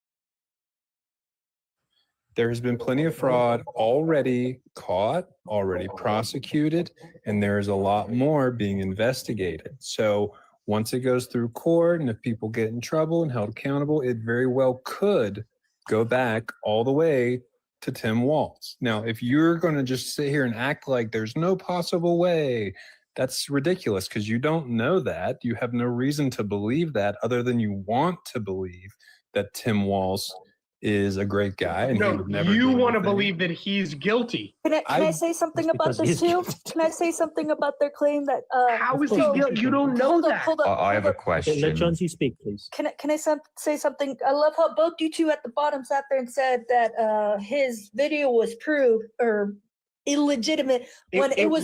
Hold up. It was the reason why the FBI and Homeland Security started their investigation. So if it wasn't legit enough, how come they're using it to start an investigation? Because the administration is disingenuous and corrupt. What do you mean? Then they're going to have to fabricate a whole bunch of stuff. Let's slow down. Under Biden. Why? No. Let me finish. Let me finish my point. Question: why you guys the corruption in Michigan? Let me finish. Anger. The corruption in Michigan, dude. The corruption in Michigan. The investigation started under Joe Biden. It wasn't the Trump administration. It was investigated initially under the Biden administration in 2022. What I'm talking about is the YouTube video where he went to daycares in Michigan and harassed them into Okay. I'm gonna let you showing the I'm gonna inside. let you. No, I'm gonna let you be quiet because he did not harass. He literally asked. What he did, he asked, "Hey, can I sign my kid up for daycare like a normal started parent under would?" Biden. Yeah, and Jonesy, we went to healthcare centers too, saying, "Hey, can I sign up myself to get healthcare benefits at this quote legitimate healthcare center?" And he went to many of those. Exactly. Wait, I just have a really quick question for Free Dulce. Why do you care more about real quick, Somalians? SBS, can I just get your name, your age, and who you voted for, please? I just need to check you in, bud. Yeah, of course. 35. Well, I didn't vote this last time, but I voted for Trump before that. So. Okay, that's fine. Yeah, go ahead, man. Yeah. So I just have a quick question for Free Dulce. Why do you care more about Somalians than Americans? I don't. Yes. So why are you arguing this point if you don't? You even can care about look it Somalians? up. I mean, but why do you care so much? Why are you so passionate? Like why don't you go move to Somalia and hang out with them? Like, why are you so passionate about this? because they are targeting daycares run by Somalians in America. What the fuck are you even talking about? Why do you care about that? Like, out of all the problems in America right now, why do you care about that? Because this is what these MAGA people brought up to me. It's not on the top of my mind. Yeah, but I mean, out of all the things going on in this country, I mean, like, is there anything that you care more about than that? Like, yes, everything. Like, okay, so do you want open borders and let everybody in the world to come here, or what? Yeah, I totally do. Are you fucking? Are you serious? Dude, a lot of people want that. It's not that crazy. No one wants that. I've literally seen a lot of people say that. So Bagel probably wants open borders, right, Bagel? Look, I don't understand why you would I want want a very strict comprehensive borders asylum-seeking system. I want a system of immigration that allows people a pathway to citizenship. Sure. Well, don't you want Americans to own homes and have good-paying jobs and like actually Yes. like not be destitute in their own Oh my country? God! Yes, of course. How I do. many should we let in every year? Free? Immigrants? Yeah. I don't know. I mean, How many do we let in now, do you think? I think we should let all the Somalians take over America and we just move to Somalia and see how it goes for them. How many though, Dolce? I mean, This conversation is no longer serious. Well, they're Okay, MAGA thanks, people. It's never serious. How many should we let in? In your I don't know, perfect world? 5 million, 10 5 million, 10 This is million? this is kind of the reason I moved to the right. Whatever arbitrary I mean, number he thinks is, seriously. like, whatever arbitrary number makes you feel happy in the morning. Are we talking now about immigration? How many immigrants we think should be allowed into the country? Yeah, that's what I asked you. How many? Sure, I mean, Would you? Oh, here's a real question. Would you send your kids to a Somalian daycare? Sure. Yes. Well, I think you should. I think you should do it. I think you should Suicidal do it. empathy right there on display. What's wrong with some Somalians? Their average IQ is spell the name below. of their daycare. Their average So I keep IQ is getting below dumb-dumb? No, 70. thank you. See, this is why I just can't do it anymore. I can't be MAGA, and I damn sure can't be left. I don't understand what's going on with free. Let me check you in quick, CF. Can I get your age and who you voted for, please, bud? Yeah, I'm 35. I voted for Trump. Yeah. So yeah, what's on your mind, man? What's I just think it's a bunch of disingenuous shit going on from everybody. I'm listening to what this guy's saying. There's nothing wrong with Somalians. Man, bro, they've taken more money than their country's GDP. Okay, that's a problem. They've taken from America. It's also a problem that we haven't audited our Pentagon. Where the fuck was Doge for that? It's also a problem that Pam Bondi is dodging questions about PFAS. And it's also a problem that leftists are agitating ICE officers. I'm not cool with any of this shit. I'm not down with Trump, not anymore, because he's not holding enough accountability. And you leftists are getting in the way of what I voted for. No. But CF, what you're saying is that on one side, we think that Somalians should be able to run daycares. And on the other side, you're saying that the administration should protect their PDF constituents and their rich friends. It's not the same thing. What I'm saying is we should follow law and order. Billionaire pedophiles should be arrested. Somalians should be kicked out of our country. Period. Why? No, but if the Somalians are here What? legally, they shouldn't. What's the fucking problem? What's your issue? If Somali, you can't just say How do you have Somalians sympathy should for be one kicked and out. not the other? Not Somalians. You What we're shouldn't- talking about are people You shouldn't that are just here say illegally. Somalians should be kicked out of the country. Most of the Somali people that are in this country, I would say most of them are probably here legally. Any of them, That's though, not true. that's not true that they're not here Well, here's the legally. thing: is even if they're here legally, we don't want them here. So why do we keep them? Well, I don't mind immigrants. Who's I do we? mind Anybody with as somebody said it to me on the previous panel, anybody with more than 2 brain cells to rub together. Like, All right. why do you want Somalians to I live know next some door to very you? nice. Come on. I know some very nice Somali people this is that not a can live debate. right beside me. Hold That's up. fine. Yeah, The guys. problem is Hold up. Go ahead, Jonesy. Wasn't CF trying to say something though? He didn't get to finish. Oh no, I'm just done with all of it. I feel like the left is being disingenuous. CF is right. Yeah, I He was just feel like the right. It's left not is being CF. disingenuous. Bro, be quiet. Let him finish. Damn it. Anyways, Oh. continue, CF. I'm agreeing with him. Yeah, Well, I'm be not quiet. gonna be You can long. agree. Just shut your ass up. Let him go. I ain't gonna be long at all. I'm just gonna say that. No, you're good. You could Yeah, you're finish fine, what man. Go ahead. you could finish what you're talking. I voted to make America great. I voted for accountability, law and order, and I feel that there can be more efficiency from ICE. We've been kicked out of 2 states. That's California and Minnesota. We had surges there. They don't only get illegal immigrants. They investigate fraud and lock up fraud people too. And so I feel that we And should drugs. we should have got Bovino out of there way earlier. Tom Homan should have been put in before 2 people lost their life. And the fact that Trump didn't make that call, the fact that these people aren't doing this on time, we have to hold them accountable for it. And if you don't, Exactly. if you don't do that, then I feel like you're doing the same thing that the Democrats did for Joe Biden when he was sleeping in the office and shit was going to shit. I'm not going to let that happen, especially when I voted for it. I feel I don't, my thing about this is I agree. I got to follow what goes on in California because I'm not that educated. Mind you, they're a state over, but I got to educate myself and see what's going on and all the corruption that's going on over there. It's just going to be a big old. It's pretty bad, Jonesy. Yeah, we'll have another talk about it another time. It's like Gavin, and this goes out to everyone. Like, you need Gavin Newsom. My gut feeling is that he'll probably be the very likely running for the presidential race for the next election. He's such a piece of shit. Like, Hopefully no not. matter how you feel about Trump, well, do you no know matter how he you won't feel be. about like whatever Republican Democrat, you have to understand like he's such a corrupt piece of shit. It's unbelievable.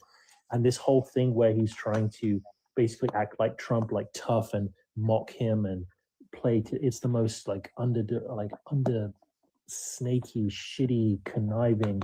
Like, he's a piece of shit. And you do Cringy not as fuck. like get AOC for God's sake. Do you know why they're going to run her? I mean, run Gavin is because he's basically like the prison state guy. He knows how to run California like a prison. He's going to run America like a prison. That's the reason why. There's a lot of negative things, SVS. So yeah, I would not be surprised. Dolce, do you want the big screen? I don't know what you're trying to show there. Was that your porn collection and you didn't mean to show us? Yeah, he's on mute. No, I got muted. No, I mean, I'm just upset that we moved on from the conversation we were just having, but whatever. All right, man. Well, I mean, that was so played out, that conversation. Thank you, CF, for being another moderate, sane voice on this panel, and getting us back to a debate rather than an argument where everyone's just speaking over each other. I mean, this is the thing, guys, with your country. The average American, they do not care about these things you're talking about. And, you know, again, the liberals, they served up a second Trump presidency on a silver platter because they cannot get themselves together and organized and give us a sane point of view on how to run this country. I should send King Charles over there to smack your bottoms. Jonah, you're a real wanker. Is what I got to say, buddy. What's interesting Isn't King Charles' brother a Hold up, no, don't pedophile? don't disrespect my British. I'm just My making British a folks over joke, here. guys. Lighten up. Yeah, Lighten come up. on. Well, to use the Did you word see? wanker. Did you see? I brought I'm up just King joking, Charles, too. and he goes right to the PDF stuff. Just dry humor. Did you guys see the? Okay, hold up, Somehow hold the up. Brit doesn't. Hold up. PDF Dry filing is humor. no. PDF filing or labeling someone as that is never funny, no matter what situation. Come on, bro. We're Prince grown-ups here. Charles? Okay, We're hold on. grown-ups Hold on. here, No, though. Prince Andrew. Well, Andrew.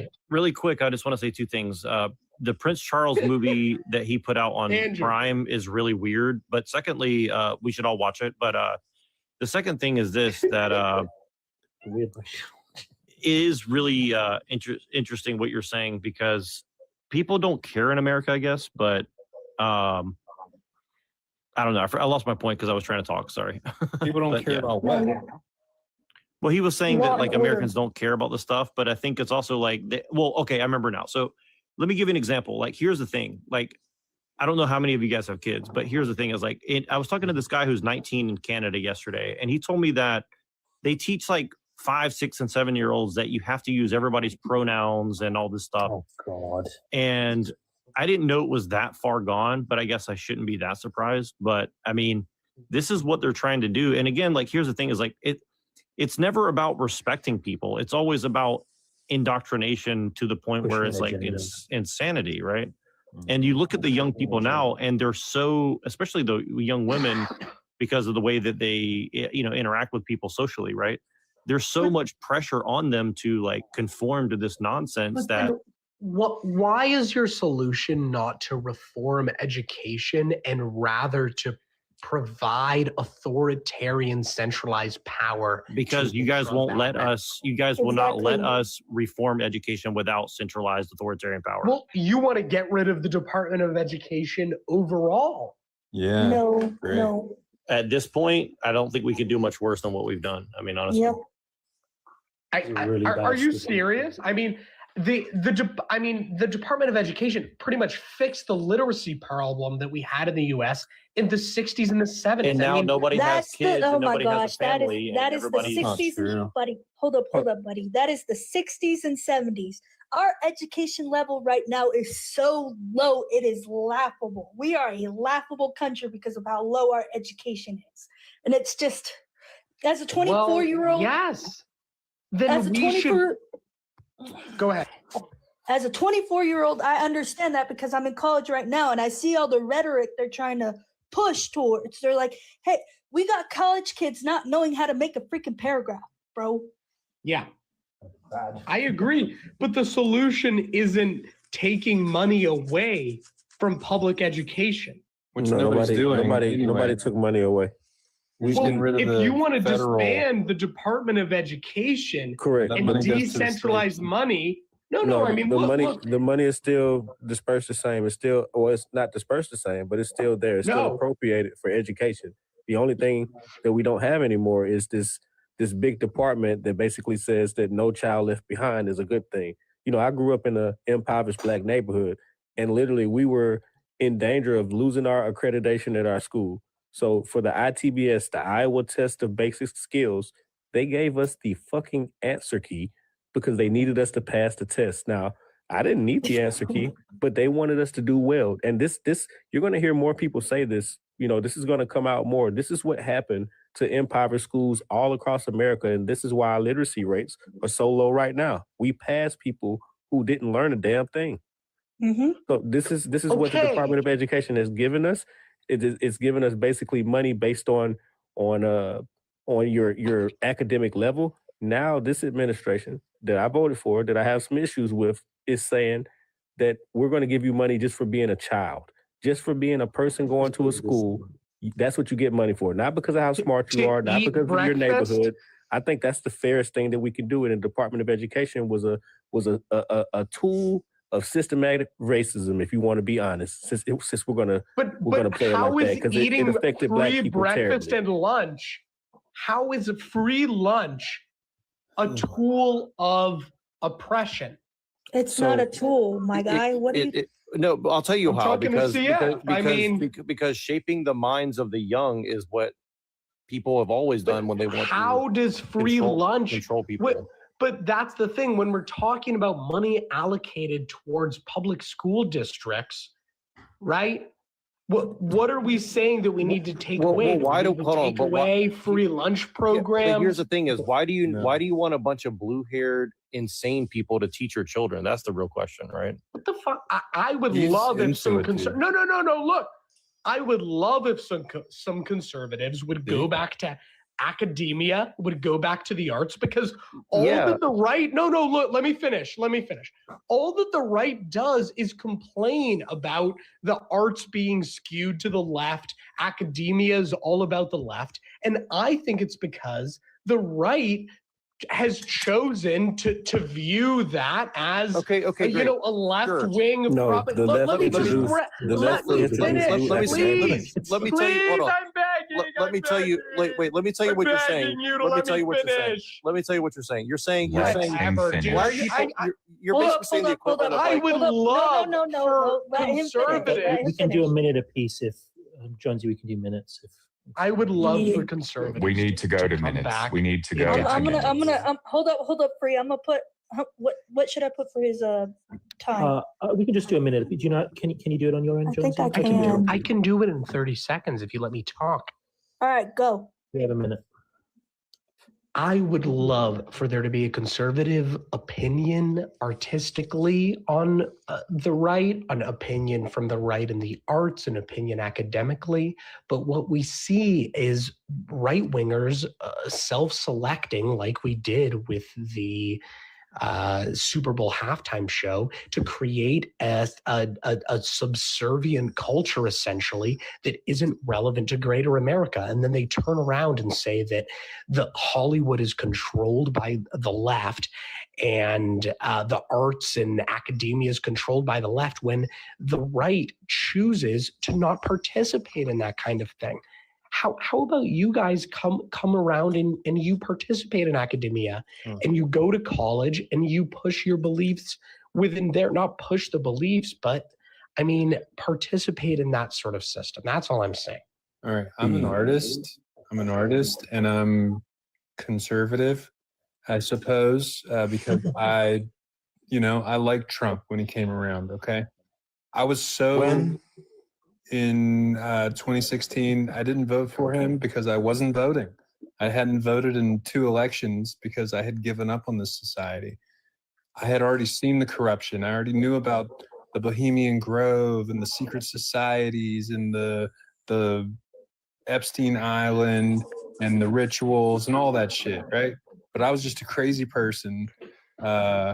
And whatever. Anyway, I didn't believe. I'm on the same side.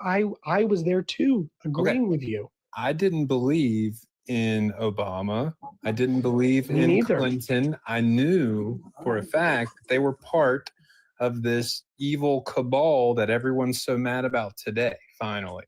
Okay. But Trump is involved in that too, and the right wing is as well. It's not right versus left. Okay, but no one overtalked you, Free Dolce, so you don't overtalk. Oh, I forgot to put a minute on you. Hold up. Yeah, that's okay. Can do that for us. My God is off for a second. Go ahead, bud. So when Trump got elected, it actually made me believe that the election was. When Trump got elected. All right, where's that coming from? I got it. All right.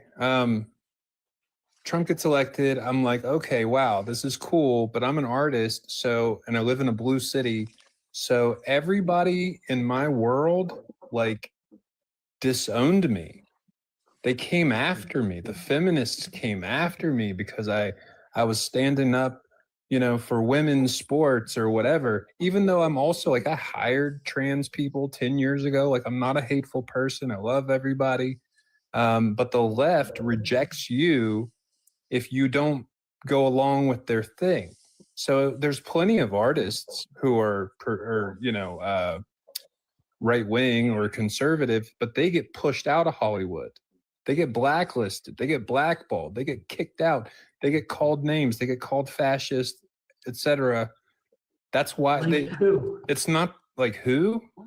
Dude, what is that Tizzy one? is 100% right, man. What is that Provide one girl? examples of what you're Oh my talking about. gosh, there was this one lady. What is her name? Roseanne. Roseanne was one of them. Roseanne Barr. She was being racist. She was not. Being Real quick, racist. Real They quick, used that against Jonesy, were you here when we had the furry? Furries. So we had a couple of Lord, furries. is he back? No, but actually one of them, they were both, well, the guy was very super nice, and the furry community, they dress up and everything. It's obviously a very tight-knit community, and this one guy was very pro-ice. This one chick, all she was doing was trying to find out who he was, and her whole prerogative was to find out who he was, and then basically like say, oh, this guy is pro-ice, like let's remove him, or like ostracize him from our group. And I got really pissed. I was like, I know exactly what the fuck you're doing. You're trying to say, and she's like, well, this is his beliefs. He should be proud. I was like, you know exactly what you're doing. You know that, this guy, and he was nothing but polite and respectful. He actually previously worked as in ICE or with the DHS. And it was disgusting. This chick, her whole thing was, oh, well, you're pro-ICE, so you're an enemy, and I'm going to make sure I'm going to ostracize you and kick you out of our groups and everything. So Tizzy is 100% right. I know that's, and I've worked in university settings. They're fucking left. They're vocal about it. Oh, fuck Trump. I mean, did you think at any point I was going to say, oh, by the way, I voted for Trump? Like, hell fucking no. I kept my mouth shut. I kept it fucking Saving shut. Private Ryan, right, is a conservatively minded movie. Zero Dark 30 is a conservatively minded, massive Hollywood movie. Okay, Tanner. Okay? Hollywood is full of conservatives. On a different okay? note, I'm gonna put a W for that freaking meme over there. Yeah, I'm gonna send you some love. What I'm saying is that every Hollywood, the Marvel movies, right, that want to use tanks in their films, those movies have to be backed and approved by the United States military. Hold up. When we talk about Hollywood being Hollywood is far left. arm of the left wing, it's not an arm of leftists. It's an arm of maybe a left skewed political institution. Right. And it's the same people that are represented in the Epstein files. Right. It's not about left versus right. It's about a system of power that is represented across the political spectrum and is really incorporative of, the rich and the powerful. But my thing is exploiting us. Hold up. Free, but my thing Once with we the finish with this topic, I'd like to introduce a new one. Okay, so my thing about this whole inclusivity that the left like to portray, like what the host was saying, they want us to accept them so much, but yet when we have different ideas, then they're just like, no, you're racist. No, you're a schmatzy. No, you're this, and this. Like we can't even have opinions anymore. Well, maybe you are. No.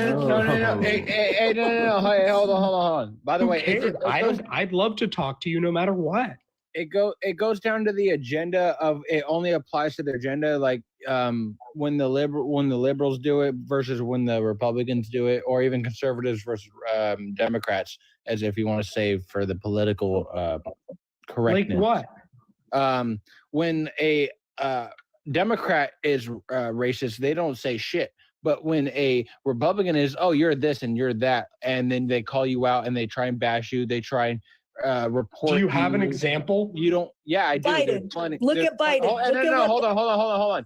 There's plenty of examples out there. Like Biden is number one. He sat there and said something really messed up about the black community, and y'all didn't blink an eye. For me, you ain't black. I blinked an eye. No. Hold on. Hey, hold on.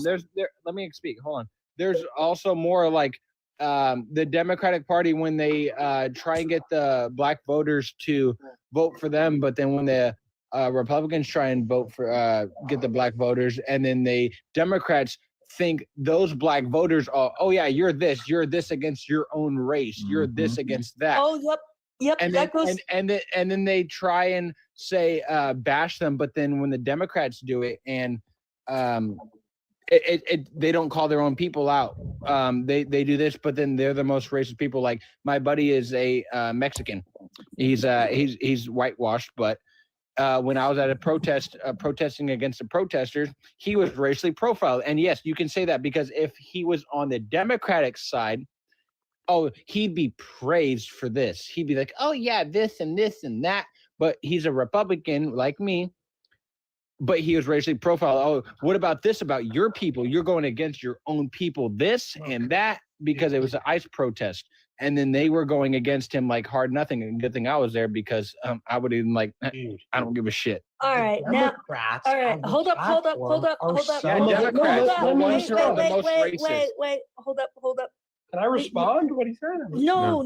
We gotta let Jonah, because Jonah sat there and said after this it was supposed to be his turn. We take turns here. Yes, He's changing the topic.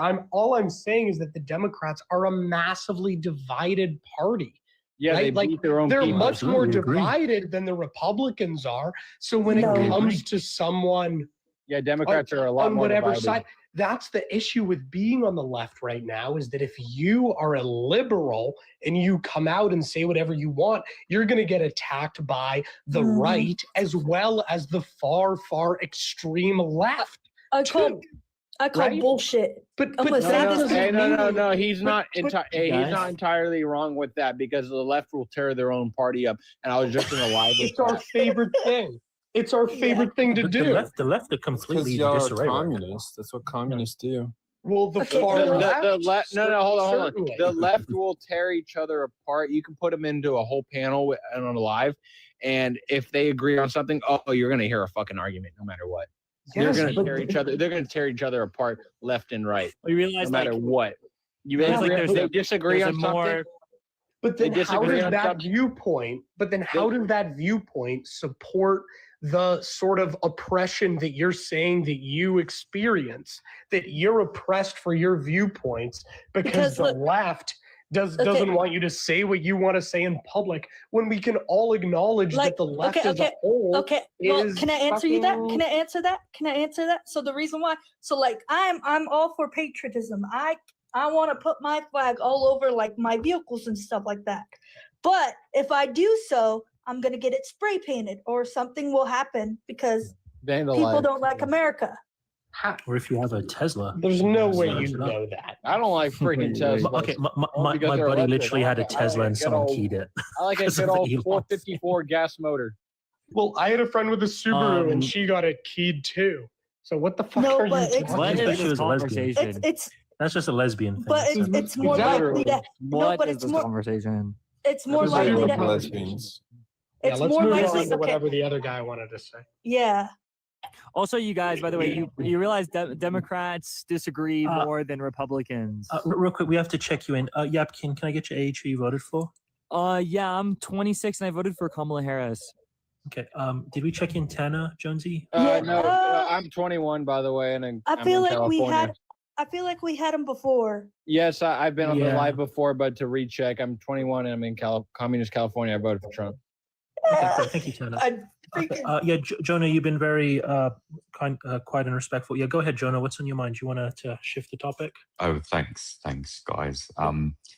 All right, I'm going to try this. I'm going to pose this question to you all. I'm not sure this group is mature enough to handle it, and you might make me regret it. But I let's, love the let's see how this condescension goes. right at the beginning. Jonah, do you go to many Very lives? Because I British honestly, thing I to mean, do. I've been to many lives. Jonah, and can you guys shut the fuck up? Hold up. I can't even. How about that? It's like, why isn't this Oxford? No wonder he said that.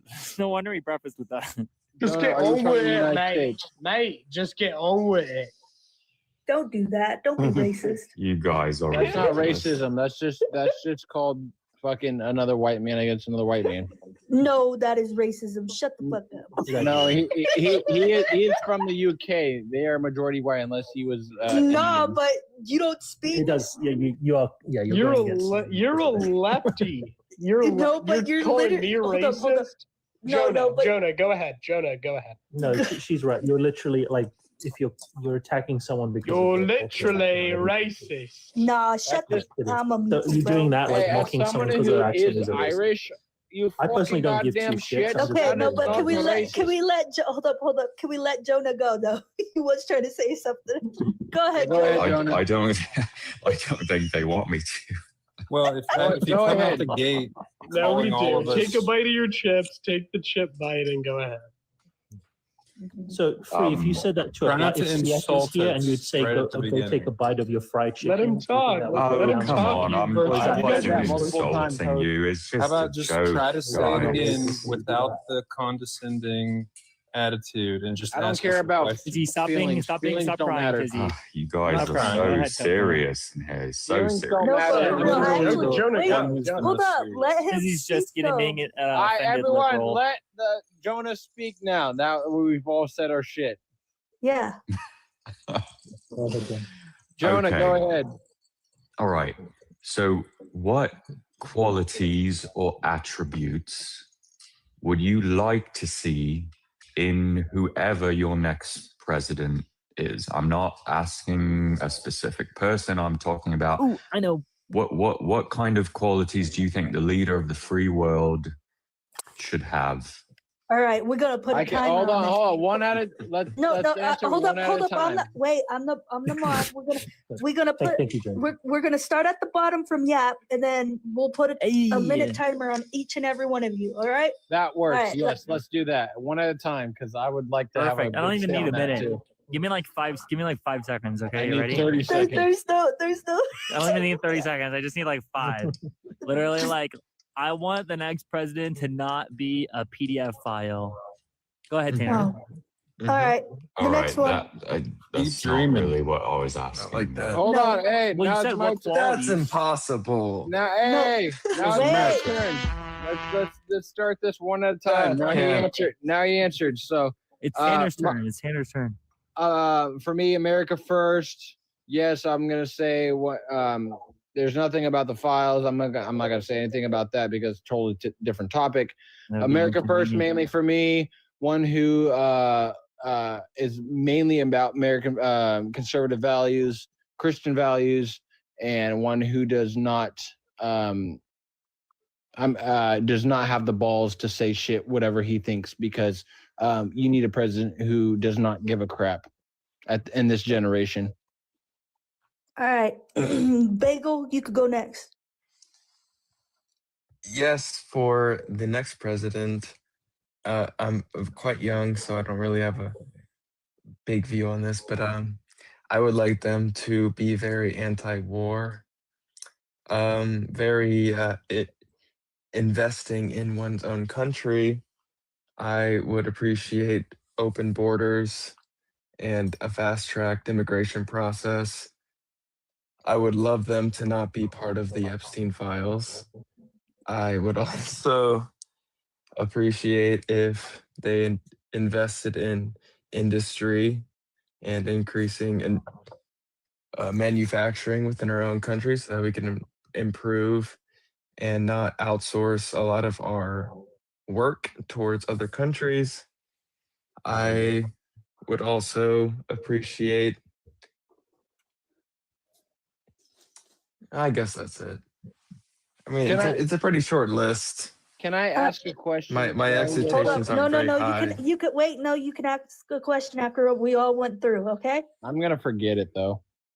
Just write it down. Bear with me. Write down. That's okay. All right. Free. Yeah, I would like a president who supported Medicare and Social Security. I'd like a president who wanted to create a single-payer healthcare system for all Americans. I'd like a president who wanted to drastically reform immigration to accommodate a comprehensive asylum system.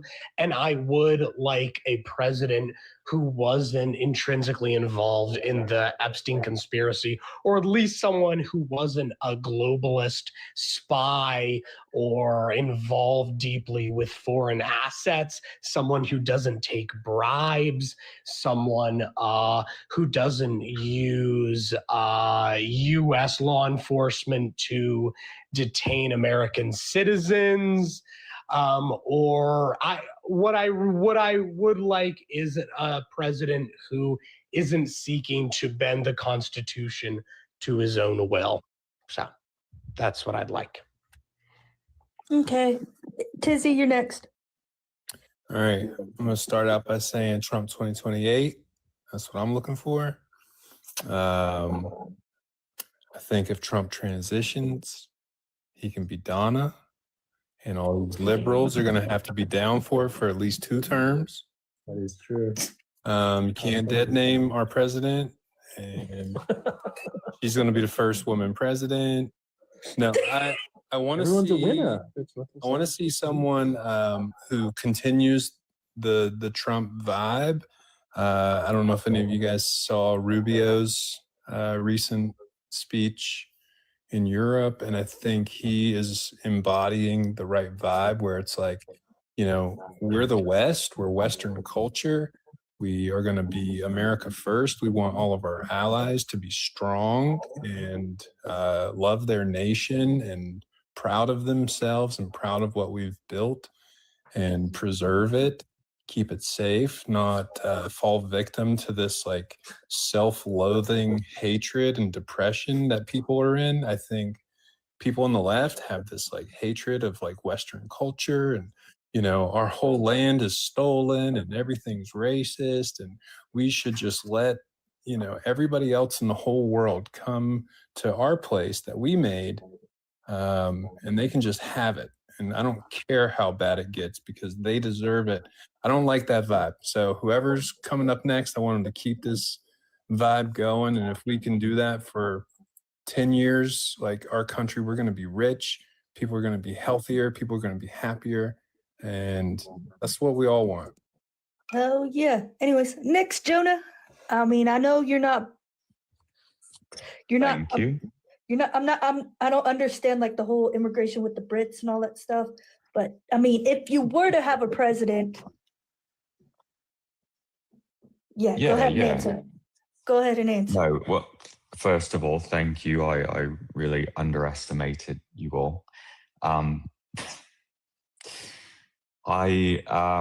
Real simple. I mean, I would like someone who's got a bit of humility, who is accountable, respects democracy,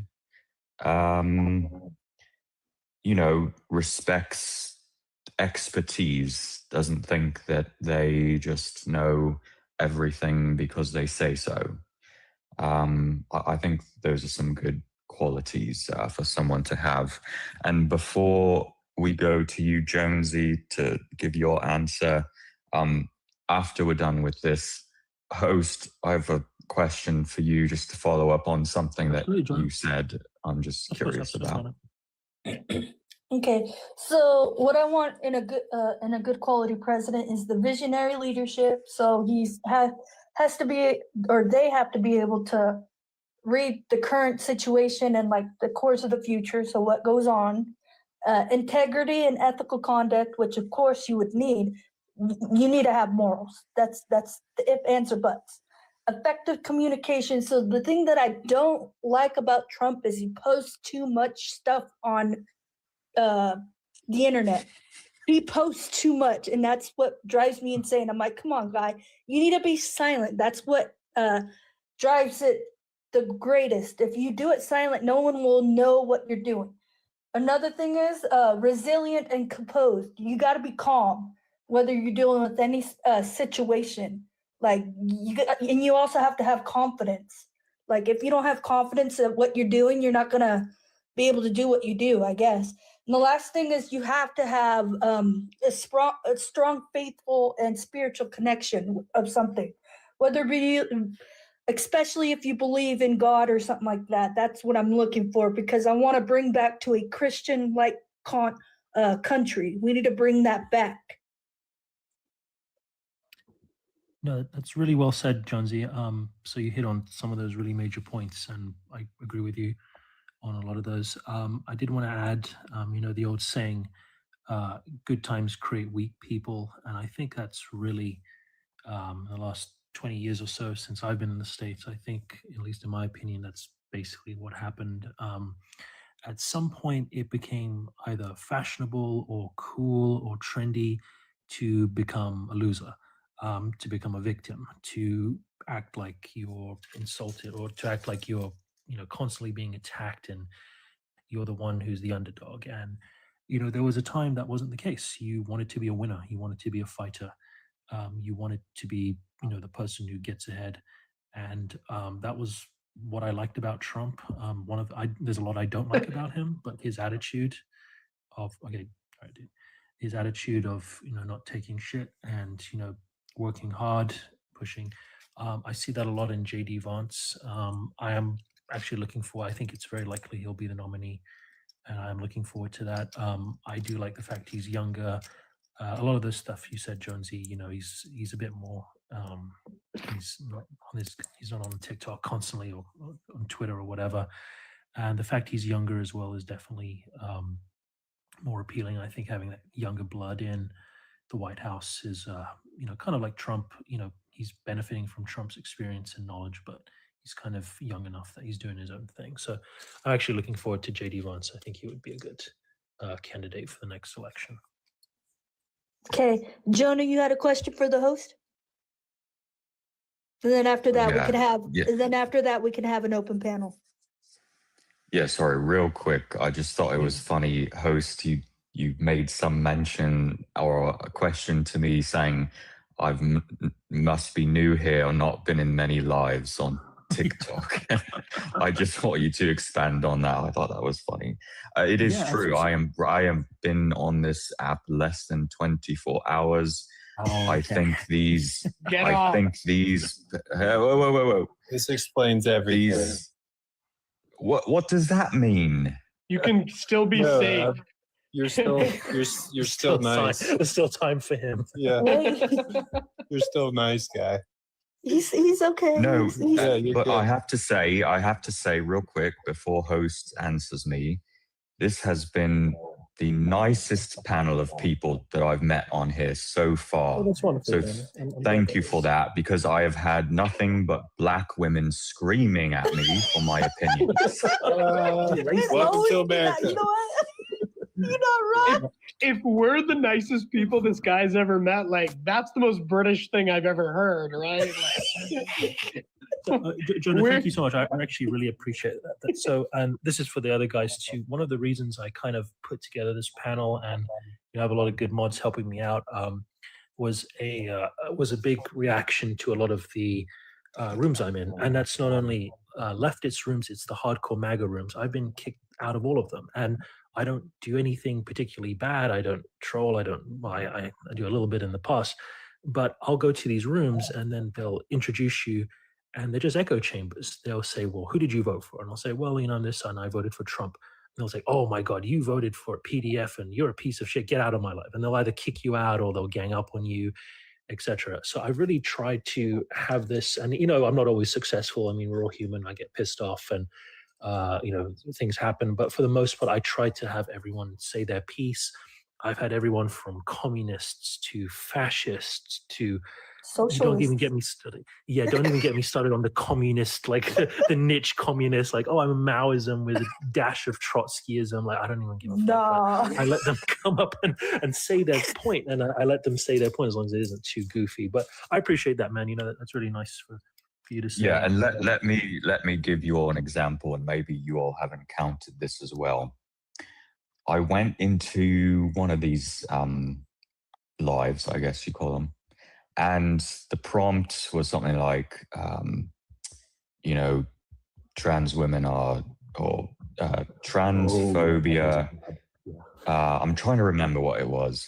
Something like transphobia does something to, black women or something like that. And I got up in the box and, they asked me, oh, what's your age, blah, blah, blah. Read the prompt and tell us what you think. And I, just to see what would happen, I agreed with the prompt, which was, the opinion they were trying to express. And they got mad at me for agreeing with them. They kicked me out. Thank you, Josh. They wanted me to get up there and have an opposing point of view, and when I didn't, they lost their minds. Can't win, huh? So I guess that I'm learning that that's typical here, but yeah. No, what gets me is when they always try to victim blame themselves and they're just like, you're white. I'm like, no, I'm Mexican. What do you mean? I got the worst of the worst. They're just like, oh, well, then you're against your people. I'm like, what do you mean? My people didn't do anything. And Joe, I'll tell you also something from the English perspective. Prepared to go to a lot of these lives and have people to quote tell you to fuck off back where you came from. I get a lot of that. Or you're not American because of your accent. Yeah. Which I've had that already actually. As soon as I started talking, this was the same one I was just talking about actually. Before I even said anything, they just started laughing at me because they were not expecting me to sound like that. No, and me personally, I love it when British and like Josie the hates Irish. the English accent. She hates it. No, I love it. I love it. I'm telling you, request that, please.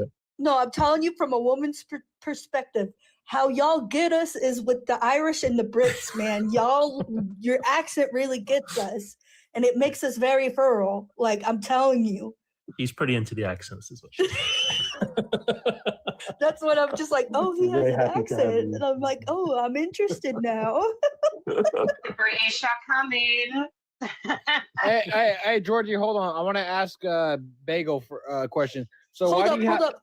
Hold up. why do Before you- can we Yes. introduce her first? Can we introduce her first and then y'all can continue? Yeah. Georgie, No, you're all right. You crack on. You crack on. Oh shit, she is English. No, it's fine, Georgie. Yeah, Can no, we just get your age Georgie is and- very English. I was just in a panel with her. Can we just get your age and who you voted for, please, Georgie? Oh my gosh, how old am I? Well, I'm 38 okay. this May. Okay, just over 18 is fine, but Yeah. Yeah. And where are you on the political spectrum, Georgie? Left, Well, right? now Restore Britain has come into the chat. Because I'm virgin on that. I'm virgin on Rupert, I am. I must admit. I have no idea what she said, but okay. Hey, I know what she said. I know what she definitely said. But no. I want to ask Bagel a question. So even goes down to the simplest answer. So why do you guys think you have the best food when you guys have the worst alcoholics? I'd say on quote unquote. You guys say you have quote unquote the worst alcoholics for beer drinkers, but then most of you guys' food is French. Which culture Alfie, is that? Alfie, a question you're asking the me? majority of our food was invented in the World War times. I was just, was that a question for me? Which culture are you talking about, Bagel, that has with food? He was talking about that's why the UK has the best food or something. No, I'm saying that Best food. Meats on toast. That's legend. the United Meats States. on is toast. Bagel, saying- Legend. hold on, Bagel, are you American or English? I'm Texan actually. I'm American. Okay, so there we go. Then yes, we have the best food. I am not British. I'm saying the United States has the best food because it's a multicultural country that has a lot of different. So where did the cultures represented. where did the French fry come from? No, I'm saying we bring a lot of that like towards ourselves and we perfect it because no, we conquered it. It's called we stole it from other cultures. So where did the French fry come from? My favorite is faggots and cheese. Sure, I'm saying. bro. Tizzy, you gotta. I'm saying chill. we're pulling a lot of food from a lot of different cultures at the same time, and we kind of combine it. So you're not gonna and answer we my kind of question. make it So where the best did the way French that fry? it is. I'm gonna ask you the most simplest question. Where did the French fry come from? Oh, probably California. No, it came from a French guy who came from somewhere in the middle of Europe. It was Take your time. Yeah, no, sorry, I'm drinking tonight. So, but I'm still knowledgeable. It's funny because obviously America has the best food. But okay. So my main question is: so earlier, this is I'm still this on the top of my mind. Why do you think we should have open borders? And I think we should have open borders because we are all Man, human we jumped to beings. so many topics. Damn. Hold up. Before y'all have that conversation, let's introduce our person at the bottom. Host, you're up. Oh yeah, thank you. Thank you. Morally unavailable. Can I get your age and who you voted for, please? 31, and I voted for Waffle. No, Was that a rifle? No, like I wrote it on the ballot. These two were in my last panel. I already told them to record. Oh, hail the blue. Oh, hail Waffle. Waffle.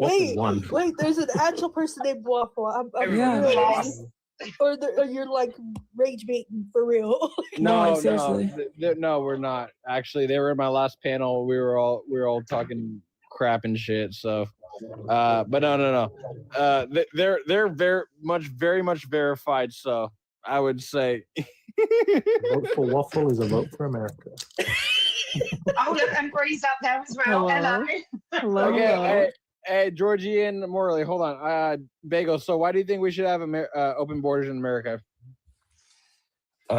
Because first of all, as coming from someone from Texas, and I live in communist California, so go ahead and say your part. Tanner, hold on. From Texas? You hear your fucking autism. First of all, Morley, hold on. Oh, damn, Morley. Bagel, go ahead. I mean, you can hear his autism right now. That's what I said. They've been giving me shit my last panel, so I don't care. Because the more he drinks, the more autistic he sounds. Who crosses the border? The youngest I am in the panel, the more shit I get. Dude, anyways, you're not the youngest. Bree's younger than you. China, come on now. She's 21 too. Okay, yeah, but she just turned 21, didn't she? Yeah, November. I just turned 21 in last June. Okay, so why are she's younger than you. Wait, so why are you? Okay, hey, this is not the one. This is a debate. I can't even. Let's go. Hey, sorry. Bagel, go ahead. I mean, I'm from Texas. Texas has a very large border with Mexico. I feel like we should have an open border. I feel like, okay, but Texas has a larger border than California. Okay, but let him speak, Tanner, damn it. Go ahead. I'm saying. His autism gets the best of him. It makes almost zero difference. You gotta say tism. Just say tism and you'll be all right. Quit letting your tism with the follow. rhythm. Go ahead. Yeah. The United States of America has always been a melting pot. Texas has always been kind of Tex-Mex mixed with Mexico, and it kind of doesn't make sense. It doesn't really make sense to me to like restrict people from coming over and across the border for work or for family or for opportunity, because we're all kind of the same human species, and we kind of just like made these borders based on war and based on money and based on democracy and whatever. Wait, and we're kind of just we're restricting people from living their best lives and living the safest lives and living. Is it open panel yet? Yeah. 1 second. So I'll open up before I open up to the panel, Bagel. I just want you to realize that people coming in unvetted can, number one, be violent criminals. They could be, but they could also not be, and most of the time they're not. True, but they could also have. Most of the time they are. Most of the time they're not violent criminals. And you're kind of just classifying immigrants as a criminal. One at a time. They all came here illegally. They could be violent criminals. They could have some sort of diseases. They could also not be. They could be passed in. Okay. So you're right, but a you great never way know would be to unless you vet do the them full and find background out check. first. Yes, Here's correct. We should they know are that. criminals Okay, because they Pam, all go ahead. came here illegally. Wait, here's the thing, Bagel. So we should kind of make that. We should make that Bagel, process. we have. Hold up, one at a time. One at a time. They might not be violent criminals. They might not be whatever, but you live in La La Land. If you don't see the importance of having like a country, Hey, if Bree's you don't in have here. borders, you don't have countries. Yeah, We have We laws. should all just We be able have to laws travel. in this country. If you break the law, then Wait a But if you don't have borders, if you have an open border, you don't have a country. Hello. Exactly. we don't need countries. Yes, All right. we do. Yes, we do. Yeah. The bagel. That's not how bagel. it works. Because if Why you would don't we have a never country, need what do you them? think is going to happen? Bagels. The only way for us to have no borders would be for every other country, all 190 of them or whatever, to agree to also not have borders, right? Correct. So we're going to They're force gonna that upon them.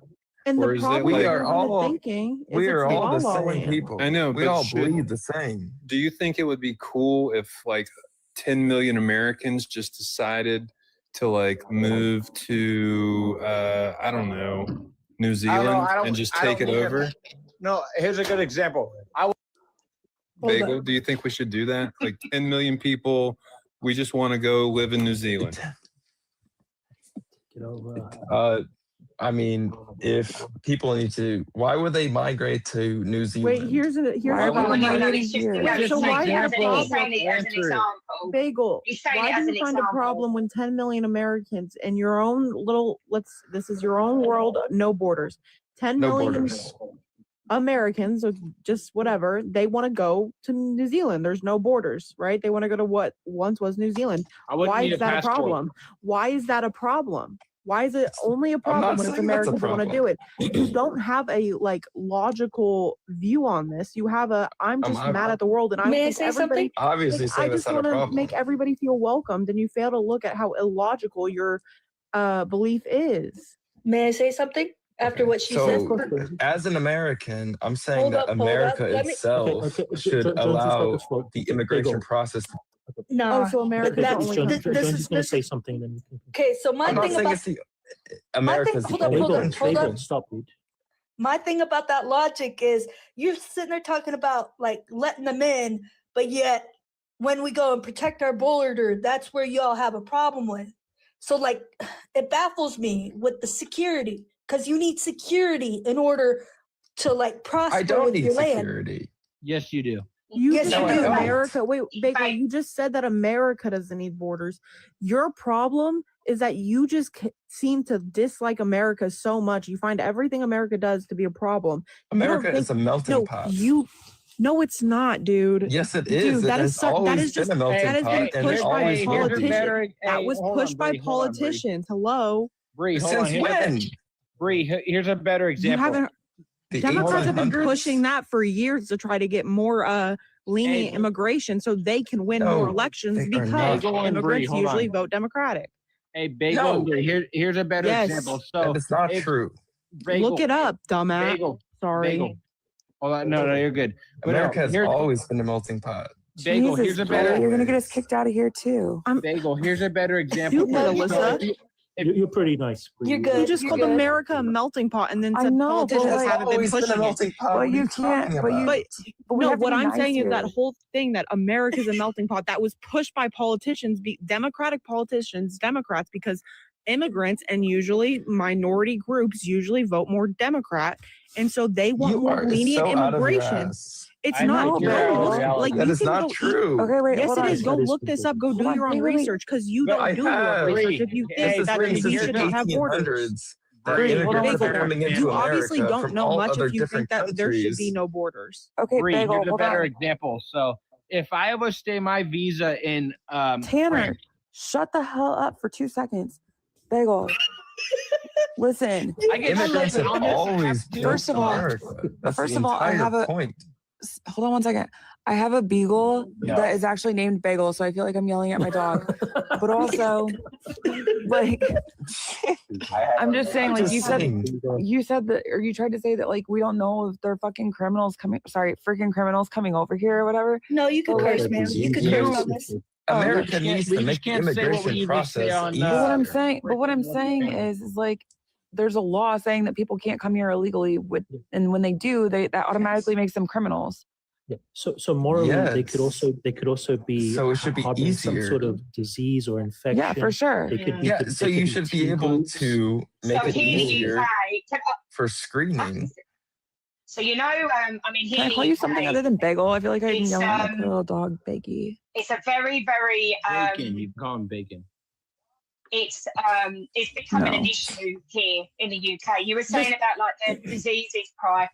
Just call I it Easter mean, bee. why It's do you been, think? it's been, Why it's do you been, think it's been immigrants announced carry now that the disease? UK, there's a, They do. because They they carry a usually, lot. you've got to think, you've got to think, Bagel, they don't, the countries where they're at, they don't have like the best of the healthcare. They don't like carry, How do you know they have a that? birth certificate.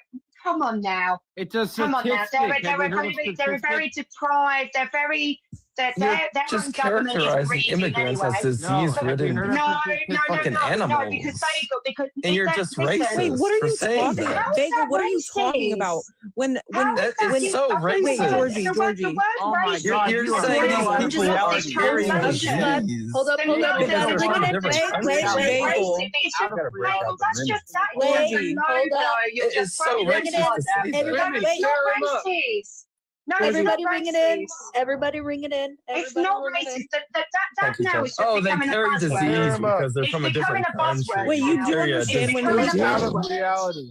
That is Bagel, now you are becoming a out of buzzword. reality. And pride, you know what? Here in the UK, it's been announced that there is My a God, the high UK is. level. Bagel, shut up. Stop.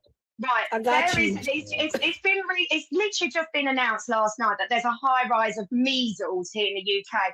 Also, as well, TB has come up. We didn't see these, for years and years ago, and all of a sudden telling me there's such a from high Texas? rise. Shut up. Bagel, wait, you do understand that when large groups of certain populations who are exposed to different diseases, germs, whatever, bacterias, when they move to a new place that might not have seen those for years or have never seen them, they're reintroducing them or introducing them into that society. That is a problem, yes. And you want to know where we hear that happening the most? America, When- Texas? No, when England came over and first kind of met the natives and kind of wiped out in a the bunch of them with disease. 1600s? Actually, Yes, no, better. but again, like the same a better theory, that example same is the logic still Spanish. follows when large A better example populations. This is 2026. You're talking about 1600s. Oh my God. It's the But same this is thing, like dude. this It's is the how same it way. You're talking about the makes sense how 1600s, when acting like large it's populations 2026. from one area understand move You're to like, another. okay, these people from Are you fucking 1600s stupid? are coming Bagel? over Fine, here. Yeah, but coming over here. Ignore Oh, that one. Ignore like disease the Too many most people basic talking, one. guys. You Too many obviously people don't know Oh, yeah, much. these So I people picked an from easy Spain one that you would are have. coming over here Yeah, with but this. Bagel, Wait. do you understand how They got- far behind Wait. in other countries, how their healthcare is? They're so far behind. They're Yeah, not up America to is date a with stuff. disease-ridden country. might And not Bagel, even have I had to basic pick an example that I knew you would know because obviously you don't know much. So yes, and it happens all the What are time. you when large talking about? He is out No, of Bagel, you reality. just seem really uneducated. You are 1600s, acting it can like never happen today when America, large at groups least from a Southern different area America, move to isn't another area. They outlawing bring a along vaccine. diseases. That happens with humans and nature. Measles. Like, are you stupid? Okay, hold up. You live in La La Land and Wait a minute. refuse to just wake up. Wait, in but Texas is out. but okay, but just because you have a vaccine doesn't mean you're going to sit there and get rid of that disease. Just a clarification. Yes, What- it no, is. but what it means though, you're not going to be. That's why the not gonna be measles heading are to spreading hospital. in No, Texas It right doesn't now. cure it. It doesn't cure it. It's just you're less risk of getting super ill. Exactly. There are Yeah, kids it's not curing things. It's that are- just lessening. Listen, listen. Bagel, Back you in are out of the reality. early 90s, the primary school. You got to think I'm an old woman, right? When I was at primary school, I we had to have the understand chicken. that. We had to have the chicken pox vaccine because there was Chickenpox, such a high rise on chicken pox, back in the early 90s. And it was just I remember we that, all had to Katie. have it just to strain it down a little bit. Okay. The problem. Hang on a second, Axel. Yeah, the problem is now is that when we have got this overcrowding of immigrants coming through, no one even knows. Hang on, Axel. No one even knows That's why what we their give name is. vaccines to Yeah. immigrants. No. Why are you That's talking not about a that? thing. You're Sorry, uneducated. hang on a second. My boys are shouting hold for me. on, That's hold why on, I'm Bagel, what are you talking a little bit talking slow. about? That's why we make Vaccines are the not a immigration cure. One at a Vaccines are time. not a Yes, cure. One What the at a hell? time. Calm down, y'all. Sorry, I'm not trying to use my big girl No, voice, My but one at a God. time. yeah, guys, we need to rein it in. a bit. Bagel, you're the problem here. It's not for free. My taxpayer dollars do not pay for immigrants who come across here. Yeah, it pays for illegally. war. We It have, pays for war. There's hey, 1.5 hey, trillion. hold on. I let you speak now. We have immigration laws. We have border laws. We have border patrol. We have shit that comes across this country. Mute him again. We have shit that every other country has. We are more strict against what we used to have than what other countries have now. Sorry that it does not abide by your agenda, but if I went to Germany, Is it better now? if I went to